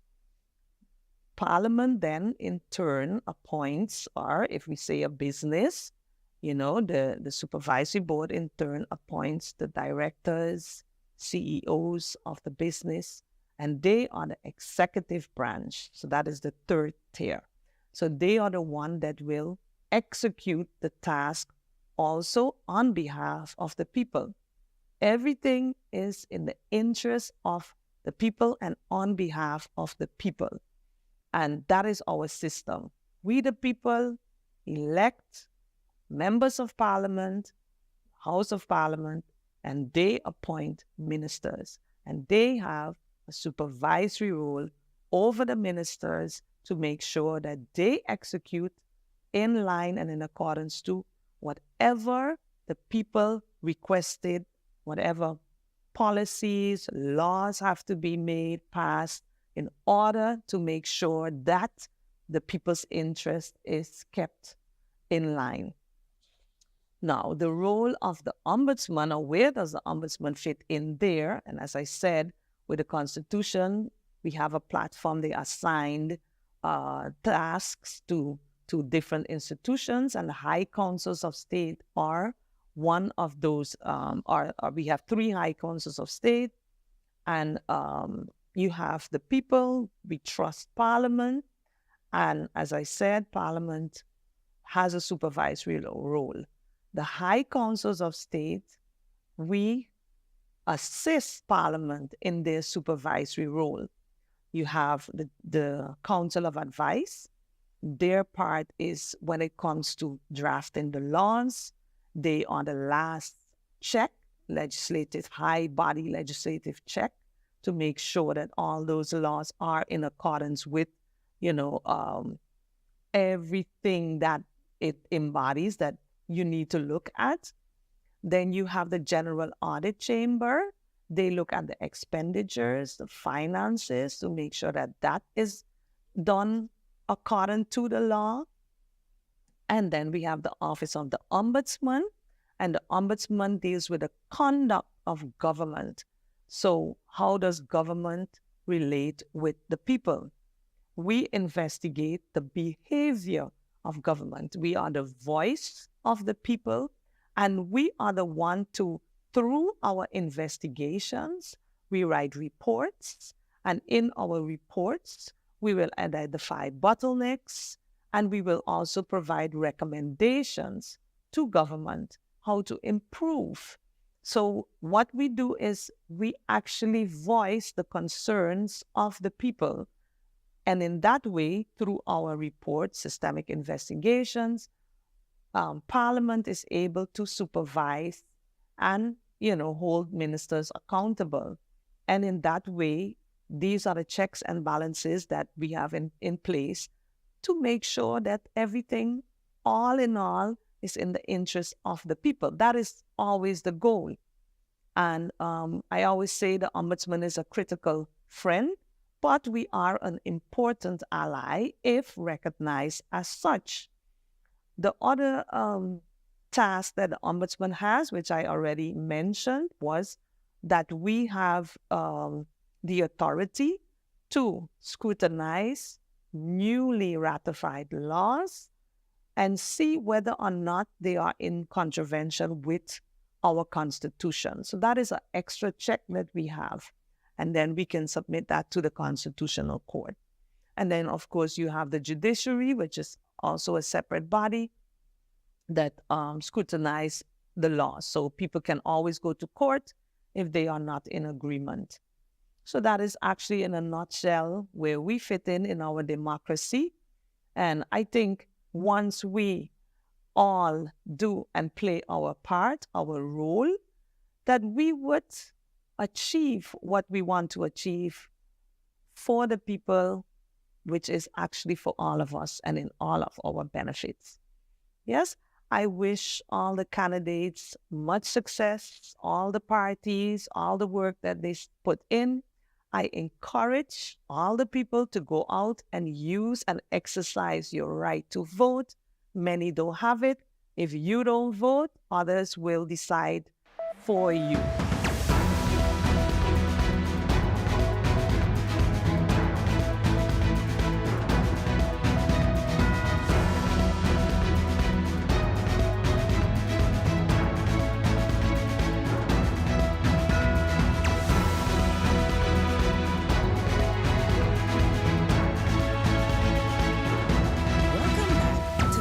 Coverage and results of the Parliamentary Election 2024.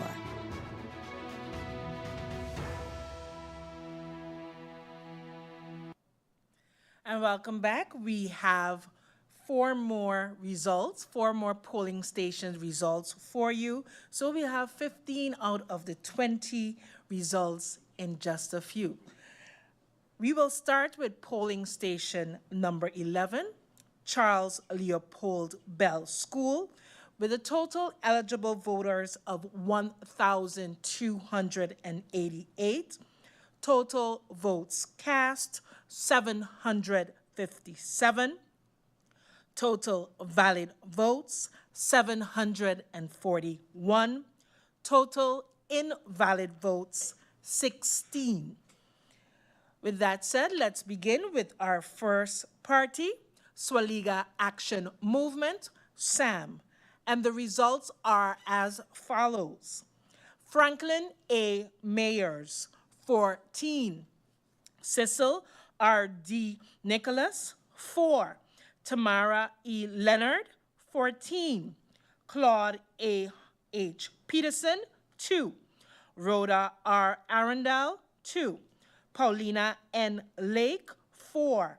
Pamela R. Gordon Geboren Carty, 0. Lucien O. Benschop, 2. Ruben A. B. Pantaflet, 0. Delano Denzel Samuel, 2. Billy Jean-Baptiste, 0. Marcos C. Henrietta, 1.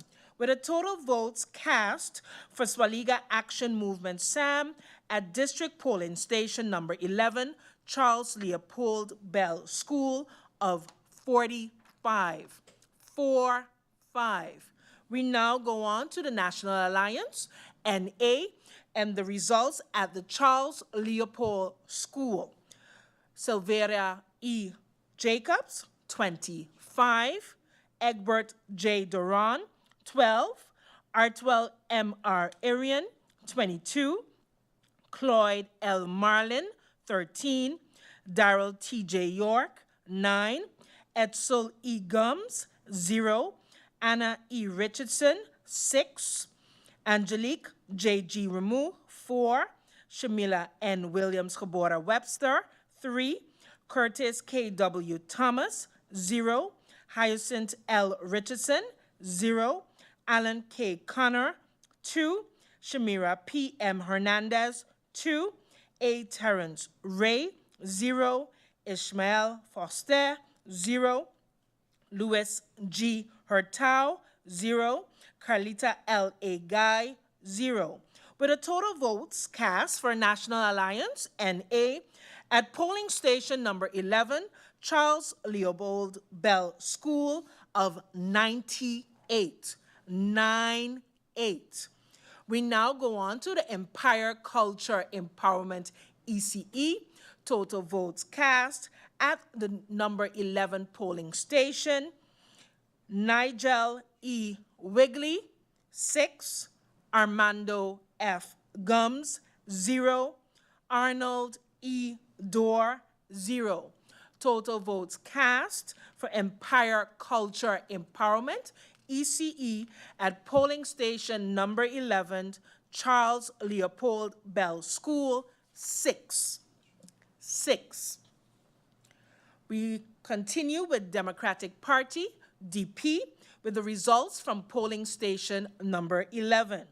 Sarah A. Westret, geboren Williams, 30. Krisha S. Heiliger, geboren Martin, 27. Dimar C. Labega, 4. Khalil K. Raven, 5. Viren V. Kotai, 8.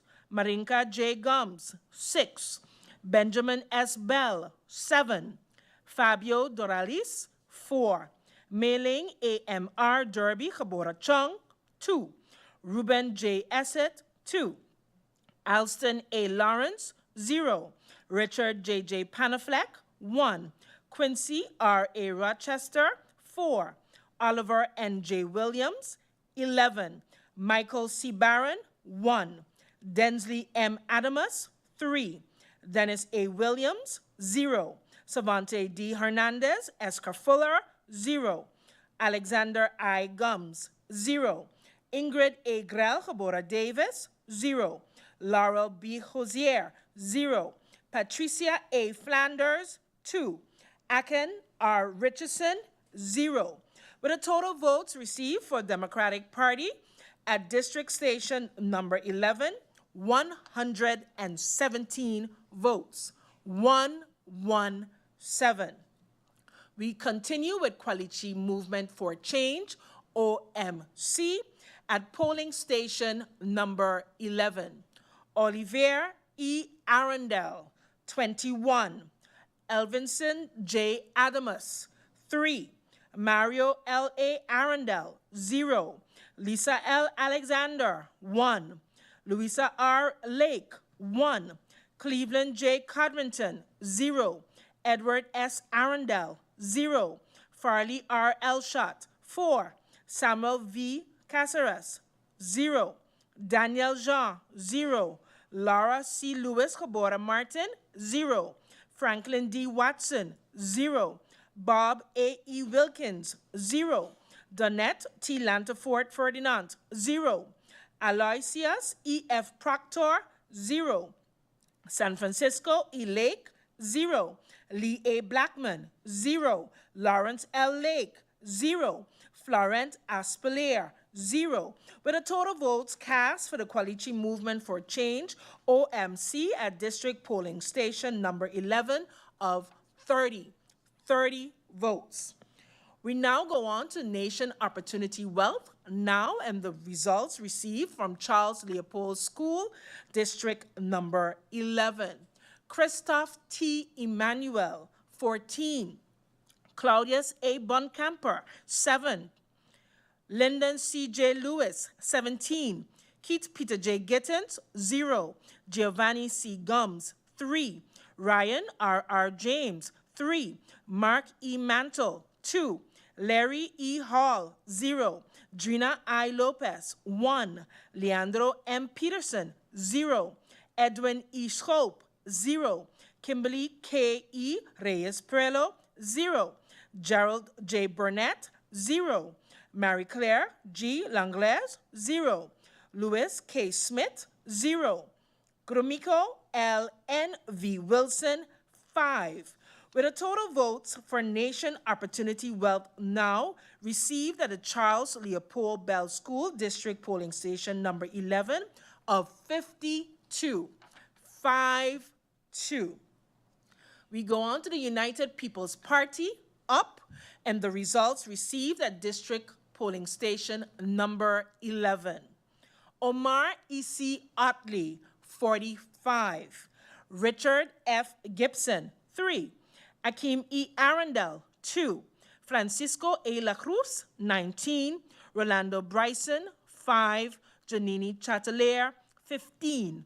Nikhil Kukreja, 1. Addison A. Boston, 3. Richard A. Patrick, 0. Bria S. Christina Sorton, 4. Teddy F. Charlie, 5. Cresburg A. Brown, 1. Shirley Hilaire, 6. Kevin P. Bryan, 3. Martin O. Wilson, 0. S. Natasha Manuela Gabora Gums, 0. Wendell A. Today, 3. Chanel E. Brownbill, 1.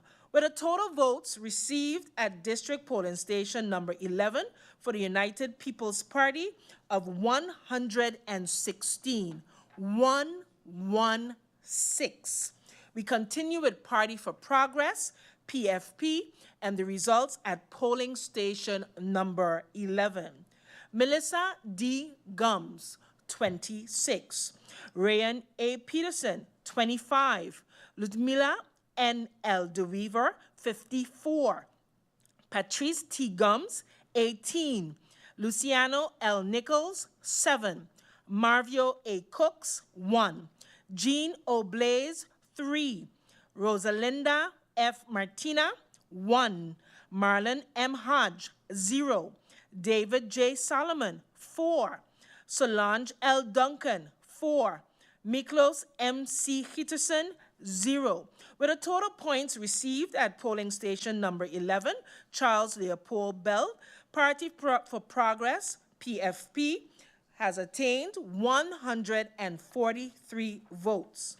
143. We now go to Unified Resilient St. Martin Movement, URSM, and the votes received at polling station number 11, Charles Leopold School. Luke F. E. Mercelina, 97. Christopher L. Weaver, 6. Veronica C. Yonsa Gebora Webster, 7. Herbert M. J. Martina, 0. Shamira D. M. Roseberg, 12. Gracita R. Arundel, 4. Rishnil S. J. Brug, 5. Jason O. Matthew, 0. Joseph G. Peterson, 0. Michael O. Somersall, 1. Delano L. Hutchinson, 0. Felicia C. M. Brooks, 1. Saul Y. Stamen Gebora Yao, 0. Paco J. Isenia, 1. Glensley C. Amer, 0. Total votes received for Unified Resilient St. Martin Movement, URSM, at the Charles Leopold Bell School District polling station number 11, 134. 134. We now go on to District polling station number 18, Seventh-day Adventist School. District polling station number 18, the Seventh-day Adventist School. With a total eligible voters of 918, total votes cast, 504, total valid votes, 497, and total invalid votes, 7. We now begin with the Swaliga Action Movement, SAM, with the votes received at polling station number 18. Franklin A. Mayers, 15. Cecil R. D. Nicholas, 3. Tamara E. Leonard, 4. Claude A. H. Peterson, 6. Rhoda R. Arundel, 3. Paulina N. Lake, 3. Pamela R. Gordon Gebora Carty, 0. Lucien O. Benschop, 1. Ruben A. B. Pantaflet, 1. Delano D. Samuel, 0. Billy Jean-Baptiste, 0. Marcos C. Henrietta, 0. With a total votes received for the Swaliga Action Movement SAM at polling station number 18 of 36. 36. We now go on to the National Alliance, NA, and the votes received at polling station number 18, the Seventh-day Adventist School. Silvera E. Jacobs, 15. Egbert J. Duran, 3. Artwell M. R. Arian, 14. Clyde L. Marlin, 11. Darrell T. J. York, 6. Edsel E. Gums, 2. Anna E. Richardson, 4. Angelique J. G. Ramu, 0. Shamila N. Williams Gebora Webster, 5. Curtis K. W. Thomas, 0. Hyacinth L. Richardson, 2. Alan K. Connor, 12. Shamira P.M. Hernandez, 2. A. Terrence Ray, 0. Ishmael Foster, 1. Louis G. Hurtau, 0. Carlita L. A. Guy, 0. With a total votes for National Alliance at District Polling Station number 18, the Seventh-day Adventist School, they received 77. 7. We now go on with the results for Empire Culture Empowerment. ECE received at polling station number 18, the Seventh-day Adventist School. Nigel E. Wigley, 5. Armando F. Gums, 0. Arnold E. Dorr, 0. With a total votes for ECE at District Polling Station number 18 of 5. 5 votes. We now continue with the Democratic Party, DP, and the votes received at polling station number 18. Sarah A. Westcott, Gebora Williams, 25. Grisha S. Heiliger, Gebora Martin, 8. Demarcy Lebega, 3. Khalil K. Raven, 0. Viren V. Kotai, 16. Marinka J. Gums, 7. Benjamin S. Bell, 1. Fabio Doralis, 5. Mailing AMR Derby, Kabora Chung, 0. Ruben J. Essett, 1. Alson A. Lawrence, 0. Richard J. Panafleck, 1. Quincy R. A. Rochester, 0. Oliver N. J. Williams, 0. Michael C. Barron, 1. Densley M. Adamus, 0. Dennis A. Williams, 0. Savante D. Hernandez Escar-Fuller, 0. Alexander I. Gums, 0. Ingrid A. Grell, Gebora Davis, 0. Laura B. Cozier, 0. Patricia A. Flanders, 0. Aken R. Richardson, 1. With a total votes at district number 18 for Democratic Party, DP of 69. 69. We now go on to Kwalichi Movement for Change, OMC, and the results received at district number 18. Olivier E. Arundel, 7. Elvison J. Adamus, 1. Mario L. Arundel, 0. Lisa L. Alexander, 0. Louisa R. Lake, 2. Cleveland J. Codrington, 1. Edward S. Arundel, 0. Farley R. Elshot, 0. Samuel V. Caceres, 0. Daniel Jean, 0. Laura C. Lewis, Gebora Martin, 0. Franklin D. Watson, 0. Bob A. E. Wilkins, 0. Donette T. Landefort Ferdinand, 0. Aloysius E. F. Proctor, 0. San Francisco E. Lake, 4. Lee A. Blackman, 0. Lawrence L. Lake, 0. Florent Aspeler, 0. With a total votes for Kwalichi Movement for Change, OMC, collected at district number 18 polling station, the Seventh-day Adventist Church School, 15. 5. We now go to Nation Opportunity Wealth, the Now Party, with the results at district polling station number 18. Christophe T. Emmanuel, 10. Claudius A. Boncamper, 2. Lyndon C. J. Lewis, 28. Keith Peter J. Gittins, 1. Giovanni C. Gums, 1. Ryan R. James, 3. Mark E. Mantle, 2. Larry E. Hall, 1. Drina I. Lopez, 0. Leandro M. Peterson, 2. Edwin E. Schope, 0. Kimberly K. E. Reyes Prello, 0. Gerald J. Burnett, 0. Marie Claire G. Langlaise, 0.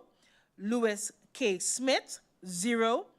Gromiko L. N. V. Wilson, 12. Total votes received for the Nation Opportunity Wealth at District Polling Station 18, 62. 62. 2. We now go to the United People's Party, up, and the votes received at district number 18. Omar Isi Otley, 26. Richard F. Gibson, 0. Akeem E. Arundel, 1. Francisco A. La Cruz, 12. Rolando Bryson, 8. Janini Chatelier, 13. Nicole Crucreja, 3. Addison A. Boston, 1. Richard A. Patrick, 0. Bria S. Christina Sorton, 2. Teddy F. Charlie, 9. Cresberg A. Brown, 0. Shirley Hilaire, 1. Kevin P. Bryan, 1. Martin O. Wilson, 1. S. Natasha Manuela Cabora Gums, 1. Wendell A. Tode, 1. Chanel E. Brownbill, 0. United People's Party up received a total of 80 votes at the Seventh-day Adventist School polling station number 18. 80. We go on to the Party for Progress, PFP, with the results at polling station number 18. Melissa D. Gums, 10. Rayan A. Peterson, 26. Ludmila N. L. DeWeaver, 18. Patrice T. Gums, 6. Luciano L. Nichols, 0. Marvio A. Cooks, 0. Jean O. Blaze, 2. Rosalinda F. Martina, 0. Marlon M. Hodge, 0. David J. Solomon, 7. Solange L. Duncan, 5. Miklos M. C. Gietersen, 1. Party for Progress, PFP, received 75 votes at district polling station number 18. 75. We now go to Unified Resilient St. Martin Movement, URSM, and the results received at district polling station 18. Luke F. E. Mercelina, 50. Christopher L. Waver, 1. Veronica C. Yonser, Gebora Webster, 3. Herbert M. J. Martina, 0. Shamira D. M. Roseberg, 10. Gracita R. Arundel, 3. Richenils S. J. Brug, 4. Jason O. Matthew, 4. Joseph G. Peterson, 2. Michael O. Summersall, 0. Delano L. Hutchinson, 0. Felicia C. M. Brooks, 1. Sao Y. Steymer Gebora Yao, 0. Paco J. Isenia, 0. Glensley C. Amer, 0. Total votes received for Unified Resilient St. Martin Movement, URSM, at polling station number 18, Seventh-day Adventist School, was 78. 78. So far, I've called 13 polling stations. We're going to go on to 2 additional polling stations, polling station number 3 and polling station number 9. We begin with polling station number 3. Total eligible voters for St. Martin Senior Citizen Recreational Center, 1,444. Total votes cast, 966. Total valid votes, 956. Total invalid votes, 10. We begin with Swaliga Action Movement, SAM, and the votes received at the St. Martin Senior Citizens Recreational Center. Franklin A. Mayers, 43. Cecil R. D. Nicholas, 6. Tamara E. Leonard, 23. Claude A. H. Peterson, 2. Rhoda R. Arundel, 2. Paulina N. Lake, 3. Pamela Roseanne Gordon, Kabora Carty, 3. Lucienne O. Benschop, 3. Ruben A. B. Pantoflet, 0. Delano D. Samuel, 22. Billy Jean-Baptiste, 3. Marcos C. Henrietta, 2. Total votes received for Swaliga Action Movement, SAM, at the St. Martin Senior Citizen Recreational Center, 112. 112. We now go on to the National Alliance, NA, and the votes received at District Polling Station number 3. Silvera E. Jacobs, 28. Egbert J. Duran, 30. Artwell M. R. Arian, 14. Cloyd L. Marlin, 24. Darrell T. J. York, 59. Edsel E. Gums, 2. Anna E. Richardson, 12. Angelique J. G. Ramu, 1. Shamila N. Williams, Kubora Webster, 3. Curtis K. W. Thomas, 0. Hyacinth L. Richardson, 1. Alan K. Connor, 0. Shamira P. M. Hernandez, 2. A. Terrence Ray, 0. Ishmael Foster, 0. Louis G. Hurtau, 0. Carlita L. A. Guy, 12. Total votes received for National Alliance, NA, at polling station number 3, 188. 188. We go on to Empire Culture Empowerment, ECE, and the votes received at district number 3. Nigel E. Wigley, 9. Armando F. Gums, 0. Arnold E. Dorr, 1. Total votes received for ECE at polling district number 3, 10. 10 votes. We continue with the Democratic Party, DP, and the votes received at the St. Martin Senior Citizen Recreational Center. Sarah A. Westcott, Gebora Williams, 21. Grisha S. Heiliger, Gebora Martin, 29. Dimar C. Labega, 8. Khalil K. Raven, 1. Viren V. Kotai, 3.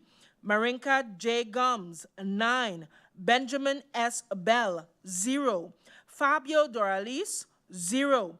Mailing AMR Derby Kabora Chung, 1. Ruben J. Essett, 1. Alston A. Lawrence, 2. Richard J. J. Panafleck, 0. Quincy R. A. Rochester, 0. Oliver N. J. Williams, 2. Michael C. Barron, 0. Densley M. Adamus, 2.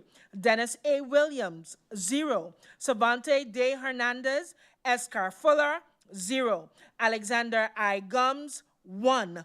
Ingrid A. Grell Gebora Davis, 0. Laurel B. Cozier, 1. Patricia A. Flanders, 14. Aken R. Richardson, 2. Total votes received for the Democratic Party, DP, at polling station number 3 was 97. 97. We continue with the Kwalichi Movement for Change, OMC, and the results at polling station number 3. Olivier E. Arundel, 21. Elvison J. Adamus, 0. Mario L. A. Arundel, 2. Lisa L. Alexander, 1. Louisa R. Lake, 0. Cleveland J. Codrington, 0. Edward S. Arundel, 0. Farley R. Elshot, 0. Samuel V. Caceres, 0. Daniel Jean, 2. Laura C. Lewis, Gebora Martin, 0. Franklin D. Watson, 0. Bob A. E. Wilkins, 0. Donette T. Landefort Ferdinand, 0. Aloysius E. F. Proctor, 0. San Francisco E. Lake, 0. Lee A. Blackman, 0. Lawrence L. Lake, 0. Florent Aspeler, 1. Total votes received for Kwalichi Movement for Change, OMC, at District Polling Station number 3, 27. 27. We continue with Nation Opportunity Wealth and the results at polling station number 3. Christoph T. Emmanuel, 7. Claudius A. Bunkamper, 16. Lyndon C.J. Lewis, 32. Keith Peter J. Gittins, 1. Giovanni C. Gums, 5. Ryan R.R. James, 1. Mark E. Mantle, 4. Larry E. Hall, 2. Drina I. Lopez, 0. Leandro M. Peterson, 0. Edwin E. Schope, 3. Kimberly K. E. Reyes Prelo, 0. Gerald J. Burnett, 0. Marie Claire G. Langlaise, 0. Louis K. Smith, 0. Gromiko L. and V. Wilson, 4. Total votes received for Nation Opportunity Wealth at District Polling Station number 3, 75. 75. And we continue with the United People's Party up with the results at polling district number 3, St. Martin Senior Citizen Recreational Center. Omar Isi Otley, 54. Richard F. Gibson, 2. Akeem E. Arundel, 8. Francisco A. La Cruz, 14. Rolando Bryson, 13. Janini Chatelaire, 4. Nikhil Kukreja, 0. Addison A. Boston, 14. Richard A. Patrick, 1. Bria S. Christina Sorton, 1. Teddy F. Charlie, 3. Cresburg A. Brown, 0. Shirley Hilaire, 1. Kevin P. Bryan, 19. Martin O. Wilson, 1. S. Natasha Manuela Cabora Gums, 2. Wendell A. Tode, 0. Chanel E. Brownbill, 10. Total votes received for United People's Party up at polling station number 3, 147. 147. We continue with Party for Progress, PFP, and the votes received at polling station number 3. Melissa D. Gums, 32. Rayan A. Peterson, 13. Ludmila N. L. DeWeaver, 39. Patrice T. Gums, 18. Luciano L. Nichols, 13. Marvio A. Cooks, 2. Jean O. Blaze, 3. Rosalinda F. Martina, 6. Marlon M. Hodge, 0. David J. Solomon, 7. Solange L. Duncan, 9. Miklos M.C. Peterson, 7. Total votes received for Party for Progress, PFP, at the St. Martin Senior Citizens Recreational Center, 149. 149. We continue with a Unified Resilient St. Martin Movement, URSM, and the votes received at polling station number 3. Luke F.E. Mercelina, 82. Christopher L. Waver, 6. Veronica C. Janssen Gebora Webster, 10. Herbert M.J. Martina, 2. Shamira D.M. Roseberg, 21. Gracita R. Arundel, 0. Rishnil S.J. Brug, 23. Jason O. Matthew, 1. Joseph G. Peterson, 0. Michael O. Somersall, 1. Delano L. Hutchinson, 0. Felicia C. M. Brooks, 0. Sao Y. Stamen Gebora Yao, 0. Paco J. Isinia, 5. Glensley C. Amer, 0. Total votes received for Unified Resilient St. Martin Movement, URSM, at the St. Martin Senior Citizen Recreational Center, 151. 151. We go on to polling station number 9, the Butte Hotel, with a total eligible voters of 1,460. Total votes cast, 841. Total valid votes, 817. Total invalid votes, 24. We begin with Swaliga Action Movement, SAM, and the votes received at Butte Hotel polling station number 9. We have Franklin A. Myers, 20, Cecil R. D. Nicholas, 10, Tamara E. Leonard, 10, Claude A. H. Peterson, 2, Rhoda R. Arundel, 10, Paulina N. Lake, 17, Pamela R. Gordon, Geboren Carty, 2, Lucien O. Benschop, 1, Ruben A. B. Pantaflet, 1, Delano D. Samuel, 9, Billy Jean-Baptiste, 0, Marcos C. Henrietta, 1. With a total vote of 83 for Swaliga Action Movement SAM cast at the Butte Hotel. We continue with National Alliance NA, votes received at Butte Hotel. Silvera E. Jacobs, 12, Egbert J.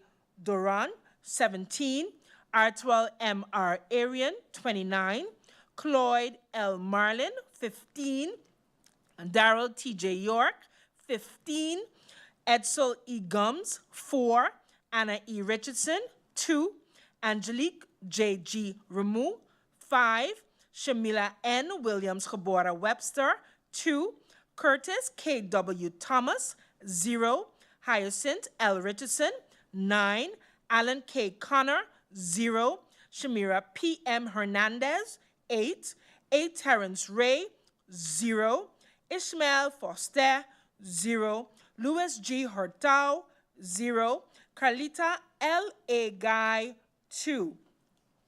Total votes received for National Alliance, NA, at the Butte Hotel, 120. 120. We continue with Empire Culture Empowerment, ECE, and the votes received at polling station number 9, the Butte Hotel. Nigel E. Wigley, 14. Armando F. Gums, 0. Arnold E. Dorr, 0. With a total votes of 14 received at polling district number 9, Butte Hotel, for Empire Culture Empowerment, ECE.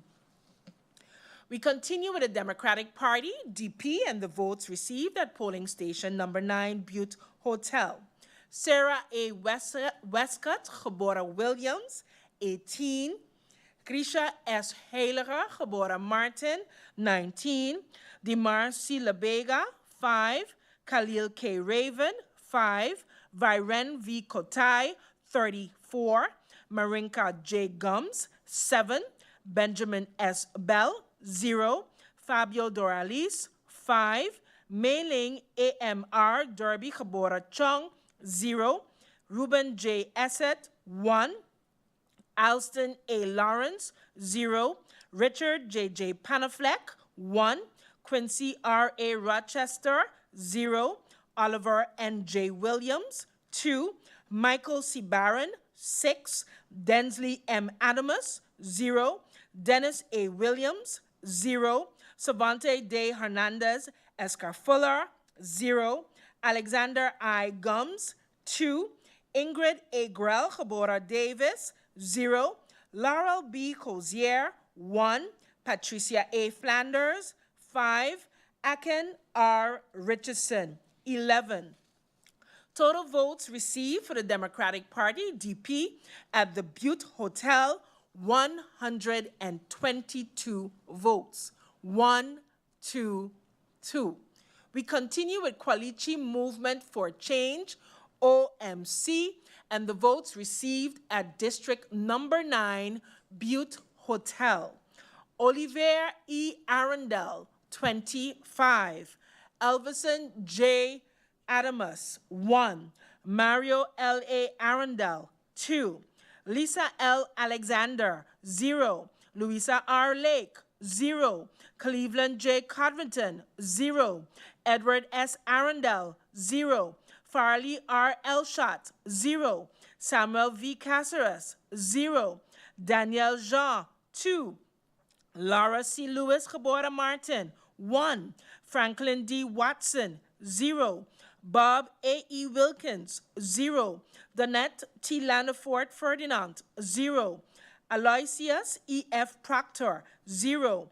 San Francisco E. Lake, 0. Lee A. Blackman, 0.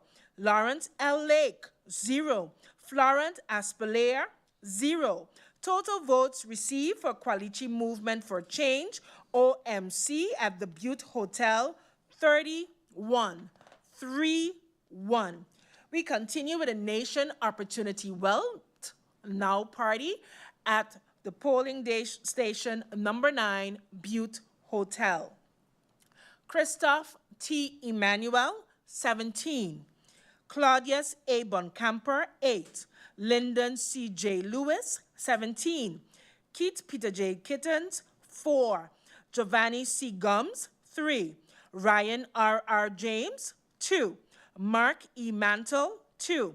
Larry E. Hall, 0. Drina I. Lopez, 0. Leandro M. Peterson, 1. Edwin E. Scope, 13. Kimberly K. E. Reyes Prelo, 0. Gerald J. Burnett, 2. Mary Claire Gwendolyn Langlaise, 3. Louis K. Smith, 1. Gromiko L. N. V. Wilson, 5. Total votes received for Nation Opportunity Wealth now at the Butte Hotel polling station number 9, 78. 78 votes. United People's Party, up. Votes received at polling station number 9, the Butte Hotel. Omar E. C. Otley, 43. Richard F. Gibson, 3. Akeem E. Arundel, 4. Francisco A. La Cruz, 15. Rolando Bryson, 17. Janini Chatelier, 16. Nikhil Kukreja, 8. Addison A. Boston, 6. Richard A. Patrick, 1. Bria S. Christina Sorton, 4. Teddy F. Charlie, 2. Cresberg A. Brown, 1. Shirley Hilaire, 3. Kevin P. Bryan, 6. Martin O. Wilson, 0. S. Natasha Manuela Gabora Gums, 1. Wendell A. Today, 0. Chanel E. Brownbill, 1. Total votes received for United People's Party, up at polling station number 9, Butte Hotel, 131. 131. We continue with Party for Progress, PFP, and the votes received at polling station number 9, Butte Hotel. And the results are as follows. Melissa D. Gums, 11. Rayan A. Peterson, 13. Ludmilla N. L. DeWeaver, 34. Patrice T. Gums, 6. Luciano L. Nichols, 5. Marvio A. Cooks, 4. Jean O. Blaze, 3. Rosalinda F. Martina, 6. Marlon M. Hodge, 1. David J. Solomon, 0. Solange L. Duncan, 5. Miklos M. C. Hitterson, 6. Total votes received for Party for Progress, PFP, at voting station number 9, Butte Hotel, 94. 94. We continue with Unified Resilient St. Martin Movement, URSM, and the votes received at polling station number 9, Butte Hotel. Luke F. E. Mercelina, 91. Christopher L. Waver, 2. Veronica C. Yonter, Gabora Webster, 10. Herbert M. J. Martina, 1. Shamira D. M. Roseberg, 16. Gracita R. Arundel, 1. Rishanil S. J. Bruch, 17. Jason O. Matthew, 2. Joseph G. Peterson, 1. Michael O. Summersall, 1. Delano L. Hutchinson, 0. Felicia C. M. Brooks, 0. Saul Y. Stayman Gabora Yao, 0. Paco J. Isenia, 1. Glensley C. Amer, 1. Total votes received for Unified Resilient St. Martin Movement, URSM, at the Butte Hotel, 144. 144. We now continue with the total votes received based on 15 districts thus far.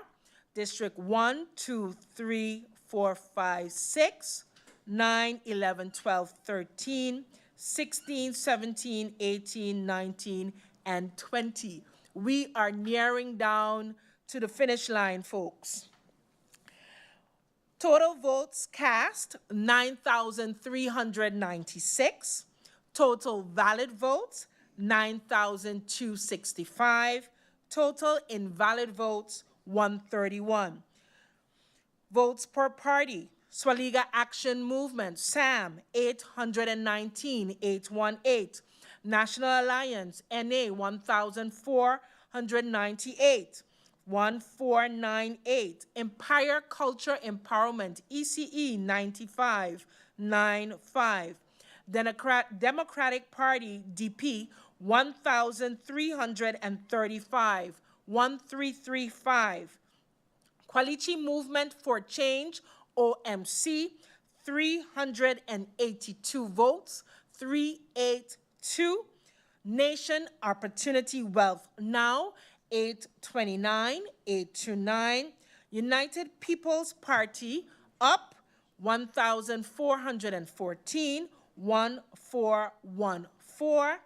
Party for Progress, PFP, 1,403, 1403.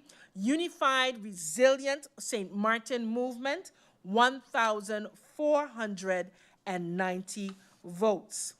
Those are the total votes thus far for the 15 districts, and we will be taking a few minutes break as we bring the other results to you. We'll be right back. We'll be right back with the live coverage and results of the Parliamentary Election 2024.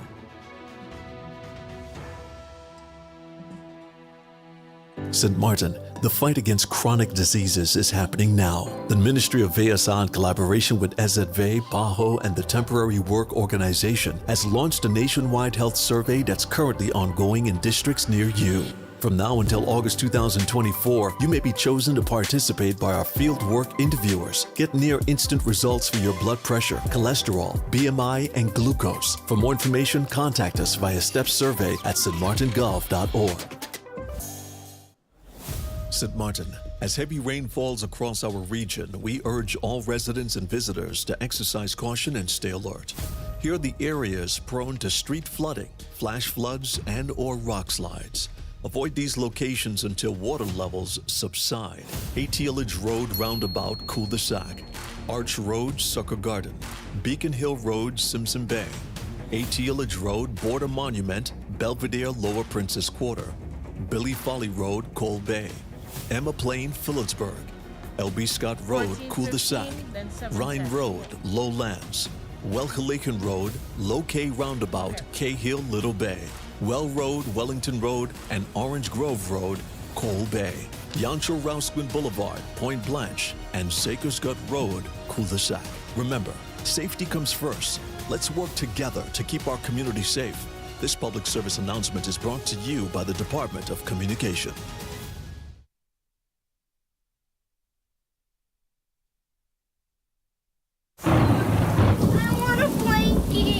Children experience hurricanes differently than adults. There may be possible physical, mental, educational, and emotional effects. Before a storm or hurricane, here are some methods to cope. Prepare your child to deal with the many issues. Explain to them what a hurricane is and its effects, and do so using simple age-appropriate words. In addition, as you prepare to hurricane-proof your home, let your child or children contribute in helping out. During a storm or hurricane, keep them safe, keep them busy, keep them calm. Play games, read. A tropical storm or hurricane presents a great deal of stress and some shock, but being prepared will ease your children's mind, especially after a storm or hurricane. To learn more on how you can keep yourself and your family safe this hurricane season, visit the official government website at stmartingov.org/hurricane. This public service announcement has been brought to you by the Department of Communication.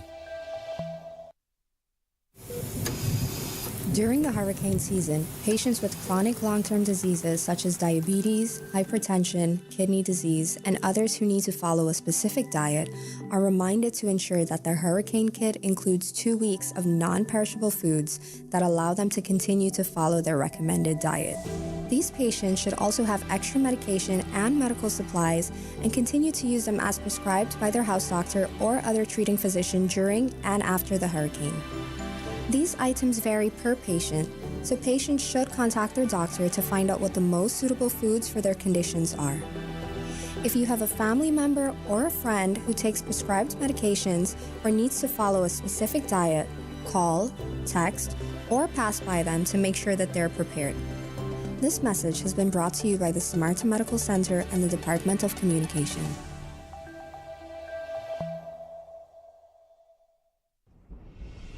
It's hurricane season. Are you prepared? Hurricanes are massive storm systems that form over the water and move toward land. Threats from hurricanes include high winds, heavy rainfall, storm surge, coastal and inland flooding, rip currents, and tornadoes. In the event of a hurricane, you've got to know where to go. If you're ordered to evacuate, know the local hurricane evacuation routes to take and have a plan for where you can stay. This public service announcement was brought to you by the government of St. Martin. It's hurricane season. Are you prepared? Here are a few tips to keep in mind to help keep you and your family safe. The Atlantic hurricane season runs from June 1st to November 30th, with the peak occurring between mid-August and late October. This hurricane season, be sure to put together a go bag. A disaster supply kit including a flashlight, batteries, cash, first aid and supplies, medications, and copies of your critical information if you need to evacuate. This public service announcement was brought to you by the government of St. Martin.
In our previous videos, several topics related to Parliament were highlighted. This video will zoom in on the work method of Parliament. How does Parliament actually work?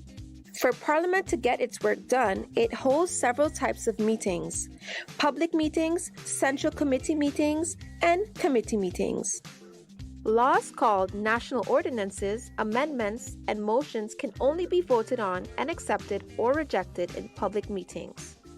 The same goes for advices concerning the composition of permanent and ad hoc committees, appointment of members of the High Councils of States, such as the Ombudsman and General Audit Chamber, and the appointment of members of other bodies, such as the Monument Council, etc.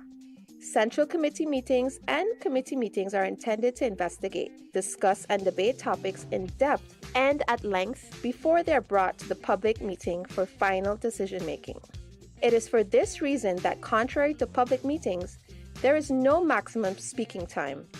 In almost every meeting, the rules of order of Parliament are mentioned. But what are they? Our Constitution stipulates that the Parliament establishes its rules of order for its meetings. Rules of order are guidelines for Parliament about how meetings should be called and conducted, who is allowed to speak and when a meeting can start, what the tasks are of the President and Vice Presidents, when and how motions and amendments can be presented, how to vote, etc. Only Parliament is bound to its own rules of order. But why don't meetings always start at the scheduled time? For public meetings, there have to be at least 8 members signed in on the attendance list in order for a meeting to start. This is called the quorum. For central committee meetings, this is the same unless there are third parties, for example, ministers, invited to the meeting. Are all meetings accessible to the public? Public meetings of Parliament are accessible to the public, unless it's a closed-door meeting. A closed-door meeting can only be held if the President deems it necessary, or at the request of at least 4 members if it's a public meeting. In case of a committee or central committee meeting, the request can come from a member of the committee or a minister. What does immunity entail? All members of Parliament, ministers, and other persons that participate in meetings of Parliament cannot be persecuted or held liable for that which they have said in these meetings, or what they have provided in writing in these meetings. To learn more about Parliament, please watch our subsequent videos. Be sure to keep up to date with the Parliament of St. Martin via our website, Facebook, and Instagram.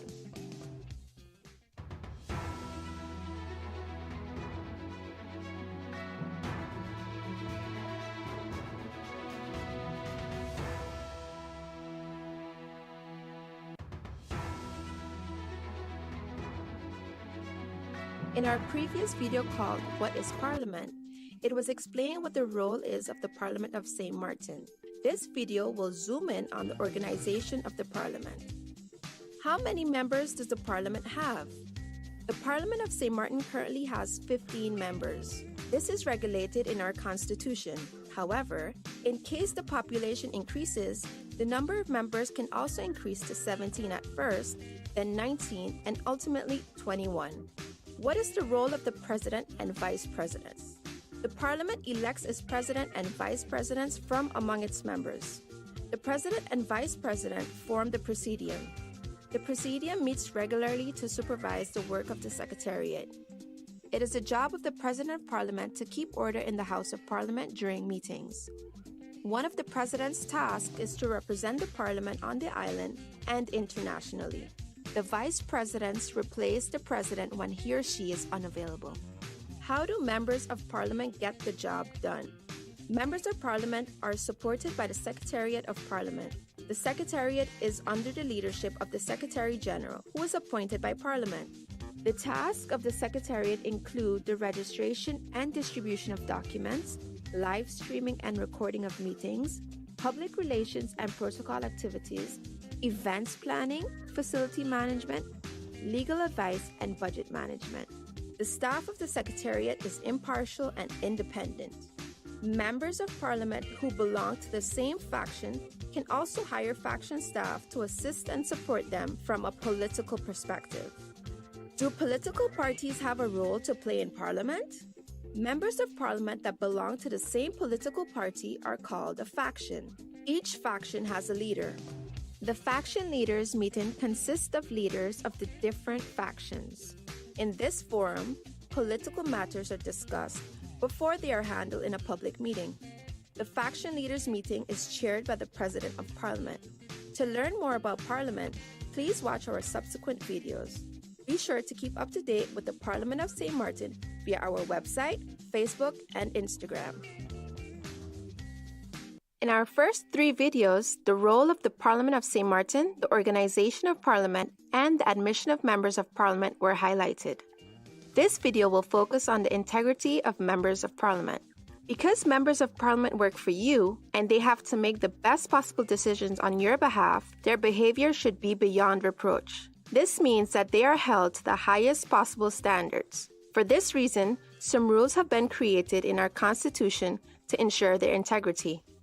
Which functions are members of Parliament not allowed to have while being a member of Parliament? Members of Parliament can't be governor, acting governor, member of the Council of Advice, member of the General Audit Chamber, ombudsman, minister plenipotentiary, minister, active civil servant, or attorney general while being a member of Parliament. This is to ensure the separation of powers and proper check and balances in our governmental system. Are relatives allowed to be members of Parliament at the same time? Blood relations to the second degree may not exist between members of Parliament. This means that a person who is a member of Parliament can't have his or her parents, children, grandparents, grandchildren, or siblings as members of Parliament in Parliament with him or her at the same time. Spouses may also not serve simultaneously as members of Parliament. This rule is of utmost importance in a small community such as ours. Can members of Parliament always vote on issues that come up in Parliament?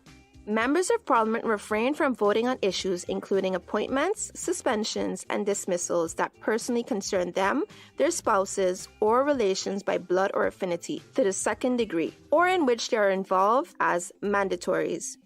This rule tries to prevent any type of conflict of interest. Can members of Parliament be suspended or even lose their seat?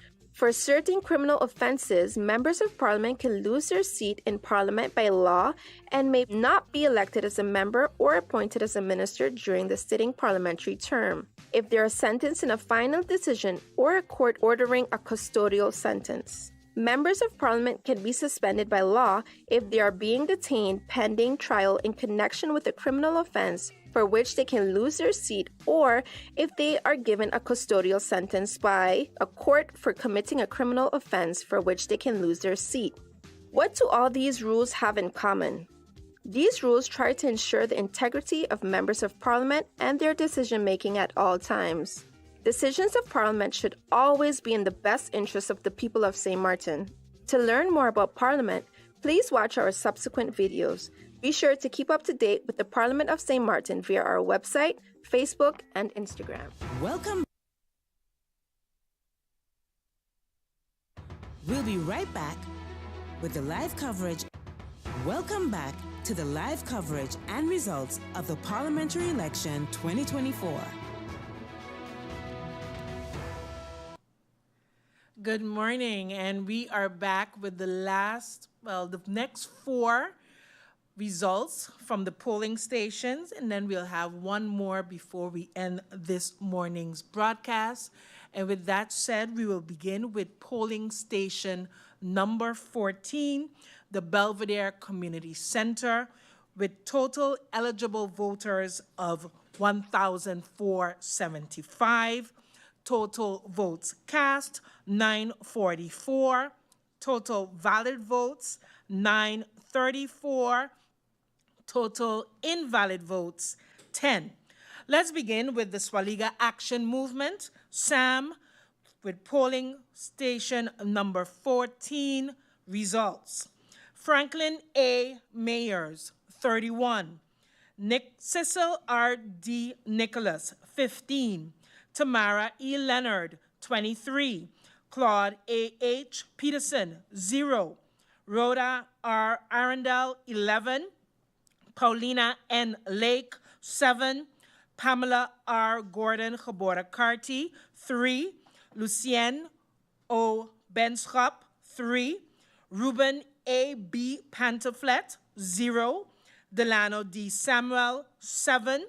Billy Jean-Baptiste, 3.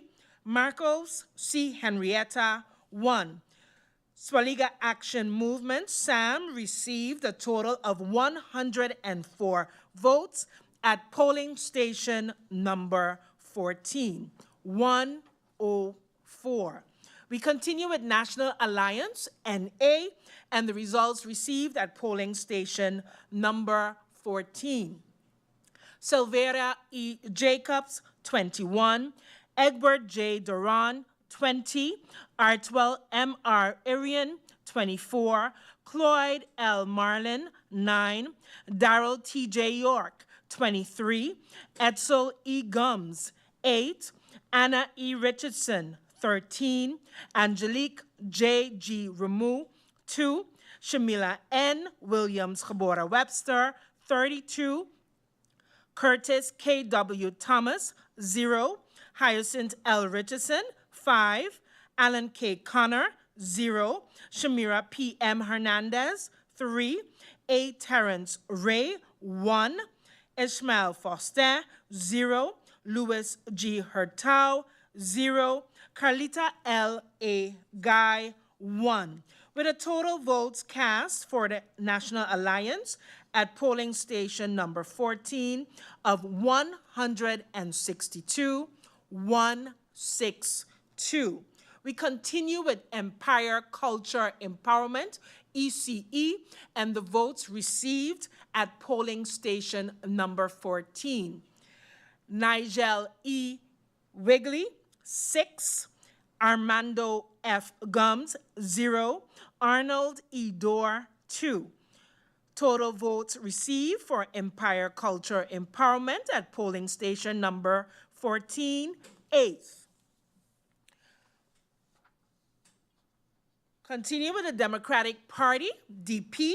Votes received at polling station number 14. Sarah A. Westcott Gabora Williams, 22. Grisha S. Heiliger Gabora Martin, 38. Dimar C. Lebega, 3. Khalil K. Raven, 14. Viren V. Kotai, 2. Marinka J. Gums, 19. Benjamin S. Bell, 1. Fabio Doralis, 0. Meiling A.M.R. Derby Gabora Chung, 0. Ruben J. Essett, 0. Alston A. Lawrence, 3. Richard J.J. Panafleck, 1. Quincy R.A. Rochester, 1. Oliver N.J. Williams, 2. Michael C. Barron, 6.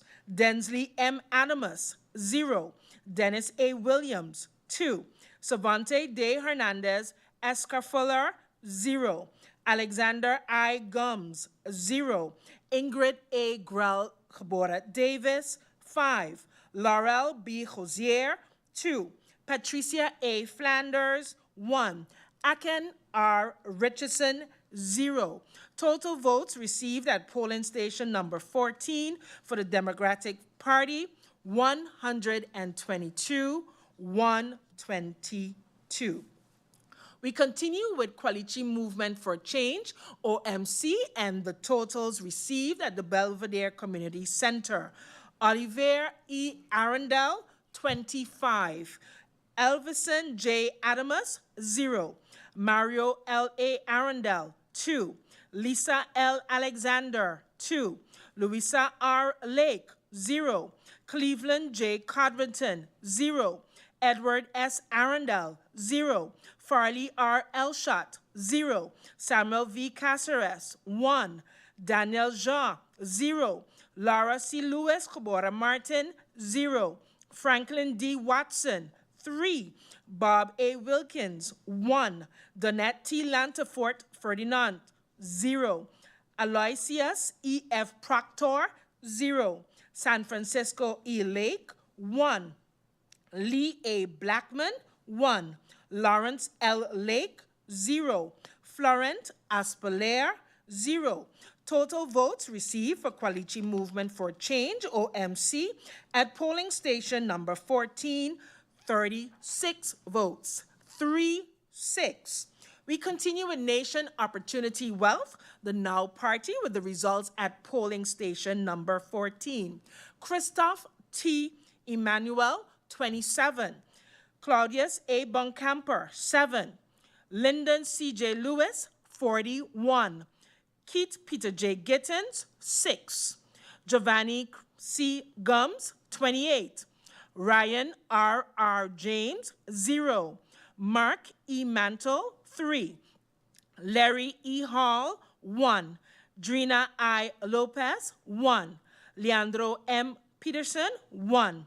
Edwin E. Schoop, 1. Kimberly K. E. Reyes Prelo, 0.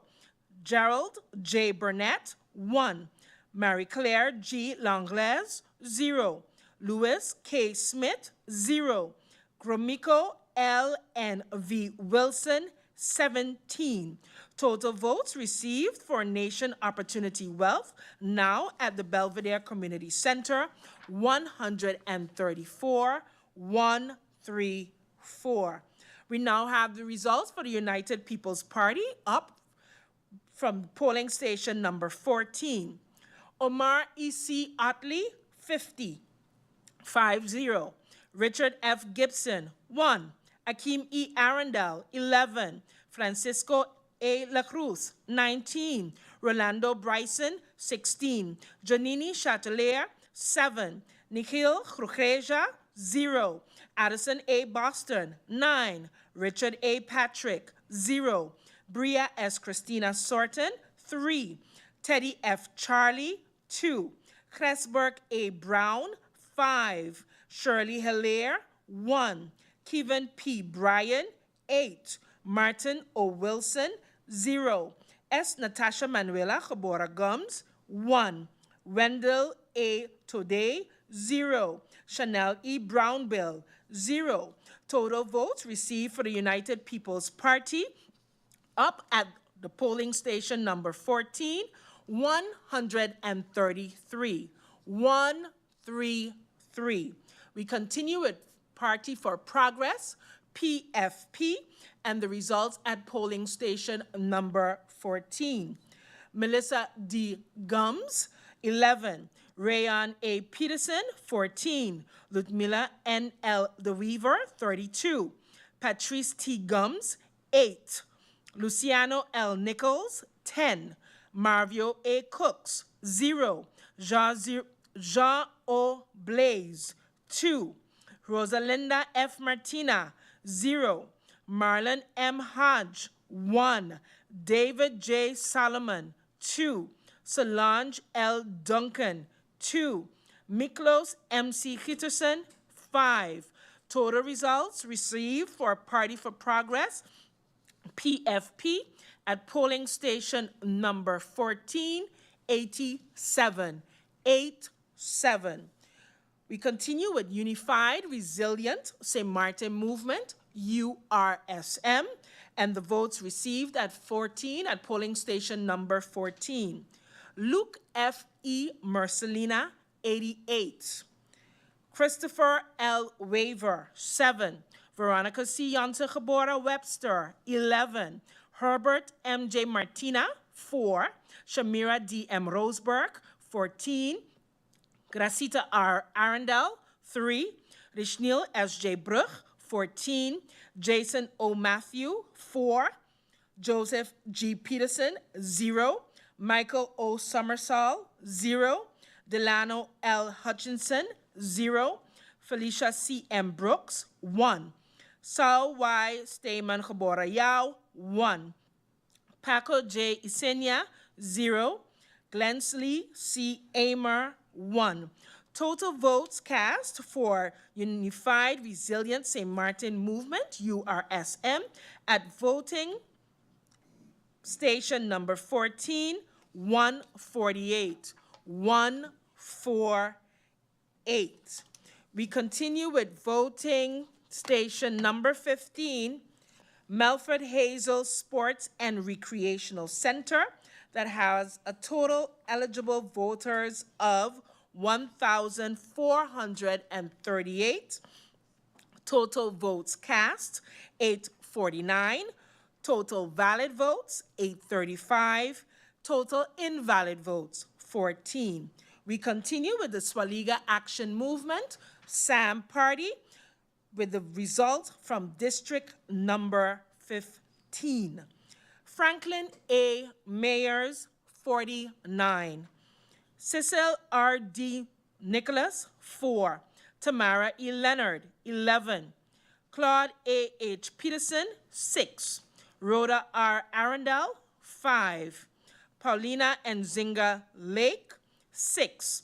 Paula Roseanne Gordon, Khabora Carty, 3. Lucienne O. Benschop, 1. Ruben A. B. Pantaflet, 2. Delano D. Samuel, 5. Billy Jean-Baptiste, 1. Marcos C. Henrietta, 0. Total votes cast for the Swaliga Action Movement at polling station number 15, 93. 9-3. We continue with the National Alliance and the votes received at polling station number 15, and they are as follows. Silveria E. Jacobs, 15. Egbert J. Duran, 57. Artwell M.R. Arian, 7. Cloyd L. Marlin, 9. Darrell T.J. York, 19. Edsel E. Gums, 6. Anna E. Richardson, 7. Angelique J.G. Rumu, 1. Shamila N. Williams, Khabora Webster, 0. Curtis K.W. Thomas, 0. Hyacinth L. Richardson, 4. Alan K. Connor, 0. Shamira P.M. Hernandez, 0. A. Terrence Ray, 0. Ishmael Foster, 1. Louis G. Hurtau, 1. Carlita L.A. Guy, 3. Total votes received for National Alliance at polling district number 15, 130, 130. We continue with Empire Culture Empowerment, ECE, and the votes received at district number 15, and it is as follows. Nigel E. Emmanuel, 5. Armando Franklin Gums, 0. Arnold E. Dorr, 0. Total votes received for Empire Culture ECE at polling station number 15, 5. We continue with the Democratic Party, DP, and the votes received at polling station number 15. Sarah A. Westcott Khabora Williams, 26. Grisha S. Heiliger Khabora Martin, 21. Dimar C. Labega, 12. Khalil K. Raven, 7. Viren V. Kotai, 17. Marinka J. Gums, 9. Benjamin S. Bell, 2. Fabio Doralis, 5. Mei-Ling A.M.R. Derby Khabora Chung, 0. Ruben J. Essett, 0. Alson A. Lawrence, 0. Richard J.J. Panafleck, 0. Quincy R.A. Rochester, 0. Oliver N.J. Williams, 7. Michael C. Barron, 9. Densley M. Adamus, 7. Dennis A. Williams, 1. Savante D. Hernandez, Escar Fuller, 2. Alexander I. Gums, 5. Ingrid A. Grell Khabora Davis, 1. Laurel B. Hosier, 1. Patricia A. Flanders, 4. Aken R. Richardson, 1. Total votes received for Democratic Party at polling station number 15, 137. 137. We continue with Kwalichi Movement for Change, OMC, and the votes received at the Melford Hazel Sports and Recreational Center. Oliver E. Arundel, 24. Elvison J. Adamus, 0. Mario L. A. Arundel, 2. Lisa L. Alexander, 0. Louisa R. Lake, 1. Cleveland J. Codrington, 1. Edward S. Arundel, 0. Farley R. Elshot, 0. Samuel V. Caceres, 0. Daniel Jean, 0. Laura C. Lewis Cabora Martin, 2. Franklin D. Watson, 0. Bob A. E. Wilkins, 0. Donette T. Lantafort Ferdinand, 0. Aloysius E. F. Proctor, 0. San Francisco E. Lake, 1. Lee A. Blackman, 0. Lawrence L. Lake, 0. Florent Aspeler, 0.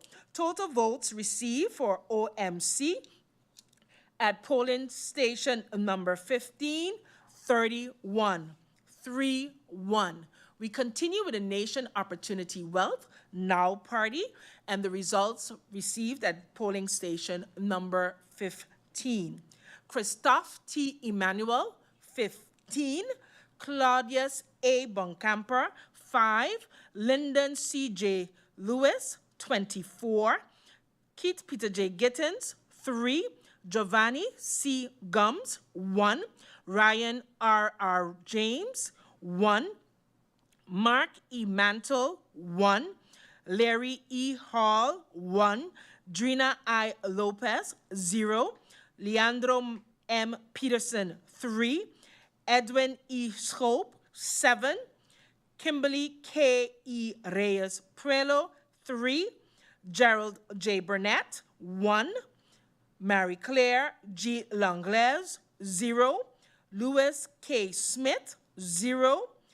Gromiko L. and V. Wilson, 6. Total votes received for Nation Opportunity Wealth at polling station number 15, 71. We continue with the United People's Party up and the votes received at polling station number 15. Omar E.C. Otley, 49. Richard F. Gibson, 1. Akeem E. Arundel, 8. Francisco A. La Cruz, 8. Rolando Bryson, 22. Janini Chatelier, 5. Nikhil Krukreja, 7. Addison A. Boston, 9. Richard A. Patrick, 3. Bria S. Christina Sorton, 6. Teddy F. Charlie, 2. Cresberg A. Brown, 1. Shirley Hilaire, 4. Kevin P. Bryan, 7. Martin O. Wilson, 0. S. Natasha Manuela Cabora Gums, 0. Wendell A. Today, 0. Chanel E. Brownbill, 16. Total votes received for the United People's Party up at polling station number 15, 148. 148. We continue with Party for Progress, PFP, and the results at polling station number 15. Melissa D. Gums, 20. Rayon A. Peterson, 12. Ludmila N. L. DeWeaver, 34. Patrice T. Gums, 4. Luciano L. Nichols, 4. Mavio A. Cooks, 4. Jean O. Blaze, 3. Rosalinda F. Martina, 1. Marlon M. Hodge, 0. David J. Solomon, 2. Solange L. Duncan, 2. Miklos M.C. Hitterson, 9. Total votes received for the Party for Progress, PFP, at polling station number 15, 95. We continue with URSM, Unified Resilient St. Martin Movement, and the results received at polling station number 15. Luke F. E. Mercelina, 67. Christopher L. Weaver, 4. Veronica C. Yonsa Cabora Webster, 8. Herbert M. J. Martina, 6. Shamira D. M. Roseberg, 10. Gracita R. Arundel, 4. Rishnil S. J. Bruch, 15. Jason O. Matthew, 2. Joseph G. Peterson, 0. Michael O. Summersall, 2. Delano L. Hutchinson, 0. Felicia C. M. Brooks, 1. Sao Y. Stamen Gebora Yao, 3. Paco J. Isenia, 2. Glensley C. Amer, 1. Total votes received for URSM at polling station number 15, 125. 125. We continue with 2 additional polling stations received, polling station number 7 and 10. We start with the Rupert Maynard Community Center. Total eligible voters, 1,422. Total votes cast, 916. Valid votes, 901. Invalid votes, 15. Swaliga Action Movement, SAM. Votes received, 23 for Franklin A. Myers. Cecil R. D. Nicholas, 15. Tamara E. Leonard, 40. Claude A. Hans Peterson, 2. Rhoda R. Arundel, 5. Paulina N. Lake, 3. Pamela Roseanne Gorda Gebora Carty, 1. Lucien O. Benschop, 3. Ruben A. B. Pantoflet, 2. Delano D. Samuel, 5. Billy Jean-Baptiste, 0. Marcos C. Henrietta, 0. Total votes received for Swaliga Action Movement SAM at polling station number 7, 99. 99. We continue with National Alliance NA polling station number 7, Silvera A. E. Jacobs, 19. Egbert J. Duran, 32. Artwell M. R. Arian, 9. Cloyd L. Marlin, 22. Darrell T. J. York, 14. Edsel E. Gums, 9. Anna E. Richardson, 15. Angelique J. G. Ramu, 10. Shamila N. Williams, Gebora Webster, 7. Curtis K. W. Thomas, 1. Hyacinth L. Richardson, 20. Alan K. Connor, 6. Shamira P. M. Hernandez, 0. A. Terrence Ray, 1. Ishmael Foster, 0. Louis G. Hurtau, 1. Carlita L. A. Guy, 4. Total votes received for NA at Rupert Maynard Community Center, 170 votes. 170. We continue with Empire Culture Empowerment, ECE. Votes received at polling station number 7, Nigel E. Wigley, 16. Armando F. Gums, 0. Arnold E. Dorr, 0. Total votes received for Empire Cultural Empowerment, 16 at polling station number 7. We continue with the Democratic Party, DP.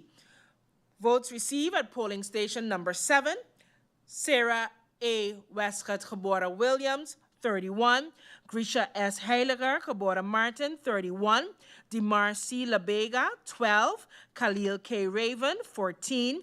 Viren V. Kotai, 5. Marinka J. Gums, 16. Benjamin S. Bell, 1. Fabio Doralis, 0. Mei-Ling A.M.R. Derby Gebora Chung, 1. Ruben J. Essett, 1. Alston A. Lawrence, 1. Richard J.J. Panafleck, 0. Quincy R.A. Rochester, 0. Oliver N.J. Williams, 1. Michael C. Barron, 33. Densley M. Adamus, 2. Dennis A. Williams, 0. Savante D. Hernandez Escar Fuller, 0. Alexander I. Gums, 4. Ingrid A. Grell, Gebora Davis, 0. Laurel B. Hosier, 0. Patricia A. Flanders, 4. Akin R. Richardson, 4.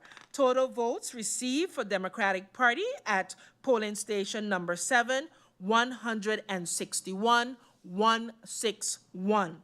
We continue with Coalition Movement for Change, OMC, polling station number 7, Olivier E. Arundel, 14. Elvison J. Adamus, 0. Mario L. A. Arundel, 1. Lisa L. Alexander, 1. Louisa R. Lake, 1. Cleveland J. Codrington, 1. Edward S. Arundel, 0. Farley R. Elshot, 1. Samuel V. Caceres, 0. Daniel Jean, 1. Laura C. Lewis Cabora Martin, 0. Franklin D. Watson, 0. Bob A. E. Wilkins, 0. Donette T. Landeford Ferdinand, 1. Aloysius E. F. Proctor, 1. San Francisco E. Lake, 0. Lee A. Blackman, 0. Lawrence L. Lake, 0. Florent Aspelaire, 0. Total votes received at voting station number 7 for the OMC party, 22. Nation Opportunity Now, Wealth Now. Voting results at polling station 7, Christoph T. Emmanuel, 23. Claudius A. Boncamper, 4. Lyndon C. J. Lewis, 34. Keith Peter J. Gittens, 3. Giovanni C. Gums, 0. Ryan R. R. James, 1. Mark E. Mantle, 1. Larry E. Hall, 0. Drina I. Lopez, 0. Leandro M. Peterson, 2. Edwin E. Scope, 3. Kimberly K. E. Reyes Prelo, 0. 2. 2. For polling station number 7, 2. Gerald J. Burnett, 1. Marie Claire G. Langlaise, 0. Louis K. Smith, 0. Gromiko L. N. V. Wilson, 4. Total votes cast for polling station number 7, Nation Opportunity Wealth, 78. 7-8. We continue with United People's Party, up, polling station number 7. Omar E.C. Utley, 31. Richard F. Gibson, 0. Akeem E. Arundel, 9. Francisco A. La Cruz, 28. Rolando Bryson, 10. Jonini Chatelier, 8. Nikhil Krukreja, 5. Addison A. Boston, 2. Richard A. Patrick, 0. Bria S. Christina Sorton, 11. Teddy F. Charlie, 4. Cressburg A. Brown, 1. Shirley Hilaire, 1. Kevin P. Bryan, 2. Martin O. Wilson, 0. S. Natasha Manuela Cabora Gums, 4. Wendell A. Today, 0. Chanel E. Brownbill, 3. Total votes cast for United People's Party at polling station number 7, 119, 119. Party for Progress, PFP, results at polling station number 7. Melissa D. Gums, 10. Rayan A. Peterson, 20. Ludmila N. L. DeWeaver, 26. Patrice T. Gums, 12. Luciano L. Nichols, 3. Marvio A. Cooks, 4. Jean O. Blaze, 4. Rosalinda F. Martina, 3. Marlon M. Hodge, 0. David J. Solomon, 2. Solange L. Duncan, 4. Miklos M. C. Hitterson, 4. Total votes cast for Party for Progress, PFP, at polling station number 7, 92. 9-2. Unified Resilient St. Martin Movement, URSM, results at polling station number 7. Luke F.E. Mercelina, 77. Christopher L. Waver, 0. Veronica C. Janse Gebora Webster, 8. Herbert M.J. Martina, 3. Shamira D.M. Roseberg, 20. Gracita R. Arundel, 2. Rishnil S.J. Brug, 18. Jason O. Matthew, 4. Joseph G. Peterson, 0. Michael O. Summersall, 1. Delano L. Hutchinson, 2. Felicia C. M. Brooks, 9. Sau Y. Stema Gebora Yao, 0. Paco J. Isenia, 0. Glensley C. Emmer, 0. Total votes cast for URSM at polling station number 7, 144. We continue with polling station number 10, NIPA, with a total eligible voters of 1,427. Total votes cast, 892. Total valid votes, 883. Total invalid votes, 9. We begin with Swaliga Action Movement, SAM, and the results are as follows. Franklin A. Mayers, 20. Cecil R.D. Nicholas, 6. Tamara E. Leonard, 18. Claude A. H. Peterson, 5. Rhoda R. Arundel, 2. Paulina N. Lake, 3. Pamela R. Gordon Cabora Carty, 1. Lucien O. Benschop, 0. Ruben A. B. Pantaflet, 1. Delano D. Samuel, 7. Billy Jean-Baptiste, 3. Marcos C. Henrietta, 3. Total votes cast for Swaliga Action Movement at polling station number 10, NIPA, 69. 69. We continue with the National Alliance, NA, and the results at NIPA polling station. Silveria E. Jacobs, 16. Egbert J. Doran, 6. Artwell M. R. Irian, 20. Cloyd L. Marlin, 7. Darrell T. J. York, 14. Edsel E. Gums, 3. Anna E. Richardson, 2. Angelique J. G. Ramu, 39. Shamila N. Williams Cabora Webster, 4. Curtis K. W. Thomas, 0. Hyacinth L. Richardson, 5. Alan K. Connor, 2.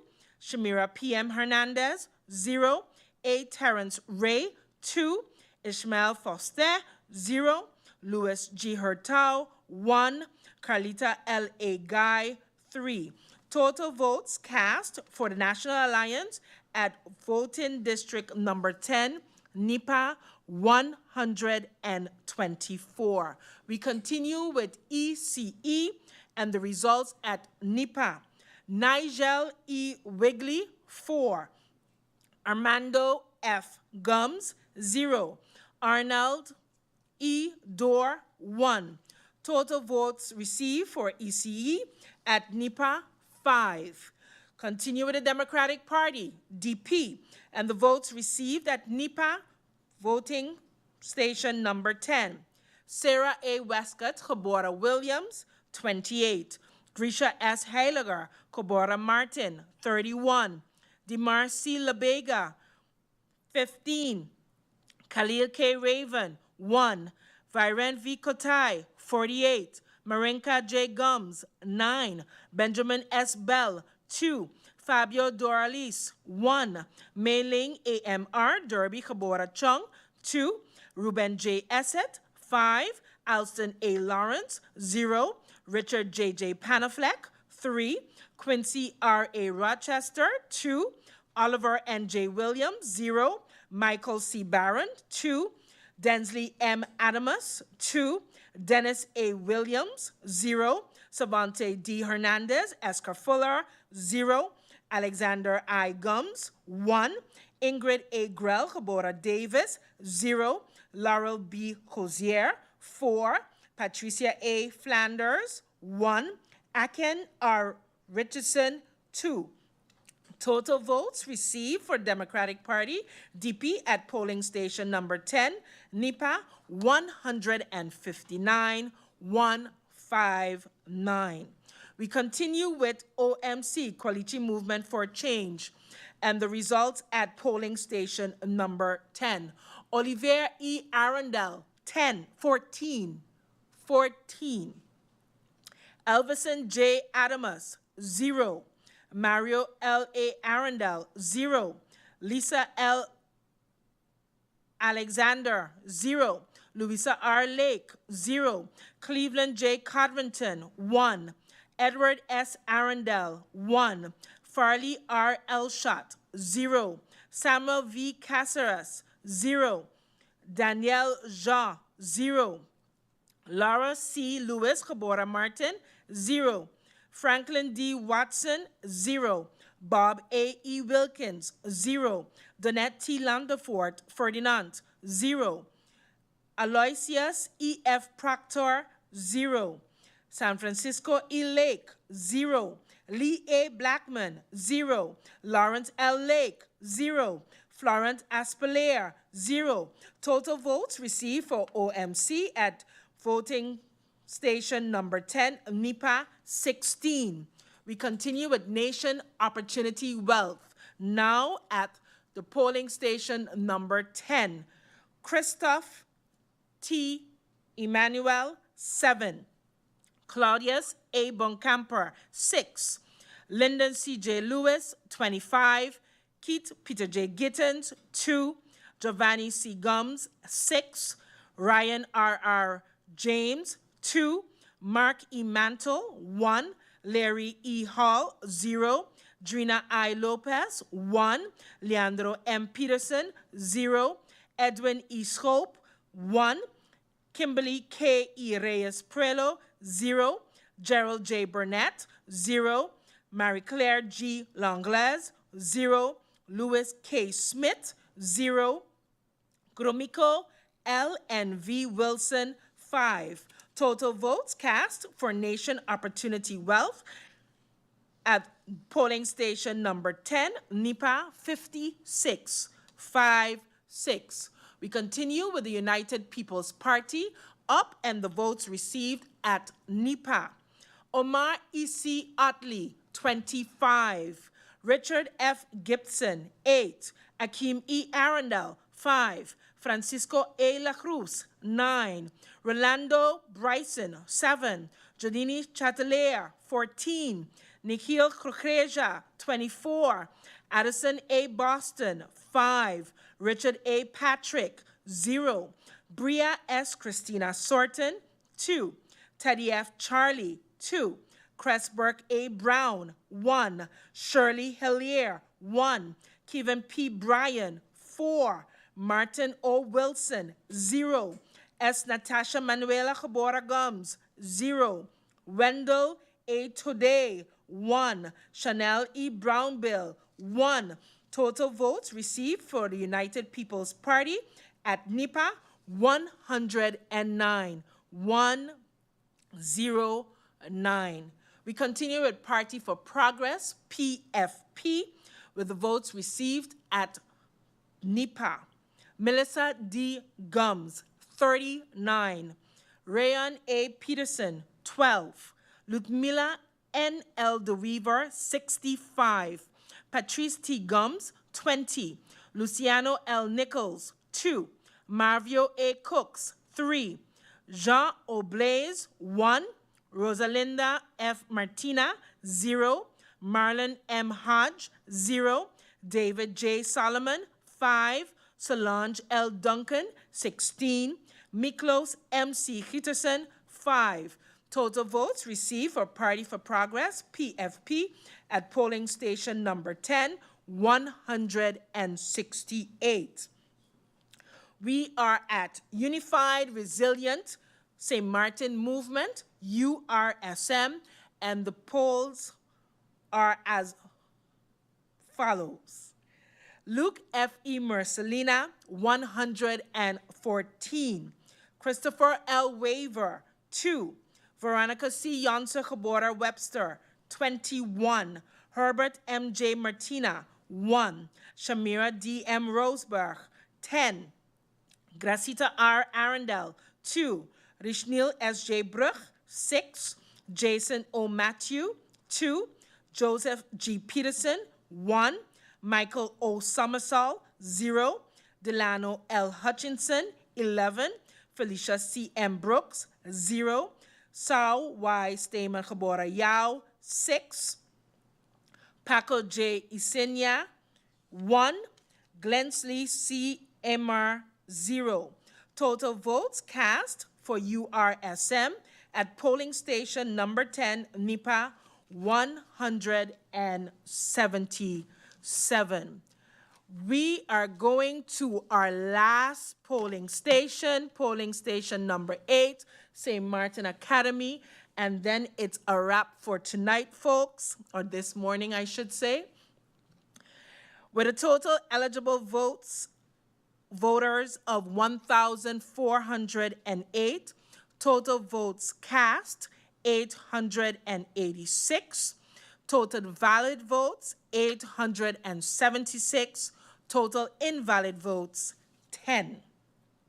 Let's begin with the Swaliga Action Movement, SAM, and the votes received at polling station number 8, St. Martin Academy.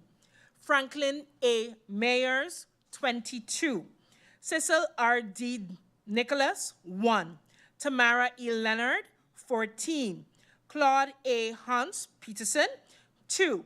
Rhoda R. Arundel, 15. Paulina N. Lake, 3. Pamela R. Gordon Gabora Carty, 3.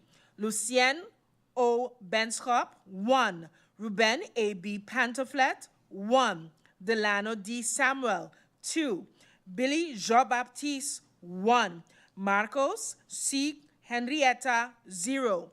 Total votes received for Swaliga Action Movement, SAM, at St. Martin Academy, polling station number 8, 65. 65.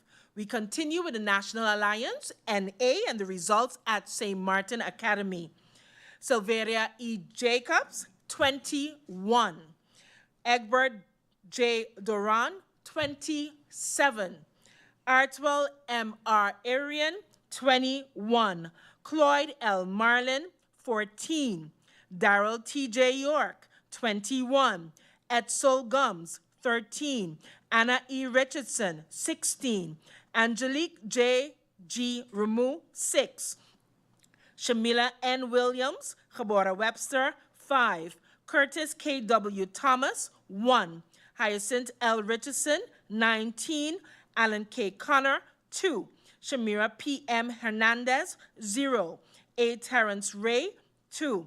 Ishmael Foster, 6. Louis G. Hurtau, 0.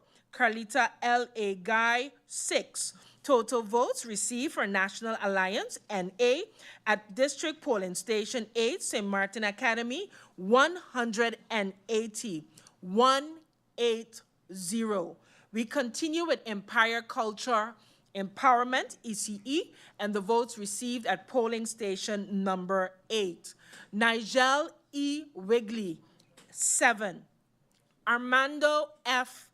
Gums, 0. Arnold E. Dorr, 0. Total votes received for ECE at St. Martin Academy, 7. Democratic Party, DP, votes received at St. Martin Academy. Sarah A. Westcott Gabora Williams, 24. Grisha S. Heiliger Gabora Martin, 37. Dimar C. Labega, 19. Khalil K. Raven, 3. Viren V. Kotai, 29. Marinka J. Gums, 14. Benjamin S. Bell, 1. Fabio Doralis, 5. Mei-Ling A.M.R. Derby Gabora Chung, 1. Ruben J. Essett, 1. Alston A. Lawrence, 1. Richard J.J. Panafleck, 0. Quincy R.A. Rochester, 0. Oliver N.J. Williams, 1. Michael C. Barron, 12. Densley M. Adamus, 1. Dennis A. Williams, 0. Sabante D. Hernandez Escarfuller, 0. Alexander I. Gums, 2. Ingrid A. Grell Gabora Davis, 0. Laurel B. Cozier, 0. Patricia A. Flanders, 2. Aken R. Richardson, 2. Total votes received for the Democratic Party at the St. Martin Academy School, 155. 155. Votes received for Quality Movement for Change, OMC, at District Number 5 are as follows. Olivier E. Arundel, 23. Elvison J. Adamus, 1. Mario L.A. Arundel, 0. Lisa L. Alexander, 0. Louisa R. Lake, 1. Cleveland J. Codrington, 1. Edward S. Arundel, 0. Farley R. Elshot, 0. Samuel V. Caceres, 0.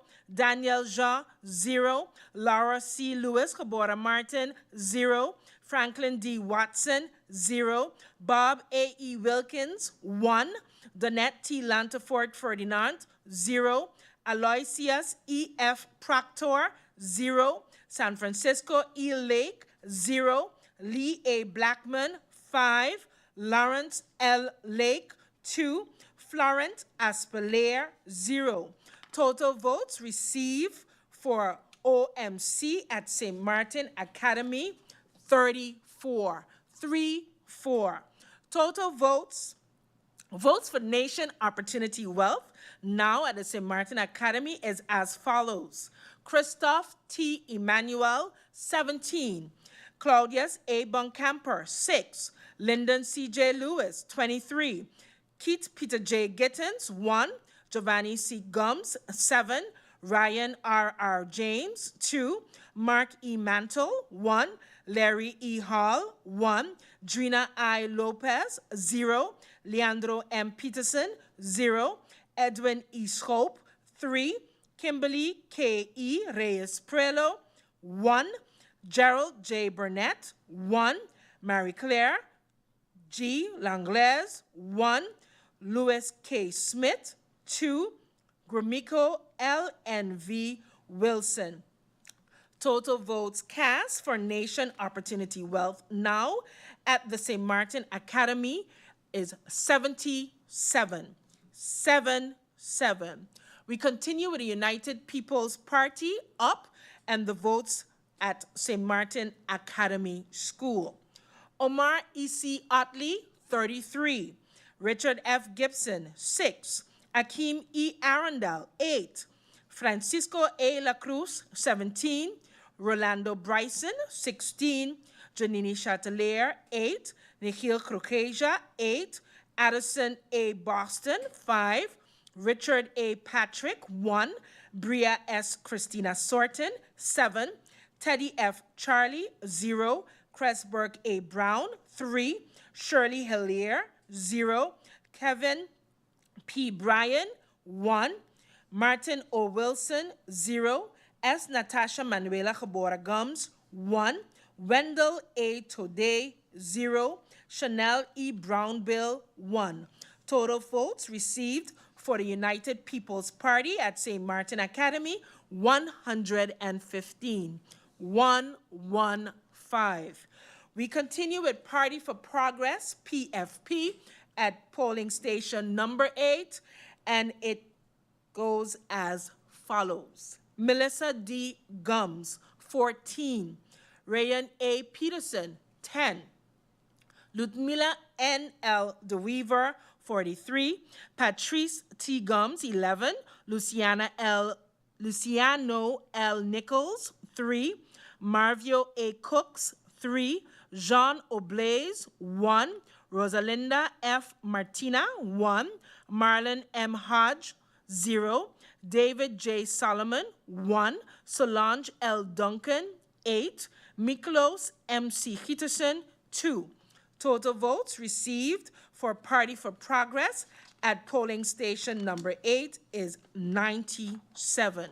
9-7. We are down to the last party and the last polling district for our August 19, 2024 parliamentary elections, and the results are as follows. For the Unified Resilient St. Martin Movement, URSM, polling station number 8, St. Martin Academy. Luke F. E. Mercelina, 71. Christopher L. Waver, 6. Veronica C. Yonsa, Cabora Webster, 8. Herbert M. J. Martina, 8. Shamira D. M. Roseberg, 18. Gracita R. Arundel, 0. Rishnil S. J. Bruch, 16. Jason O. Matthew, 3. Joseph G. Peterson, 1. Michael O. Somersall. 5. Delano L. Hutchinson. 3. Felicia C. M. Brooks. 3. Saul Y. Stema Kabora Yao. 0. Paco J. Isenia. 2. Glensley C. Amer. 2. Total votes cast for the URSM party at polling station number 8, St. Martin Academy, 146. 146. We now have all the votes in for the 20 districts. I will be repeating the totals or saying the totals, as well as giving you the totals for each individual party before I call back to the lectern the chairman of the voting district. And we continue as follows. Total votes cast, or total eligible voters, 22,750. Total votes cast, 13,885. Total valid votes, 13,694. Total invalid votes, 191. Total votes per party is as follows. Swaliga Action Movement, SAM, 1,249, 1249. National Alliance, NA, 2,264, 2264. Empire Culture Empowerment, ECE, 136, 136. Democratic Party, DP, 2,069, 2069. Kwalichi Movement for Change, OMC, 521, 521. Nation Opportunity Wealth, now, 1,245, 1245. United People's Party, up, 2,038, 2038. Party for Progress, PFP, 1,942, 1942. Unified Resilient St. Martin Movement, URSM, 2,230. 230. Folks, that's the results for our St. Martin parliamentary elections, August 19, 2024. We are going to take a few minutes break before we bring on our chairman for our last words for this evening. Few minutes. We'll be right back with the live coverage and results of the Parliamentary Election 2024. St. Martin, the fight against chronic diseases is happening now. The Ministry of VSA, in collaboration with SZV, PAHO, and the Temporary Work Organization, has launched a nationwide health survey that's currently ongoing in districts near you. From now until August 2024, you may be chosen to participate by our fieldwork interviewers. Get near instant results for your blood pressure, cholesterol, BMI, and glucose. For more information, contact us via StepSurvey at stmartingov.org.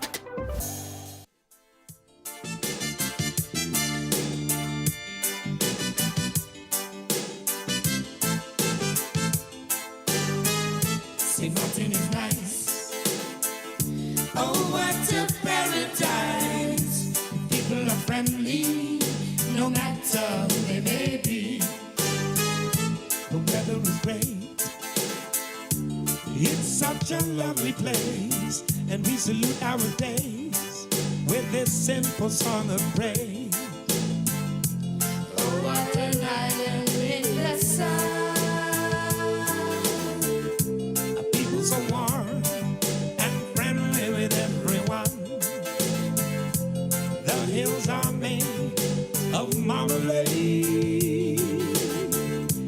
seas turn golden when the sun fades. St. Martin is nice. Oh, what a paradise.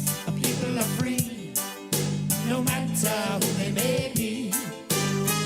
In the sea and sun, you can really have lots of fun. And when the day is done, have some guava berry rum. Welcome to our island in the sun, where we serve you with a smile and it flatters everyone. Hotels and beaches wherever you go, and the island music is reggae and calypso.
Just be merry, be cool and be kind, and everything will be fine.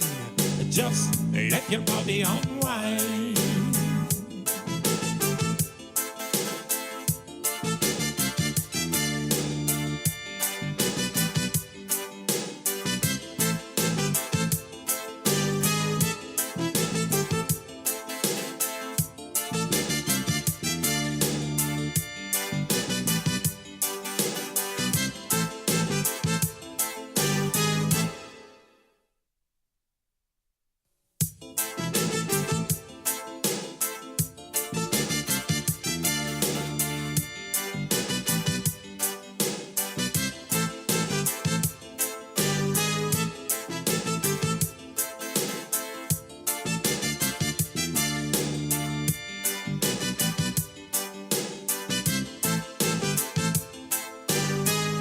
St. Martin is nice.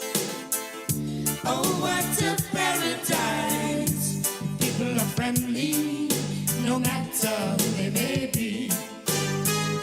The weather is great. It's such a lovely place, and we salute our days with this simple song of praise. oh, what an island in the sun. So warm and friendly with everyone. The hills are made of marmalade, and the seas turn golden when the sun fades. St. Martin is nice. Oh, what a paradise. People are free, no matter who they may be. In the sea and sun, you can really have lots of fun. And when the day is done, have some guava berry rum. Welcome to our island in the sun, where we serve you with a smile and it flatters everyone. Hotels and beaches wherever you go, music is reggae and calypso.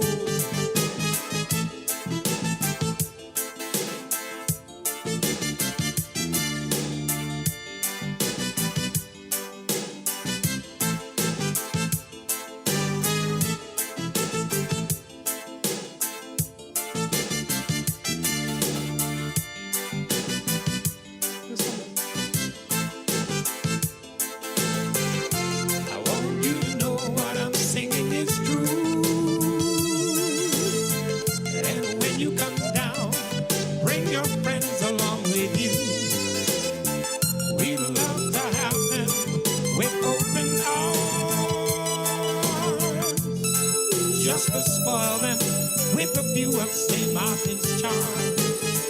St. Martin is nice.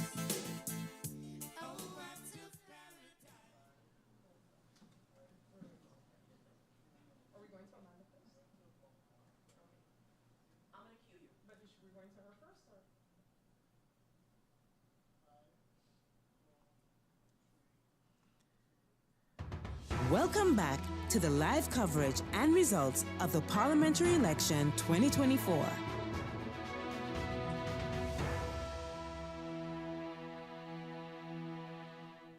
Good morning, everyone. We do have the results of all 20 voting stations, polling stations, and I would now like to reintroduce the chairman for the Central Voting Bureau, Ms. Tackling. Thank you, Ms. Bedminster. I know it's been a long one for you. You've read a lot of numbers and a lot of candidates, a lot of polling stations. So I'll get right to it. So, ladies and gentlemen, everyone that's still with us, I'm happy that you're still with us at 4 o'clock in the morning. I am pleased to be addressing you at an earlier time than I did in January. You know, I think I said I was hoping that when I drove home it wasn't light out, so I think that we've achieved that. But in any case, I appreciate your continued presence with us here tonight. I've just finished a call with the governor where I informed him of the preliminary results of today's election. And based on these preliminary results, I can now share with you the initial seat allocation. There were a total of 13,964 valid votes cast. This put our electoral quota at 912.93. I'll go through the different parties and the amounts of valid votes. The SAM party had a total valid votes of 1,249. The National Alliance, 2,264. The ECE, 136. The Democratic Party, 2,069. The OMC, 521. The Now Party, 1,245. The UP, 2,038. PFP, 1,942. And URSM, 2,230. This means that the seats will be allocated preliminarily as follows. The SAM will have 1 seat. The National Alliance, 3 seats. The Democratic Party, 3 seats. The Now, 1 seat. The UP, 2 seats. The PFP, 2 seats. And the URSM, 3 seats. Based on our preliminary candidate results, these seats will be allocated as follows. For the SAM Party, Franklin Myers. For the National Alliance, Jurendi Duran, Artois Arian, and Darrell York. For the Democratic Party, Sarah Westcott Williams, Grisha Martin Heiliger, and Viren Kotai. For the Now Party, Lyndon Lewis. For the UP Party, Omar Otley and Francisco La Cruz. For the PFP, Ludmila De Weaver and Melissa Gums. For the URSM, Luc Mercelina, Richenel Brugge, and Shamira Roosburg. Please keep in mind that these results are preliminary and subject to verification by the Central Voting Bureau, as well as any potential objections.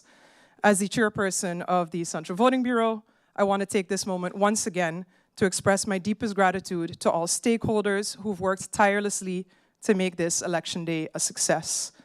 I would like to extend my thanks to the Secretariat of Parliament, the KPSM, VKS, the Civil Registry, Public Works, the staff of GEBE, the staff of DCOM who's been here all day with us as well, the staff of Computech who has been pushing data, and all other organizations that played a crucial role in ensuring the smooth operation of the electoral process.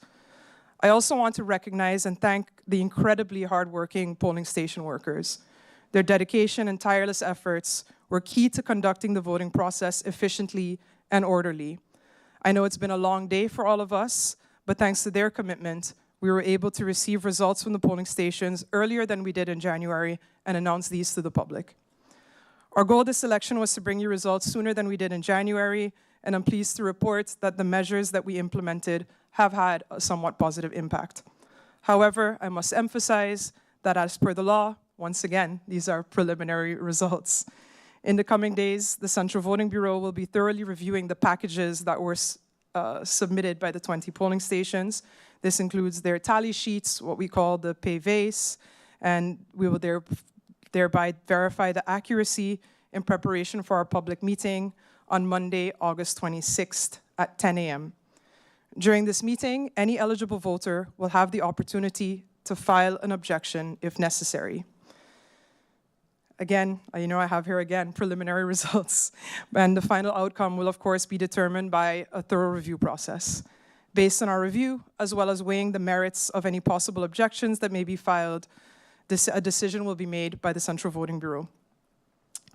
I also want to take this opportunity to thank the public once again for exercising their democratic rights and participating in the electoral process today. Your engagement and commitment to democracy are the cornerstones of our society's progress and of our governance.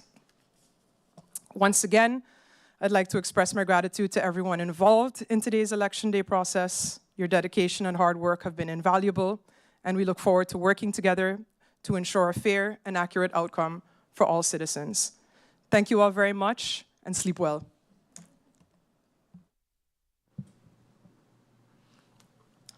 And that's it for this evening's 2024 parliamentary elections. Thank you, Chairman, for the Central Voting Bureau, Ms. Tacklin, and thank you to the viewers for watching with us until 4 a.m. this morning. It was a pleasure being your host, Amanda S. Vital, Bedminster. And if you're looking for the results, please feel free to go on www.stmartingov.org/elections, where you will be able to see full details. With that said, thank you once again, and do have a wonderful morning.